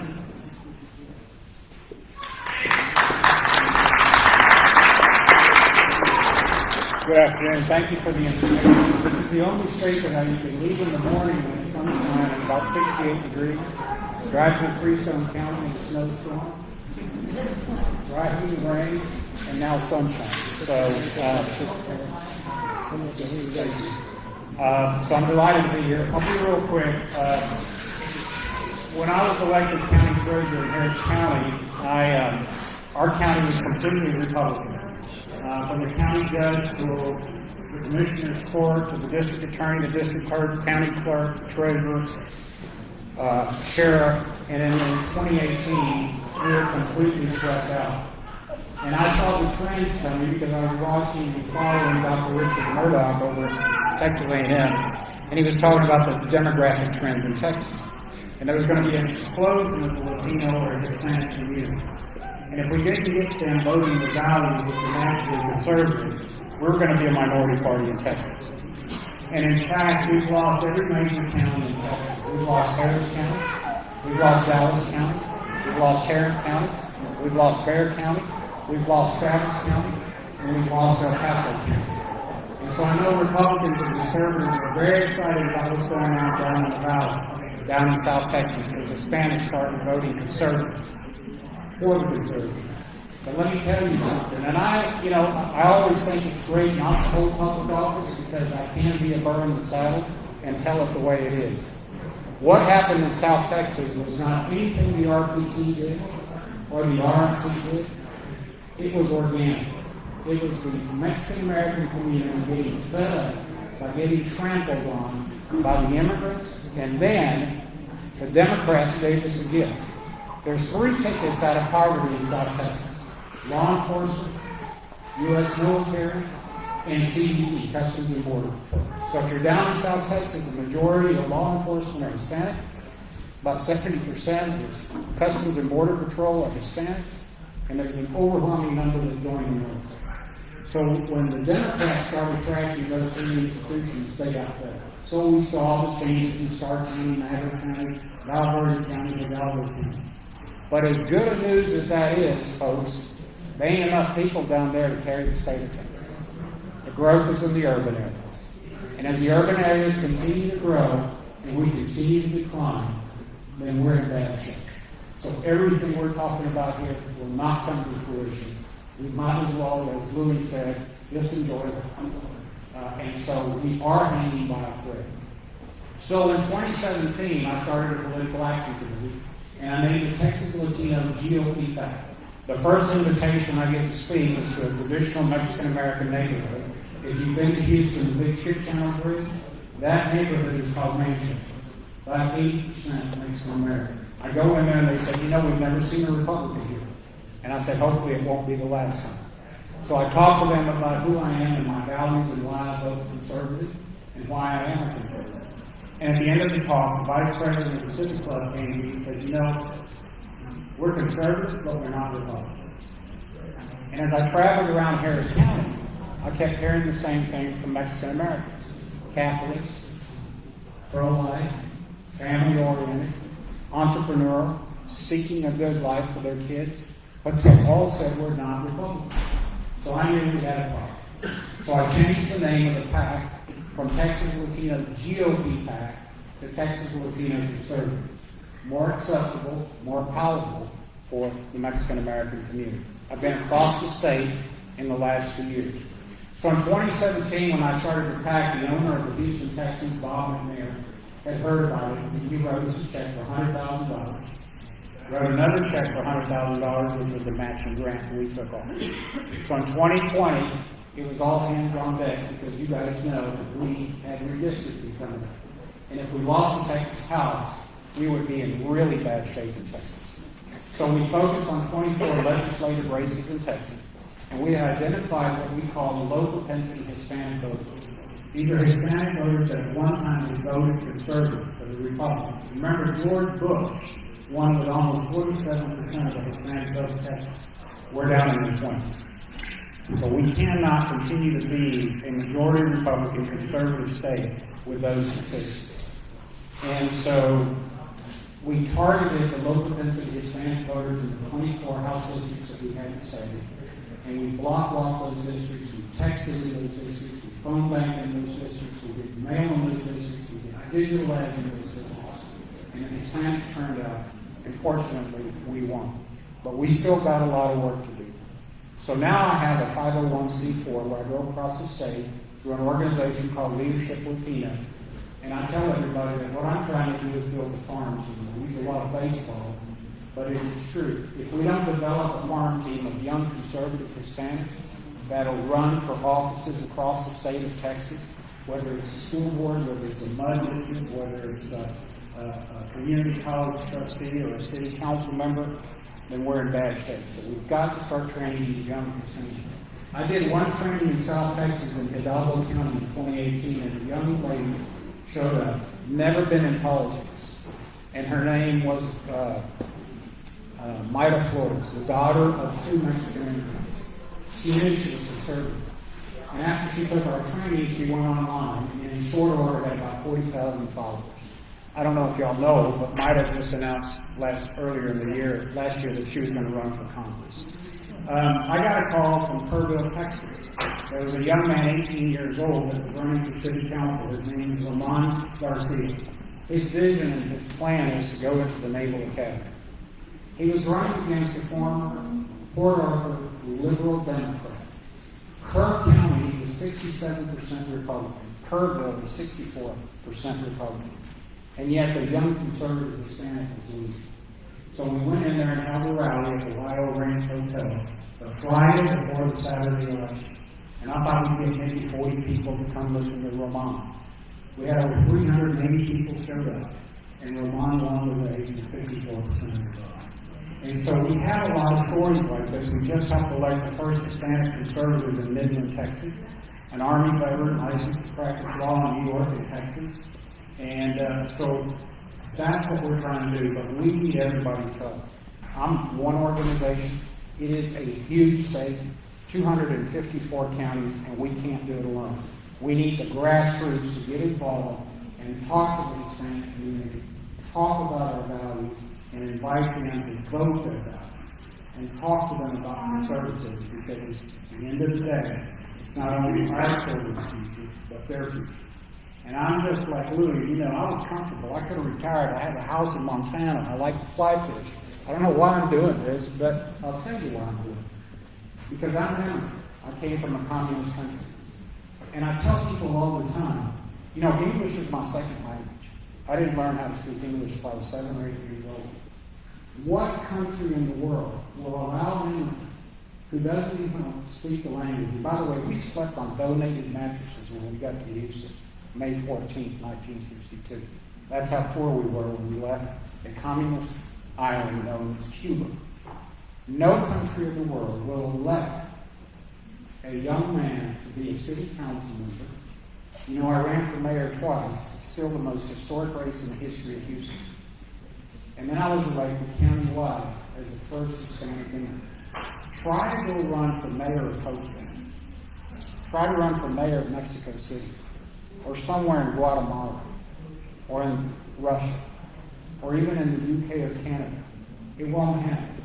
Only in America does a kid who's an immigrant, can't speak the language when he gets here, gets an opportunity to help lead one of the largest cities in the United States.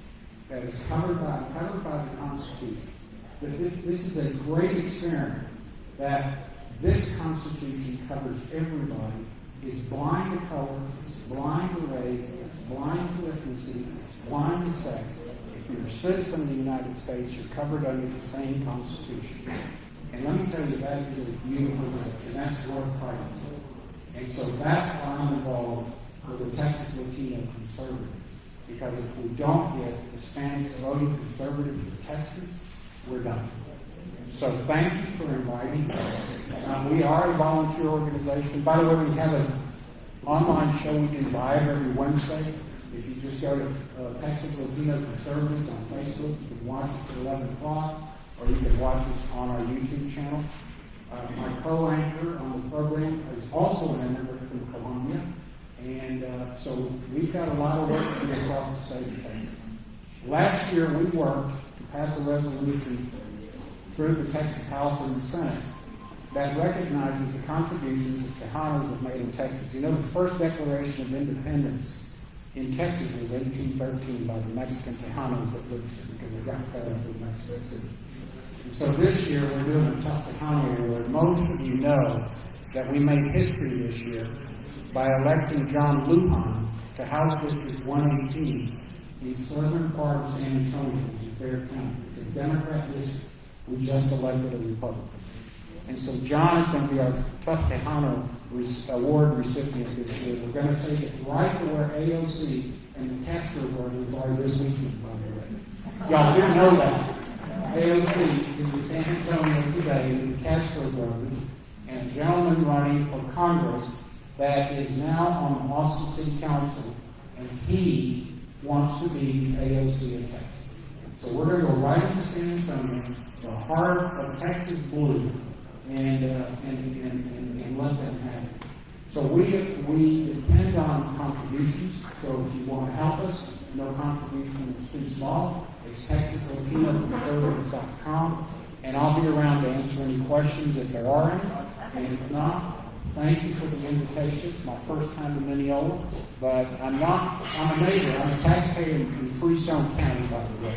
So it's not too far to go, is it? So I want to know, how can we reach out to people here in our neck of the woods that are, are you going to give us the people to reach out to?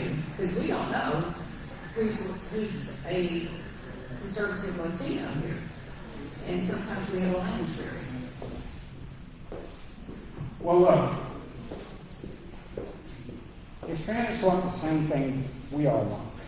We want to live liberty and freedom. We want to make our own decisions in our home. We want our children well educated and highly documented. We don't want the government in our pockets. We don't sit around the porch waiting for a government check to come in. Hispanics are very entrepreneurial. And so what we usually do is just talk to them. You see that FICA on your paycheck? You see these taxes that you're paying when you get your tax bill for your home? You see these taxes that you're paying to your school district? Explain to them what that is and talk to them about the future of their children. They're no different than we are. They want worship and freedom like we did. In South Texas, they don't want their guns taken away from them from Robert Francis O'Rourke. And so there's no dissimilarity. Now, there are immigrants. Houston, for example, is chock full of illegal immigrants.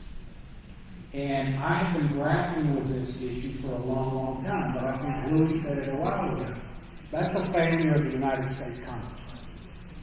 I'm sorry. That's a failure of the United States Congress. Because Congress writes the laws on immigration. When was the last time that we addressed immigration laws in this country? 1996. Ronald Reagan. Right? And you mean to tell me Congress can't figure out that we have a problem at the border and sit down and work together to amend the immigration laws?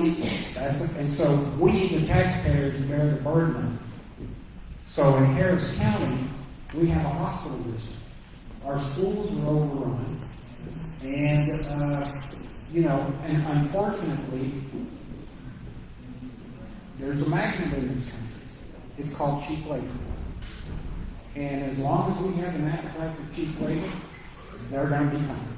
So we've got to get to work. We've got to encourage Congress to make sure and amend the immigration laws. But talk to the Hispanics. See them at the grocery store. See them on their way to church. Maybe you have somebody that works on your farm or the ranch. Talk to them about values. They'll understand.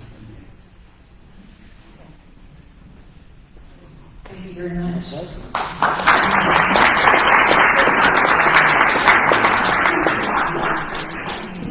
have a 10-minute break.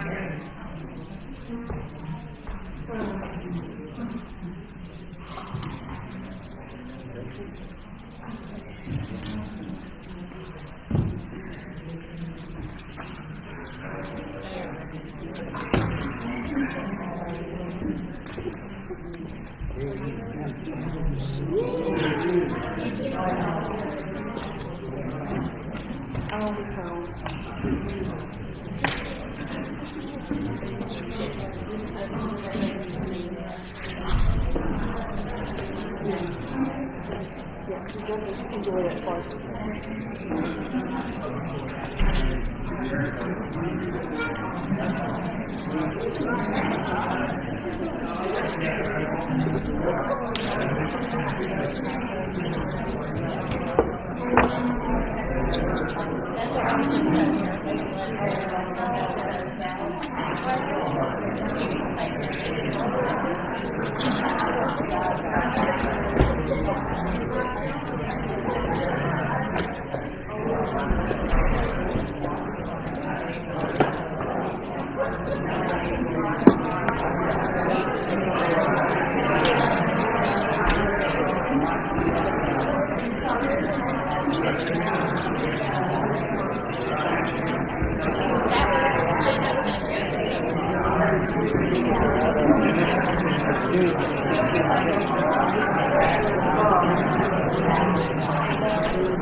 No, you can't have it. Don't cheat the book. Don't you do it.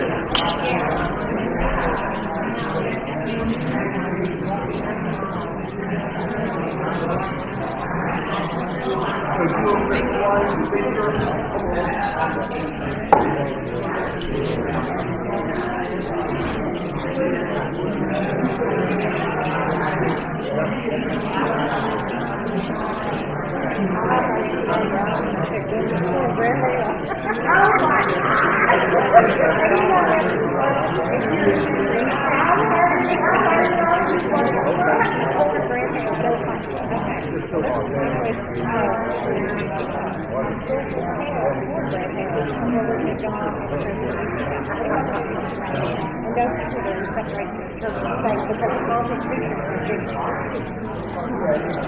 Was that, I don't know, it looks like a banana, or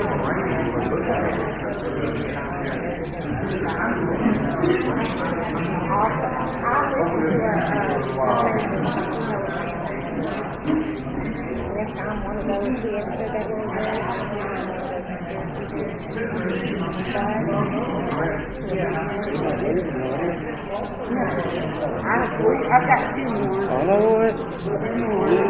You get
Sunshine outside, guys.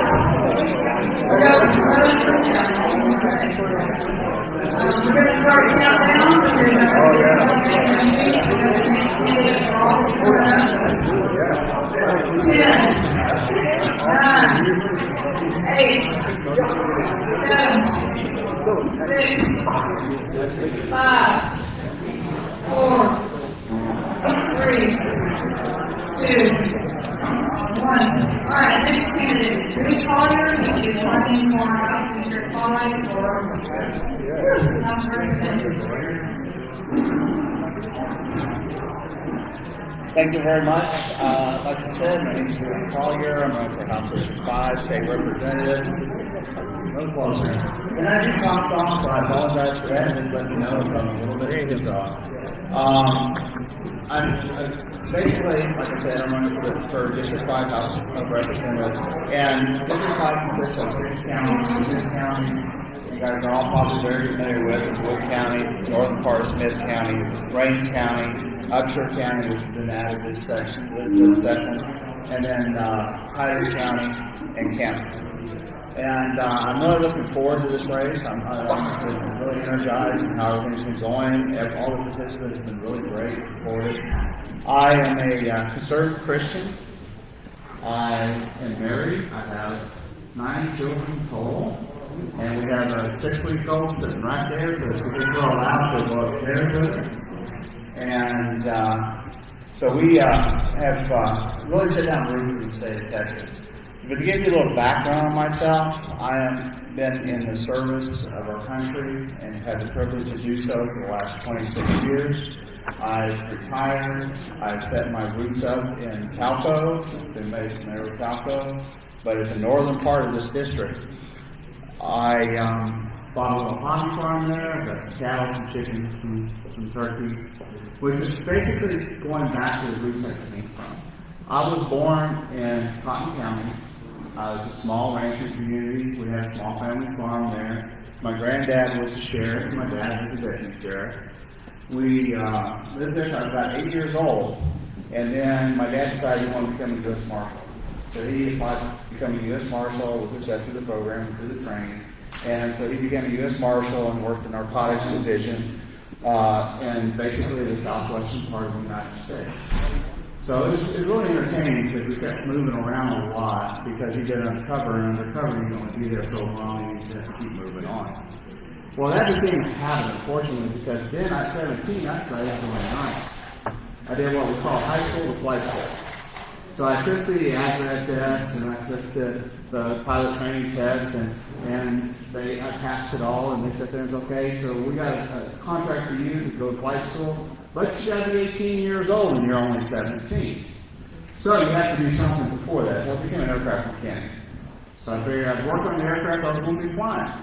So I went and became an aircraft mechanic and did that for a year. It actually ended up being like a year and a half before I actually got to go to building flight school. But after I finished the warrant officer program, was in the primary flight program, I developed some medical problems where my thyroid wasn't functioning correctly and stuff, and that actually grounded me into that part of my career. So I went back to being an aircraft mechanic, and I did that for a couple more years. So I went from private basically to E6.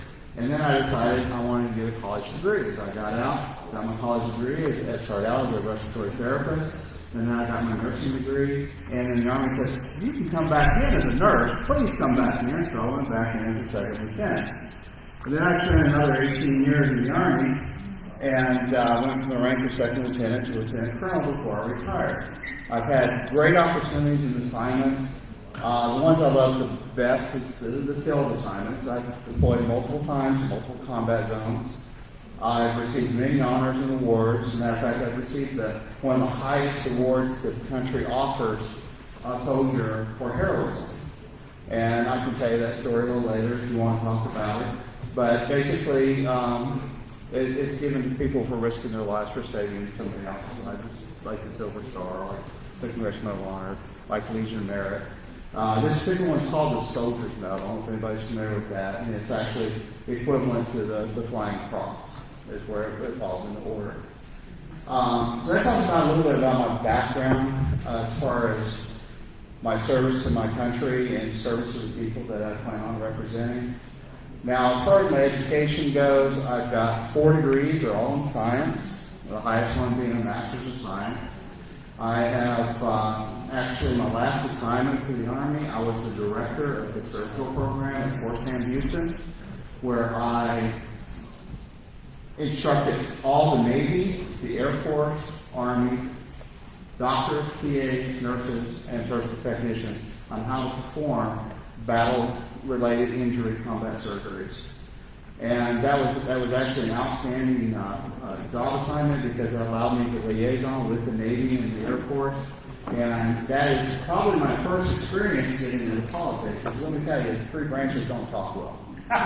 Okay. One thing is, I did really respect the Navy a lot because it reminded me a lot of the Army.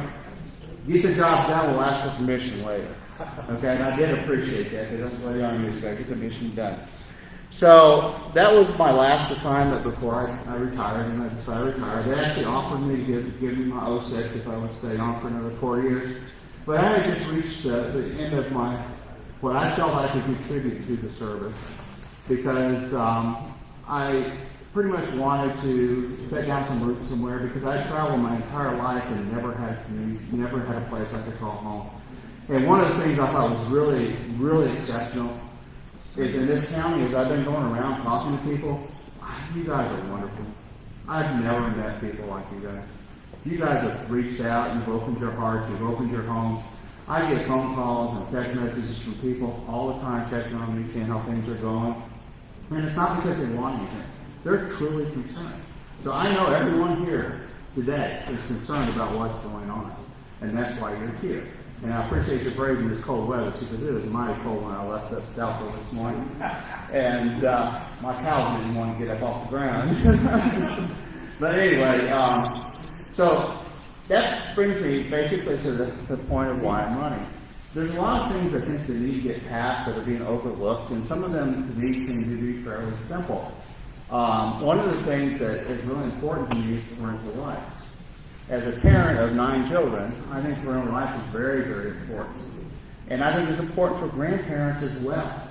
So important, I'm not even at the State House yet, but I have crafted a bill for parental rights, guaranteeing parental rights within the state of Texas.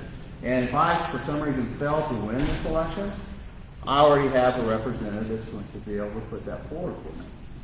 And that being said, I've actually given it to Grassroots of America as well. Grassroots of America has given me the privilege of endorsing me, so I'm endorsed by Grassroots of America. I'm endorsed by Eagle Forum, Robert West, Five Star Plan, Sue Edenwell from Titus County GOP. Multiple people have endorsed me, and I've really appreciated everything that they've done for me. As part of the parental plan, what I want to make sure happens is we make sure that CRT and SEL and all this other stuff is out of the State House. You've heard that we don't have SEL or CRT in the State House, but the thing is, it's now called CASEL, and it is there.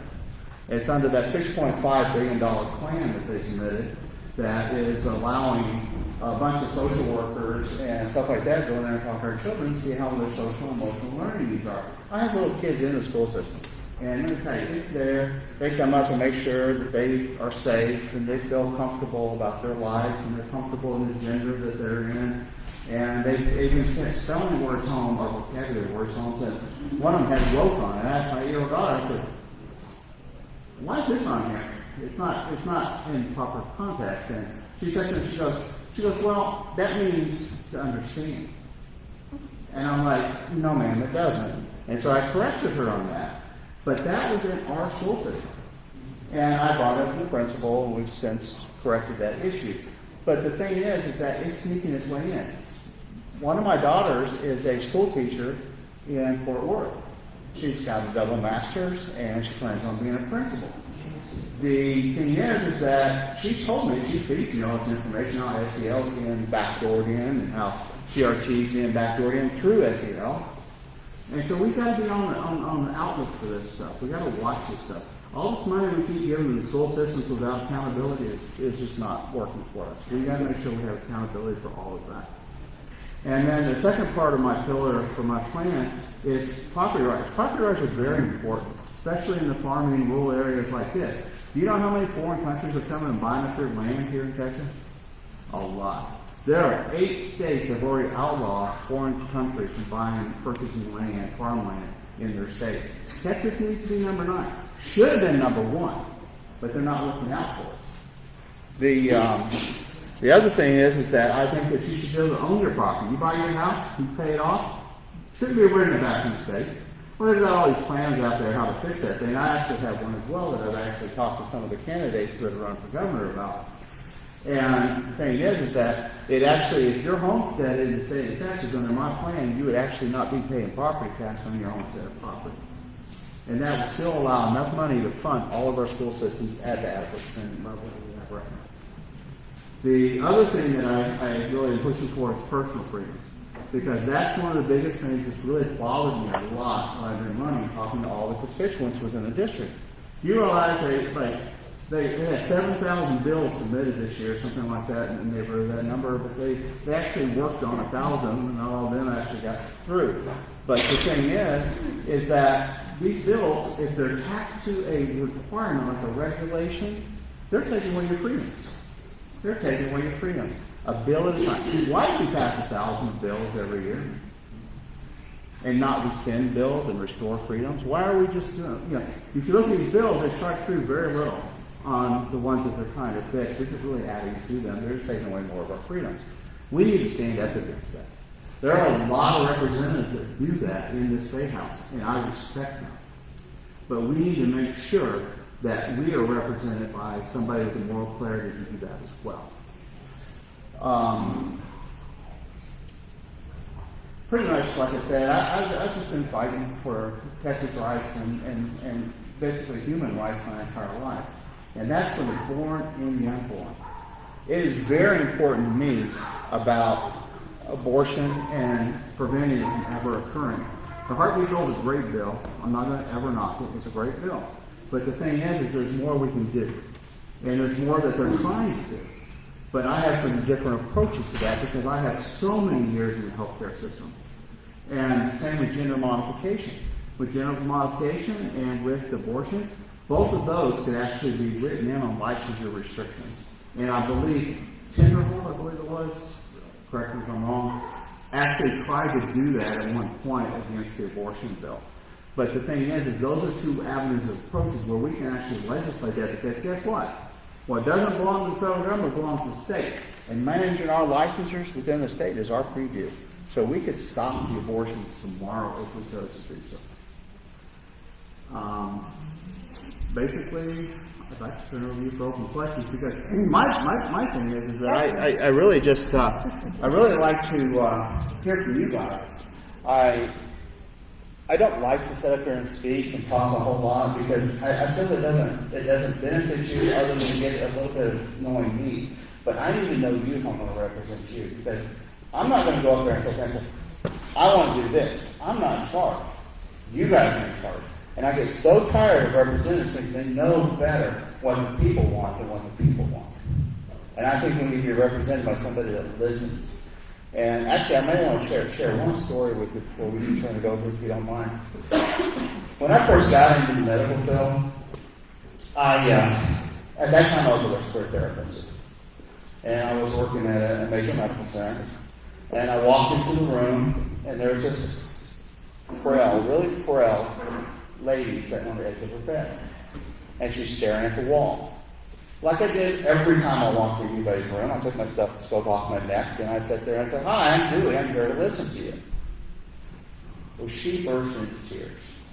She started crying uncontrollably. And then she said, in a very feeble voice, "It's about time somebody wanted to listen to me." Okay? Very important. So what did I do? I went over and sat down with her. For the next 30 minutes, my total attention was with her. And something I've learned that actually affected my core value was the fact that her rights were taken away. Her freedoms were taken away. It was all benevolent, right? They weren't trying to do her harm. But they didn't include her in her plan of care. You got to remember how long I've been in healthcare. This is before they came up with a collaborative care plan. And that's part of the reason why they did. And so I'm sitting here with this lady and seeing that she's not getting her needs met, and she's not part of the decision process, like we're not. So that's why I'm running for State House. Thank you.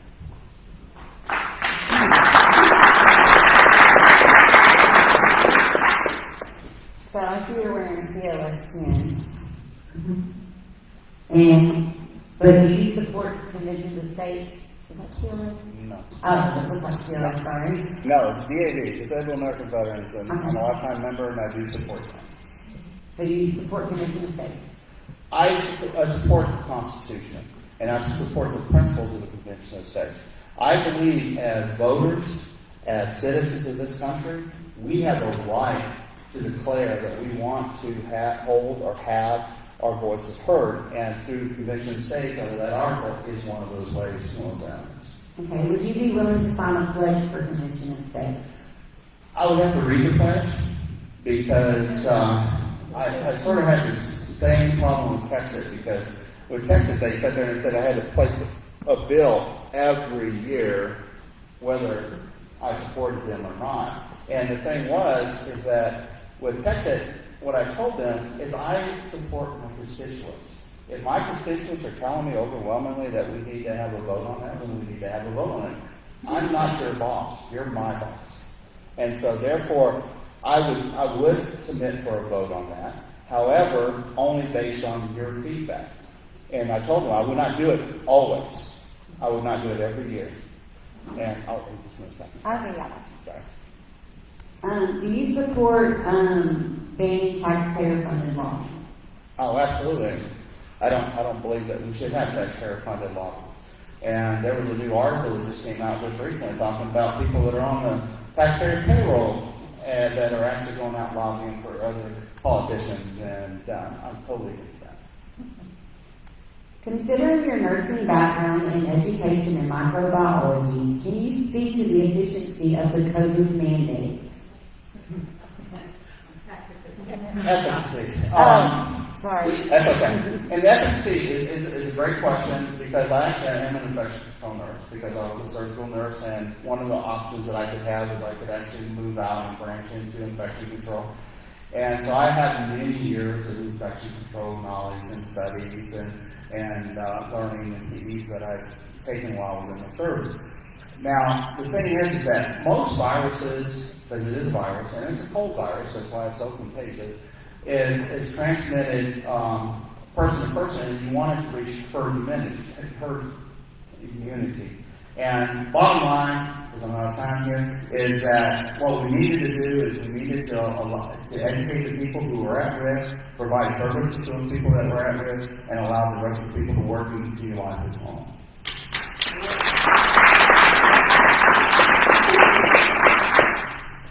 Will you vote for not having Democrats assigned as committee chairs this session? Absolutely. I don't believe that Democrats should have a seat at the table unless they actually are a majority, because we need to negotiate with them, but we don't need to compromise with them. Our values are very important. Christian values are very important, and I'm not going to negotiate that away.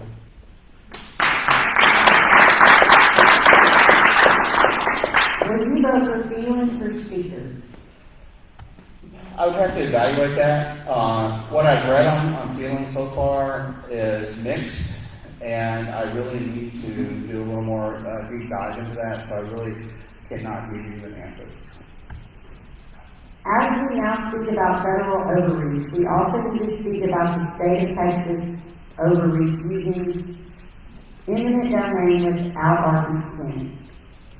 I need all to address restrictions of all government overreach. Okay. I'm against eminent domain. I've always been against eminent domain. The thing is that I understand when the country is developed, there's things that occur that people do need to have resources in particular areas, and so there are some emergency reasons why eminent domain may be very important to occur. However, the thing is if it's not imminent, it doesn't need to happen. Okay, and that's the name eminent domain, right? It's got to happen because it's going to happen right now. No. And I think that if they do continue in the domain, it should be in our Constitution that a civilian company can do eminent domain on our property. That's just wrong. It should be coming through the municipalities or the state legislature. And the other thing is that we also need to make sure that within a domain, if they do have to compensate their property, you can't reappraise your property or your land for the same value that they're going to pay you. There should be a minimum of double the market value of your property so you can go back and restart your life somewhere else and you will be compensated in whole. What makes you a better candidate than your opponents?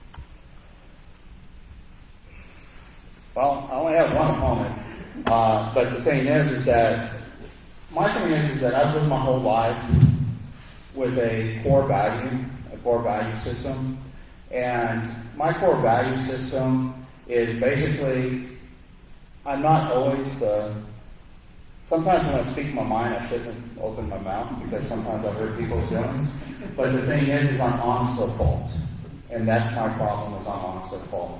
And my core values are that of taking care of people and not to do harm. That's why I've been a nurse for so long. That's why I've served in the service, because I wanted to save lives. I wanted to make things work better for everybody. I wanted people to be happy and to be prosperous in their lives.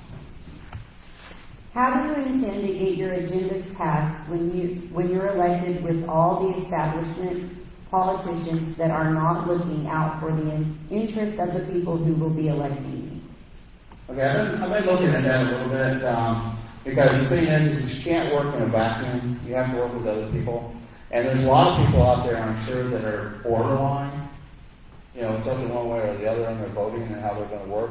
It's just that you get a lot of pressure from who's at the top, and it works its way down. Same thing happened in the military. The problem is that you got to stand up for it. I stood up for it in the military as well, and I didn't get promoted well for that, because the thing is I got the Army identified who needed to be out of there, and they need to get out of there. We need to do the same thing in the state legislature. We have 16 people that are running against incumbents, and if those 16 people join the 31 other people who have stood up and showed that they are true conservatives, then we would have a majority, and we actually could control that house. What can you do when you take office, and can you do anything to cut our taxes? Well, the one thing I do want to do as far as cutting taxes is, like I said, this would be a personal effect. Okay, this would be a personal tax cut for individuals who own property. Because if we eliminate property tax on homesteaded properties, then that will actually help that individual that is a resident of the state of Texas. And the reason why I keep saying homesteaded is I'm not going to give a tax cut to Walmart or Target or Amazon or any of these other guys. They're going to keep paying our property tax and keep paying our school tax. We're not going to give them that break. And matter of fact, they're only taxed at 60% of what their value is in the first place. That needs to go back to 100%. They need to make up our deficit because we're the residents of Texas and we need to be treated that way.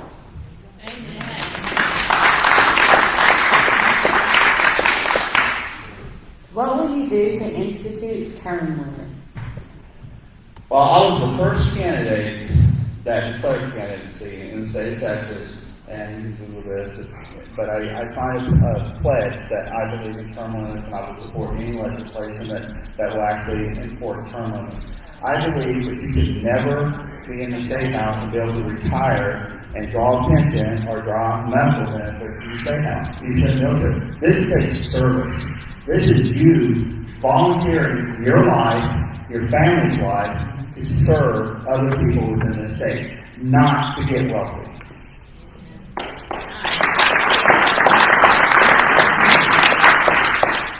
What will you do to reduce government spending? What I want to do, to be honest with you, is I want to get with some of the other legislators that are at the House currently that have already started to make a name for themselves, and I want to work with them to sit there and start looking at the bills that are in place that need to be rolled back. A lot of them have sunset laws on them, or they're going to expire after a certain length of time. But the thing is that we also need to look at those that don't have those, because there's a lot of them out there that are continuously drawing money from us that are no longer actually a viable organization. And so we need to eliminate those organizations or at least substantially reduce them. What would be the first thing you would do legislation-wise if you get this office? Okay, I've already written a parental bill of rights. I mentioned that earlier. And I am going to submit that on day one. And it's not a bill of rights just for school. It's a parental bill of rights so that you can't have CPS or the school or other people coming in and stepping in your life and saying, you're a bad parent. These children aren't being taken care of. Because you know what? I've looked at the CPS results and stuff, and the majority of the CPS cases are dismissed because they're found invalid. CPS has become its own monster. CPS is like any kind of social program that we have out there, like with the social workers. I used to work with a bunch of social workers at the university hospital, and these social workers tell me, you know how I get promoted? I get promoted by more cases I get. So if I go out there and say, this kid needs help or this family needs help, then I get enough staffer below me, so that's how I get more money. And that's how I get promoted. So that's how that bureaucracy grows. That's not how it should be. What you should be doing is working to get those people off of that and give them the help they need. If they need education, you provide the education. But you don't need to sit there and go in there and try to take over the children's lives and try to put the state's cultural values on your children. Those are your rights. Your values, your culture should go to your children.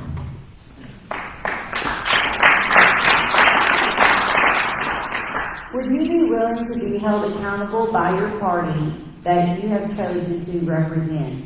And what should that look like in your opinion? Well, that's an interesting question, because I don't think there is any ethics in our party as far as discipline goes. If somebody does something wrong, they're just going to get by with it. You know, in the Army, if I did something wrong, Let's take adultery, for example. If I committed adultery in the Army, you know, that's Article 134 of the UCMJ, that is up to 1 year in prison at Fort Leavenworth, making big rocks into little rocks, plus forfeiture of my entire retirement, plus busted down to the lowest rank possible while I'm in Leavenworth. And so we need some kind of ethics. And absolutely, I think the party should be doing that. Now, I get it. These are also bands, and bands aren't covered under UCMJ, and they have their own issues and stuff, but I still think we should censure, at least. We should start censoring people so the voters know that this person has done something unethical during their term. Last question. You said you will represent your constituents. What can be done to stop lobbyists from influencing our legislators to vote against the wishes of the people?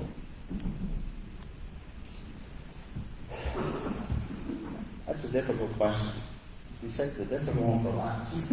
Okay, so I have my own personal take on lobbyists. Okay, I believe as a representative, I need to align myself with my constituents' core values and my core values. I will not take money, nor will I engage a lobbyist that does not share my core values or my constituents' core values. I was actually asked this question at Grassroots before they endorsed me, was the fact that how would you handle that if they just draw money off and they expect you to talk to them and give them time? Well, I told her, I said, Joanne, I said, I would write a letter, craft this letter so I can send this letter to them that basically states, thank you for your contribution, but your values do not align with my values, nor do they align with the majority of my constituents. However, I am forwarding your check and your money to the GOP so they can put it to better use. And they'll never send me money again.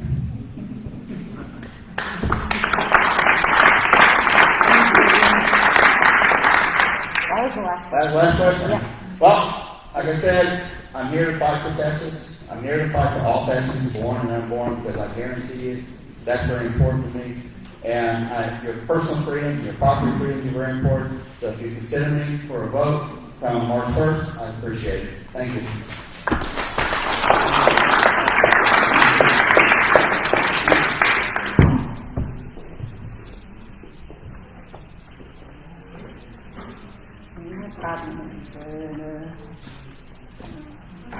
You want to go ahead? I'm done. Everybody's ready to go. You last one. That'd be good. Yeah. You had to wake some up. You want to go with it or you want to take a break? Okay. He can go.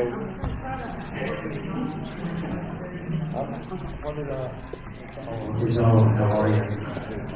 You know, when I pick up the mic, I always feel like a rapper. So, I want to ask this question before I get started.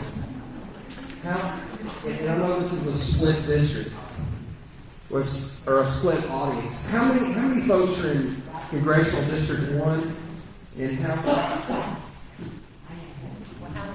how many are in 4? Pat Fowler?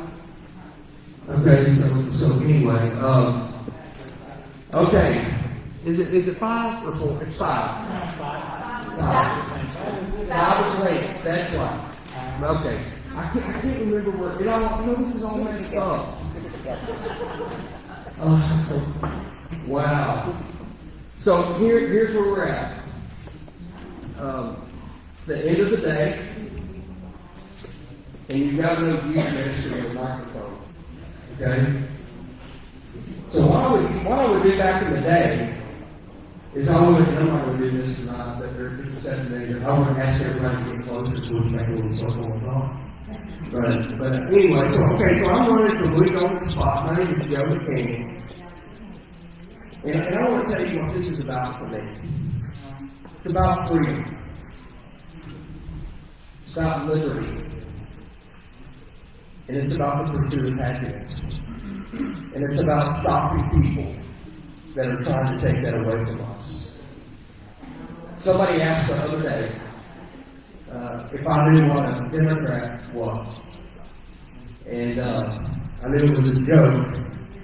And they said, Democrats want to vote majority to see what we're supposed to eat on Thursday nights. Okay? Galatians 5:1 says this, "For it is freedom that Christ set us free. Therefore, stand firm and let no one put you back into the bondage of slavery." John 10:10, "The thief comes to steal, kill, and destroy." Y'all help me. But Jesus came so that I may have what? Tell me one more time. Where did all these folks get on a boat a couple of 100 years ago to come over here to this land? Why? For freedom. For religious freedom. Okay, so here's the next part of that verse at John 10:10. The thief comes. See, look at it, right? I'm not even already saying that. I've already driven like 4 hours today. Second place, and I go and I speak in Marshall after this, which is why we let out early. So this is about life, liberty, and the pursuit of happiness. So what's my job as a Congress? Well, I'm supposed to protect your rights. So how do I do that? It means I have to vote no on a lot of things, correct? So the 10th Amendment's a really, really big deal to me. And I use this word a lot. Probably not the right word, but I try to say it so that people can understand, how strong this is to me. And I keep saying, you probably, if you've seen some of the Channel 7 stuff, I tell people that I'm fighting for the sovereignty of the state. And what I mean by that is I'm fighting for state rights. My job, if I go to Washington, is to keep the federal government out of Texas's business. Y'all agree with that? I don't think the federal government has any business telling us how to run our schools, how to run our hospitals, how to, what we need to teach our children. I just don't. And I want to fight for you guys to make sure that happens. Guys, I'm just as tired of you all struggling.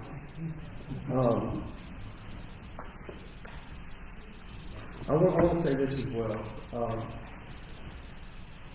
want to take a hypothetical question to you.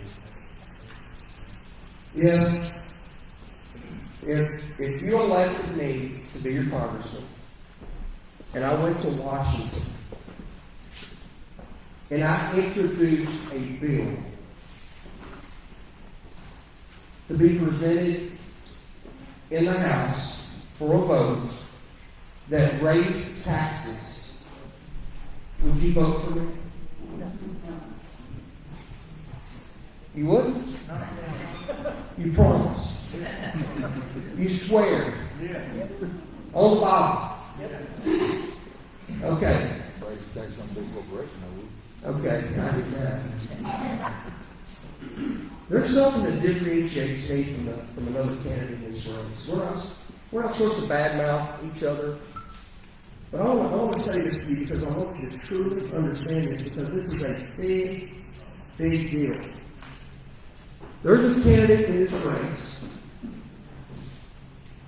that runs a county to the south of here. Okay? And this is good, okay? And because he could not operate his county under the confines of the budget that the Commissioners Court voted in and he signed, he had to go to the residents of Smith County and say, I failed you in providing the services to you with your tax dollar And I'm going to ask to put on the ballot a bond election. How much was it, Bob? 45 million, 43 million, something like that. And they voted to raise taxes $43 million, $45 million on the first bond election. Okay, so here's my question to you guys. Is that raising taxes? Okay? How does a guy get up night after night after night and try to convince the people in our district that he's a proven conservative? He gets up and he tells you that he created election integrity in Smith County. Told you guys that it wasn't hooked to the internet, and what did Mr. Gohmert say? It was. And we got to send somebody to Washington that cares about his taxes, and about his taxes. That's going to do what he says he's going to do. And I don't know. I just want you to know that I'm going to fight. I'm going to be the Gohmert 2.0. Gohmert came up to me, Carthage, last month, and he said, "Joe, I'm hearing good things about you. I know you're ready a little bit." He tapped me on the shoulder like he does, and he said, "You're addressing the right things. You're saying the right things. You're calling out the right things." And I looked at Louis and I said, "I'm going to be a truth teller.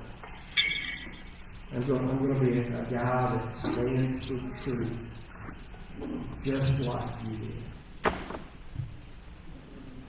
And I just want you guys to know that I have signed the Convention of States Pledge. I am for you guys. What the Convention of States stands for and what it's trying to do is the only way the populace can keep control of the United States government when we have representatives who do not represent us. And I want you to know that. We need to get a lot of guys out. On my website, I talk about term limits. Moran is not believing term limits. The only guy in the race that does it. I'll talk about the jab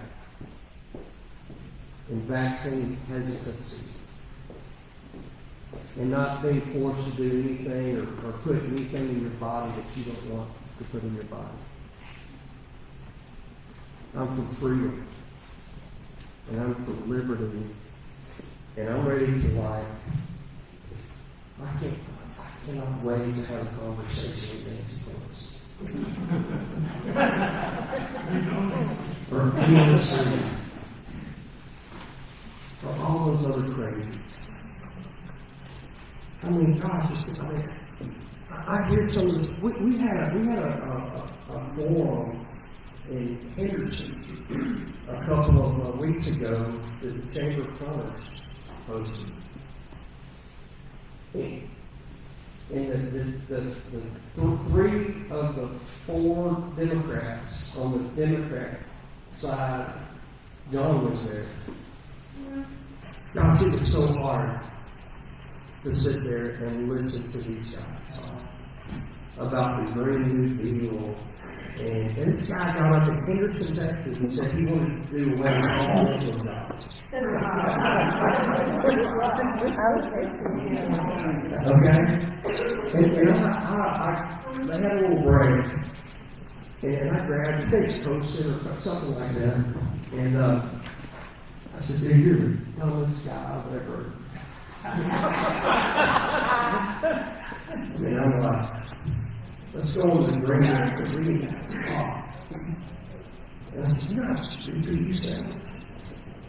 I said, 80%, maybe more, of every business in East Texas has a touch on the homepage.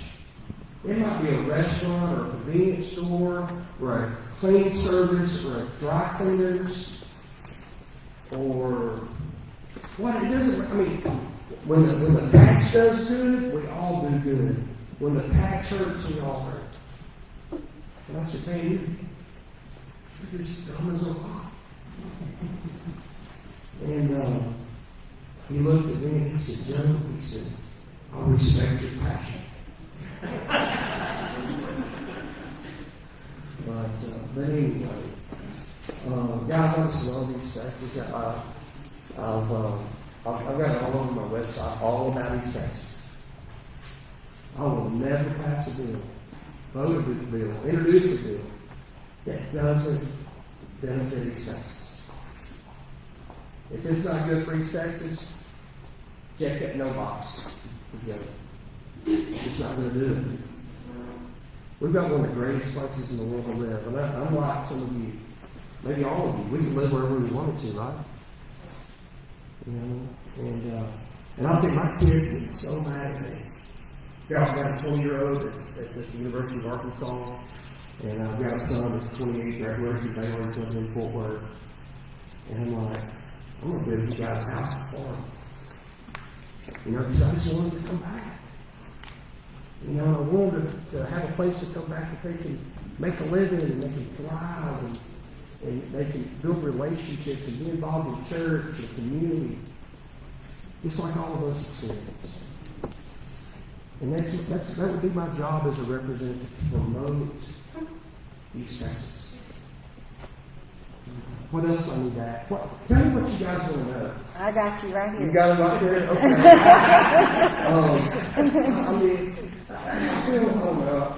feel very disorganized right now. Most everyone in this room has heard me speak at least 3 times. Right? So, you know, I'm not giving you the same spiel. You know, and actually, I try to do John can tell you this. Usually I speak about something different every time. And I try to do that. I try to tell stories about my life and the values that I have and all that. So I just want you guys to know that I love you. I love East Texas. And I hope you consider me. And I hope you really, really, really think about all 4 of the candidates. It has been so fun for me traveling around with these 4 guys. Even Moran. Even though he gets mad at me because I call him out on something every night. But it's been good. We got some good candidates, guys. And prayerfully consider what you need to do. I know you will. Okay, ask me some questions. All right. Do you support banning taxpayer-funded lobbying? I'm going to tell you what. All 3 of the candidates support that. Stopping funding of taxpayer lobbyists. I understand that Smith County has taxpayer lobbyists. So, yes, I'm against. I'm going to tell you this. I took $0. I made a decision in this race to not take any money from lobbyists, special interests, or PACs.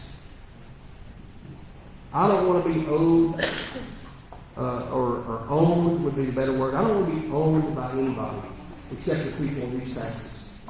And I'm against that. So, I'm against tax-paid lobbyists. Would you support legislation to keep boys out of girls' athletics? I think that even, listen, I'm going to tell you what, I'm a country boy, church boy. I'm thinking of, do I have to be political for that? Yeah, I heard that. Stepping on toes on your job. I'm going to tell you what. A man trying to be a woman trying to be a man is the most perverted sin I can think of. Amen. Sexual sin Paul talks about that sexual sin is the only thing that you do, the only sin that affects you, your body. And I don't understand. And I'm going to say this. I'm going to go after the 30 seconds. Do you know that the Affordable Care Act, for instance, will pay for trans? I can't even say the word. This grosses me out. Transgender hormone treatment is paid by Obamacare, but it will not pay for fertility. You know, for people trying to have a baby that are having trouble. That's how screwed up our people are. That we allow that to happen. It's sick, it's gross, and it's perversion. And I will go another step. I think it's wrong for gay people to adopt children. I mean, what are we exposing these kids to? I mean, anyway, it's gross. My son, my oldest 28-year-old, is adopted. I adopted him. And there's plenty of people that want to reach and grab out and take kids that would love them and bring them up in a Christian home and in a way that honors God. So, how's that?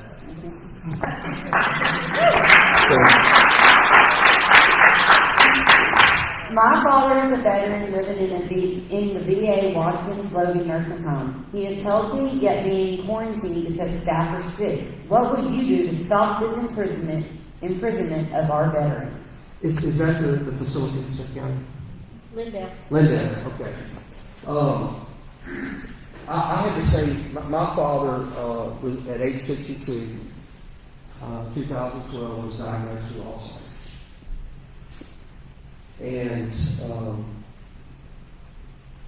my mother and brother and I and children moved to Tyler because there were better long-term care facilities there in Kimball, Texas, where we reside. And Moran's house arrest orders that he enforced did not allow us to visit my father in the last days of his life at the long-term care facility. And we had to bring him home for hospice. And he did not want to pass away at his house. He didn't want my mother to have to walk through the living room and relive that every day. But we had to do that. I think it's wrong at any level. At a VA place or at a hospital or at a nursing facility, it's wrong. It's wrong. What are your thoughts on Congress and Senate with insider trading and purchasing of stocks, given the knowledge that the federal government has? I think every one of those guys should come home and resign.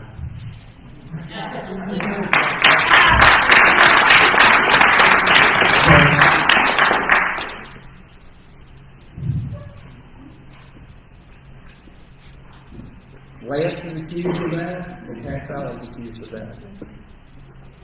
And I'm going to tell you what, if you're involved in sexual sin, if you're involved in financial sin, if you benefited from the knowledge of your job of representing people in Washington or Austin, and you live an immoral life, I think you should be unfit for office. And what makes me sick is why do we keep voting politicians that do those things back into politics, back into office? We have a responsibility in that. We all say that we're against term limits, but we keep sending the guy that's been there 10, 15, 20, 30 years back. We've got to stop that, guys. As we now speak about federal overreach, we also need to speak about the state of Texas overreach using eminent domain without our consent. I need all to address restrictions of all government overreach. Yeah, I don't like it. How many of you guys on land that they tried to drill holes on? Anybody? Me too. Okay.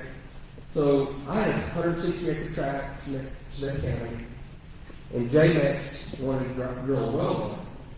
Well, I own 76% of the minerals, and I own all the surface rights. Okay? I had to hire lawyers to keep them from drilling on my land. I eventually got it stopped, and they went to the neighboring property, hit a well, came in at 300 barrels a day, and I just got all the money. But anyway, I think it's wrong. I think it's wrong, and we've got to protect landowners, and I've dealt with that personally. The Keystone Pipeline also came, pretty near my property, and I was able to stop that. But I've dealt with it on a real way and real fashion, and I just don't like it. So, What 3 sitting U.S. reps would you emulate in terms of voting regard? Gomer is not sitting, sorry, 3 others. Hey, I'm going to tell you something. I don't like. I've been a fan of Louis. Good boys. I like Chip. I really like the style of Lauren Boebert. She's young, and she jumped in there. And I'm gonna tell you what. I don't know if you guys know this. You know that she did not even have she got her GED after she got elected. Okay. And she was a fireball, and she jumped in, and she has made a difference, and she's made a name. Some of the things she says, I'm like everybody else, but I like that. I got 2 out of 3. John said I had to stop. How do you intend to get your agendas passed when you're elected with all the established politicians that are not looking out for the interests of the people who will be electing you? I think you just have to dig in, and Louis and I had these conversations back in June. Louis got to a place in his career. I wish he was still here. He could be, but Louis got to a place where he got ostracized and pushed away, and they took him off committees, and he just didn't have a voice anymore except to be an activist. And I think you have to dig in, and I think I've always been able to kind of wiggle my way in and win a room and win the respect of people. I've done that in business. I've built a business that's in 13 states, guys. It's 30 years old. So I've done well. I deal with Halliburton, Apple, Verizon, Best Buy, Costco, Robinhood. All these big companies. And so, you just have to get in there and build relationships with people. And I think I can do that. How would you keep in contact with the folks? Would you use social media to inform us of important issues? I will tell you this. I've got to start doing social media better. Why?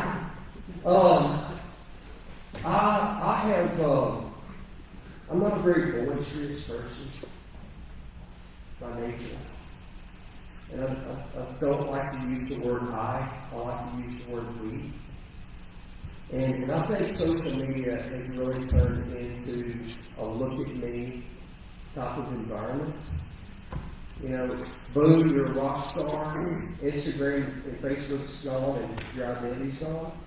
And so I've got to be. If you look at my Facebook, I'm not really. All these other guys are like, I'm here tonight, I'm sticking here, and I'm just not that guy. And this is a very good question. I'll tell you what I'm going to do. And I don't know how Louis handled it. And I don't know how some of the other guys handle it. But I want to get a couple of hundred people in the district to help me read bills, to look at agendas, consult with me. I am social, though. I'm very social. And I like to go places, and I like to go out and be amongst people. I've always done it since I was a kid. When I was 4 years old, my granddad called me a little politician. I would show up at his, he was involved with Tri-State Fishing Tour. He and another man in there started that. And I would go to his office, and I'd wear my little pinstripe, railroad engineer, overalls, and just walk around that office, and I'd tell, okay, that's y'all get back on that, well in there, And I was always that kid. So, and my dad was in the restaurant business, and I'd run around the restaurant, and I said, my daddy owned this. So, but I've always been social. So, all right. Would you be willing to be held accountable by your party that you have been chosen to represent? And what should that look like in your opinion? Well, I will tell you what. If I was not doing something, I like the idea of Kent being censored. How many politicians are going to talk about that? Okay?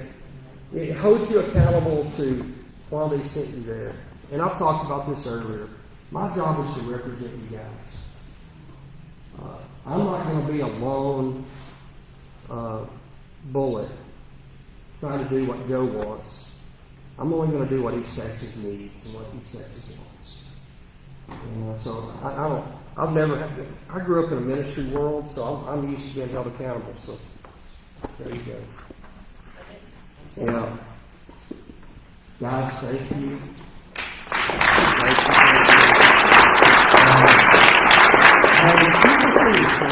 We're all so tired. I mean, I've driven 15,000 miles on one of my weekends since December the 8th. So, this one vehicle. So, early voting starts when? Y'all know that? Monday, right? When's early voting over? 25th, and then what's that, Tuesday? Primary. Guys, joe@gmail.com, look me up. I would love your vote. I'll fight for East Texas. Thank you.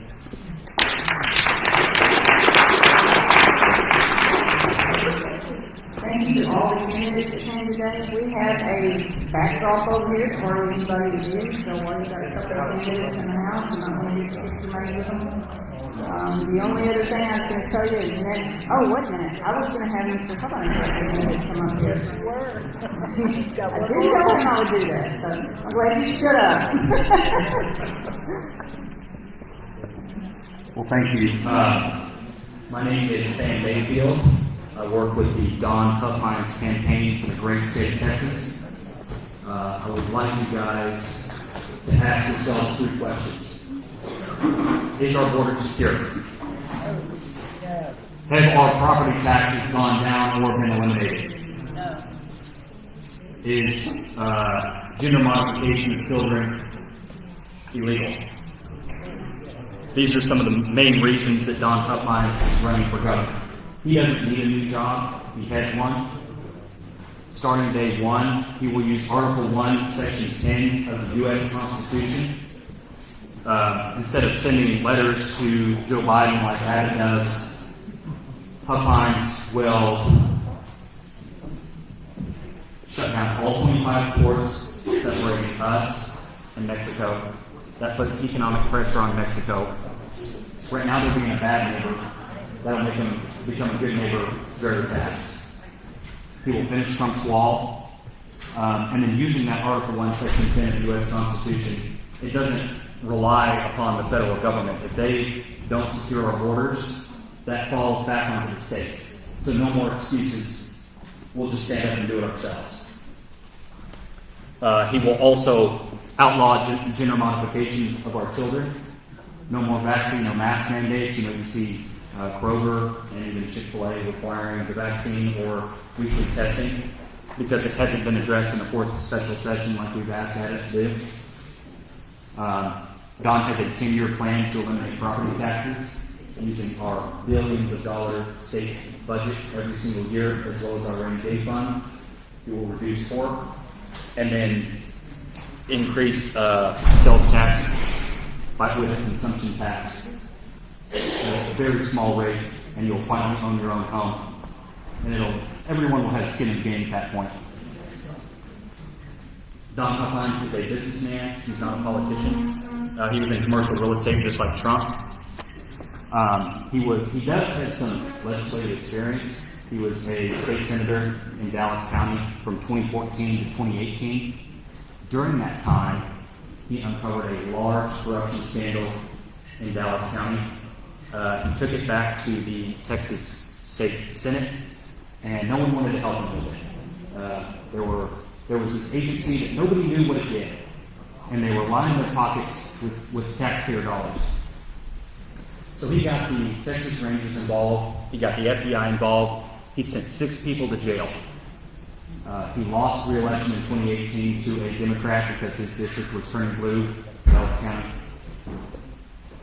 So he's not a politician. He's a businessman. He's got 5 kids. He's a 5th-generation Texan, 4 Eagle Scouts, and 4 grandchildren. I've got merchandise in the back. I'd be happy to take any of your questions. Thank you all very much.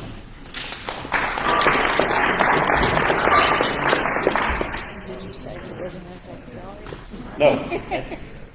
Well, I forgot to mention he did not take a salary as state senator. He didn't take a pension either. And then he will not take a salary as a... We have sandwiches back there. They have a ton of sandwiches. Why didn't you come up? Well, I'm full. I'm still full, but we need somebody to get me sandwiches. Next Sunday at noon at Texas Music City in Lindale, we will have Alan West. After he finishes talking, we will have John Porro, who is the last Republican candidate for Congressional District 1, and Victor Dunn, who is a Democrat candidate for Congressional District 1.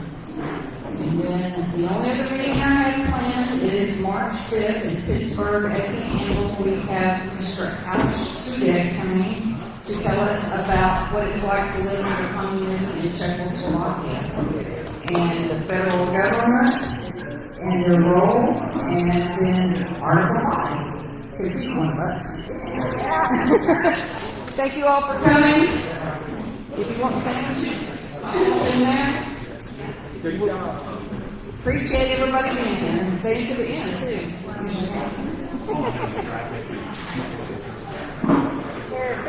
Now, that was March 5th in Pittsburgh.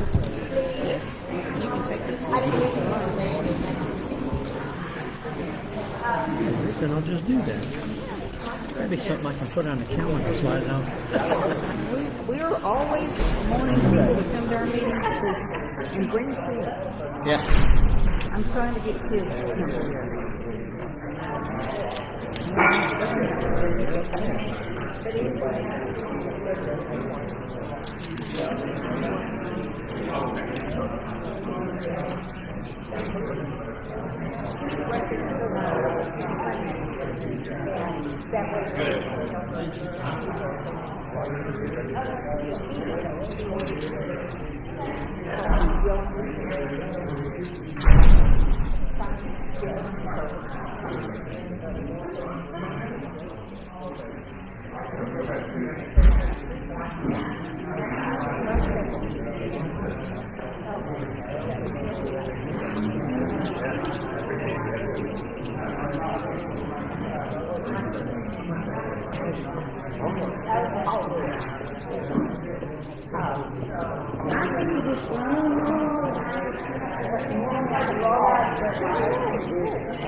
Nice to meet you as well. This group of I'm going to be speaking for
So we're bringing all the table decorations up here.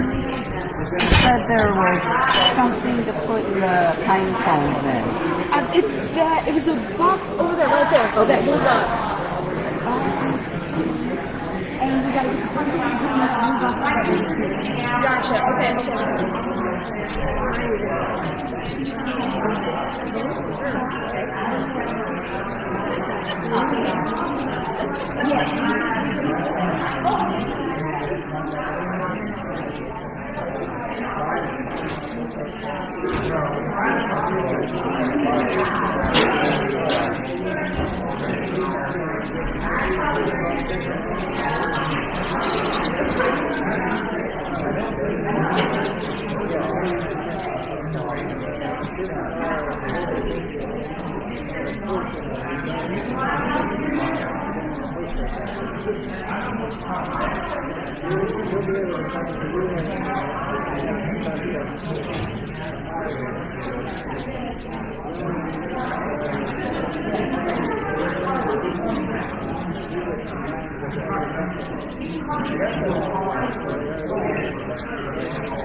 She wasn't sure. Yeah.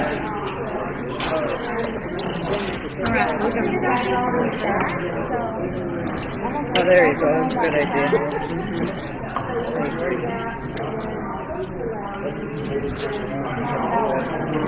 Yeah.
Okay, so now. I think we're good, huh? Sure. Let's see you get all this stuff. That was a quick cleanup, wasn't it? Well, more people than doing it.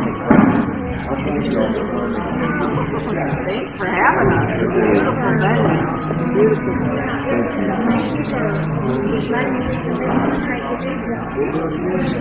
Absolutely. Not really. And the creek got rise. Yeah. That's it. Thank y'all. Thank you. You're welcome.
I'm also running for precinct 3.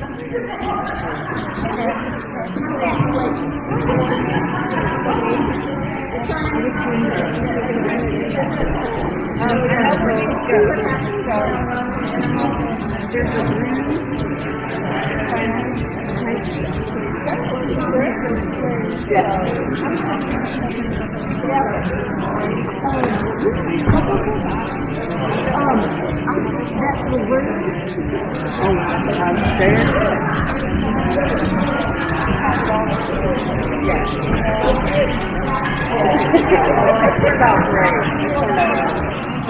And then are we hosting like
All broken up.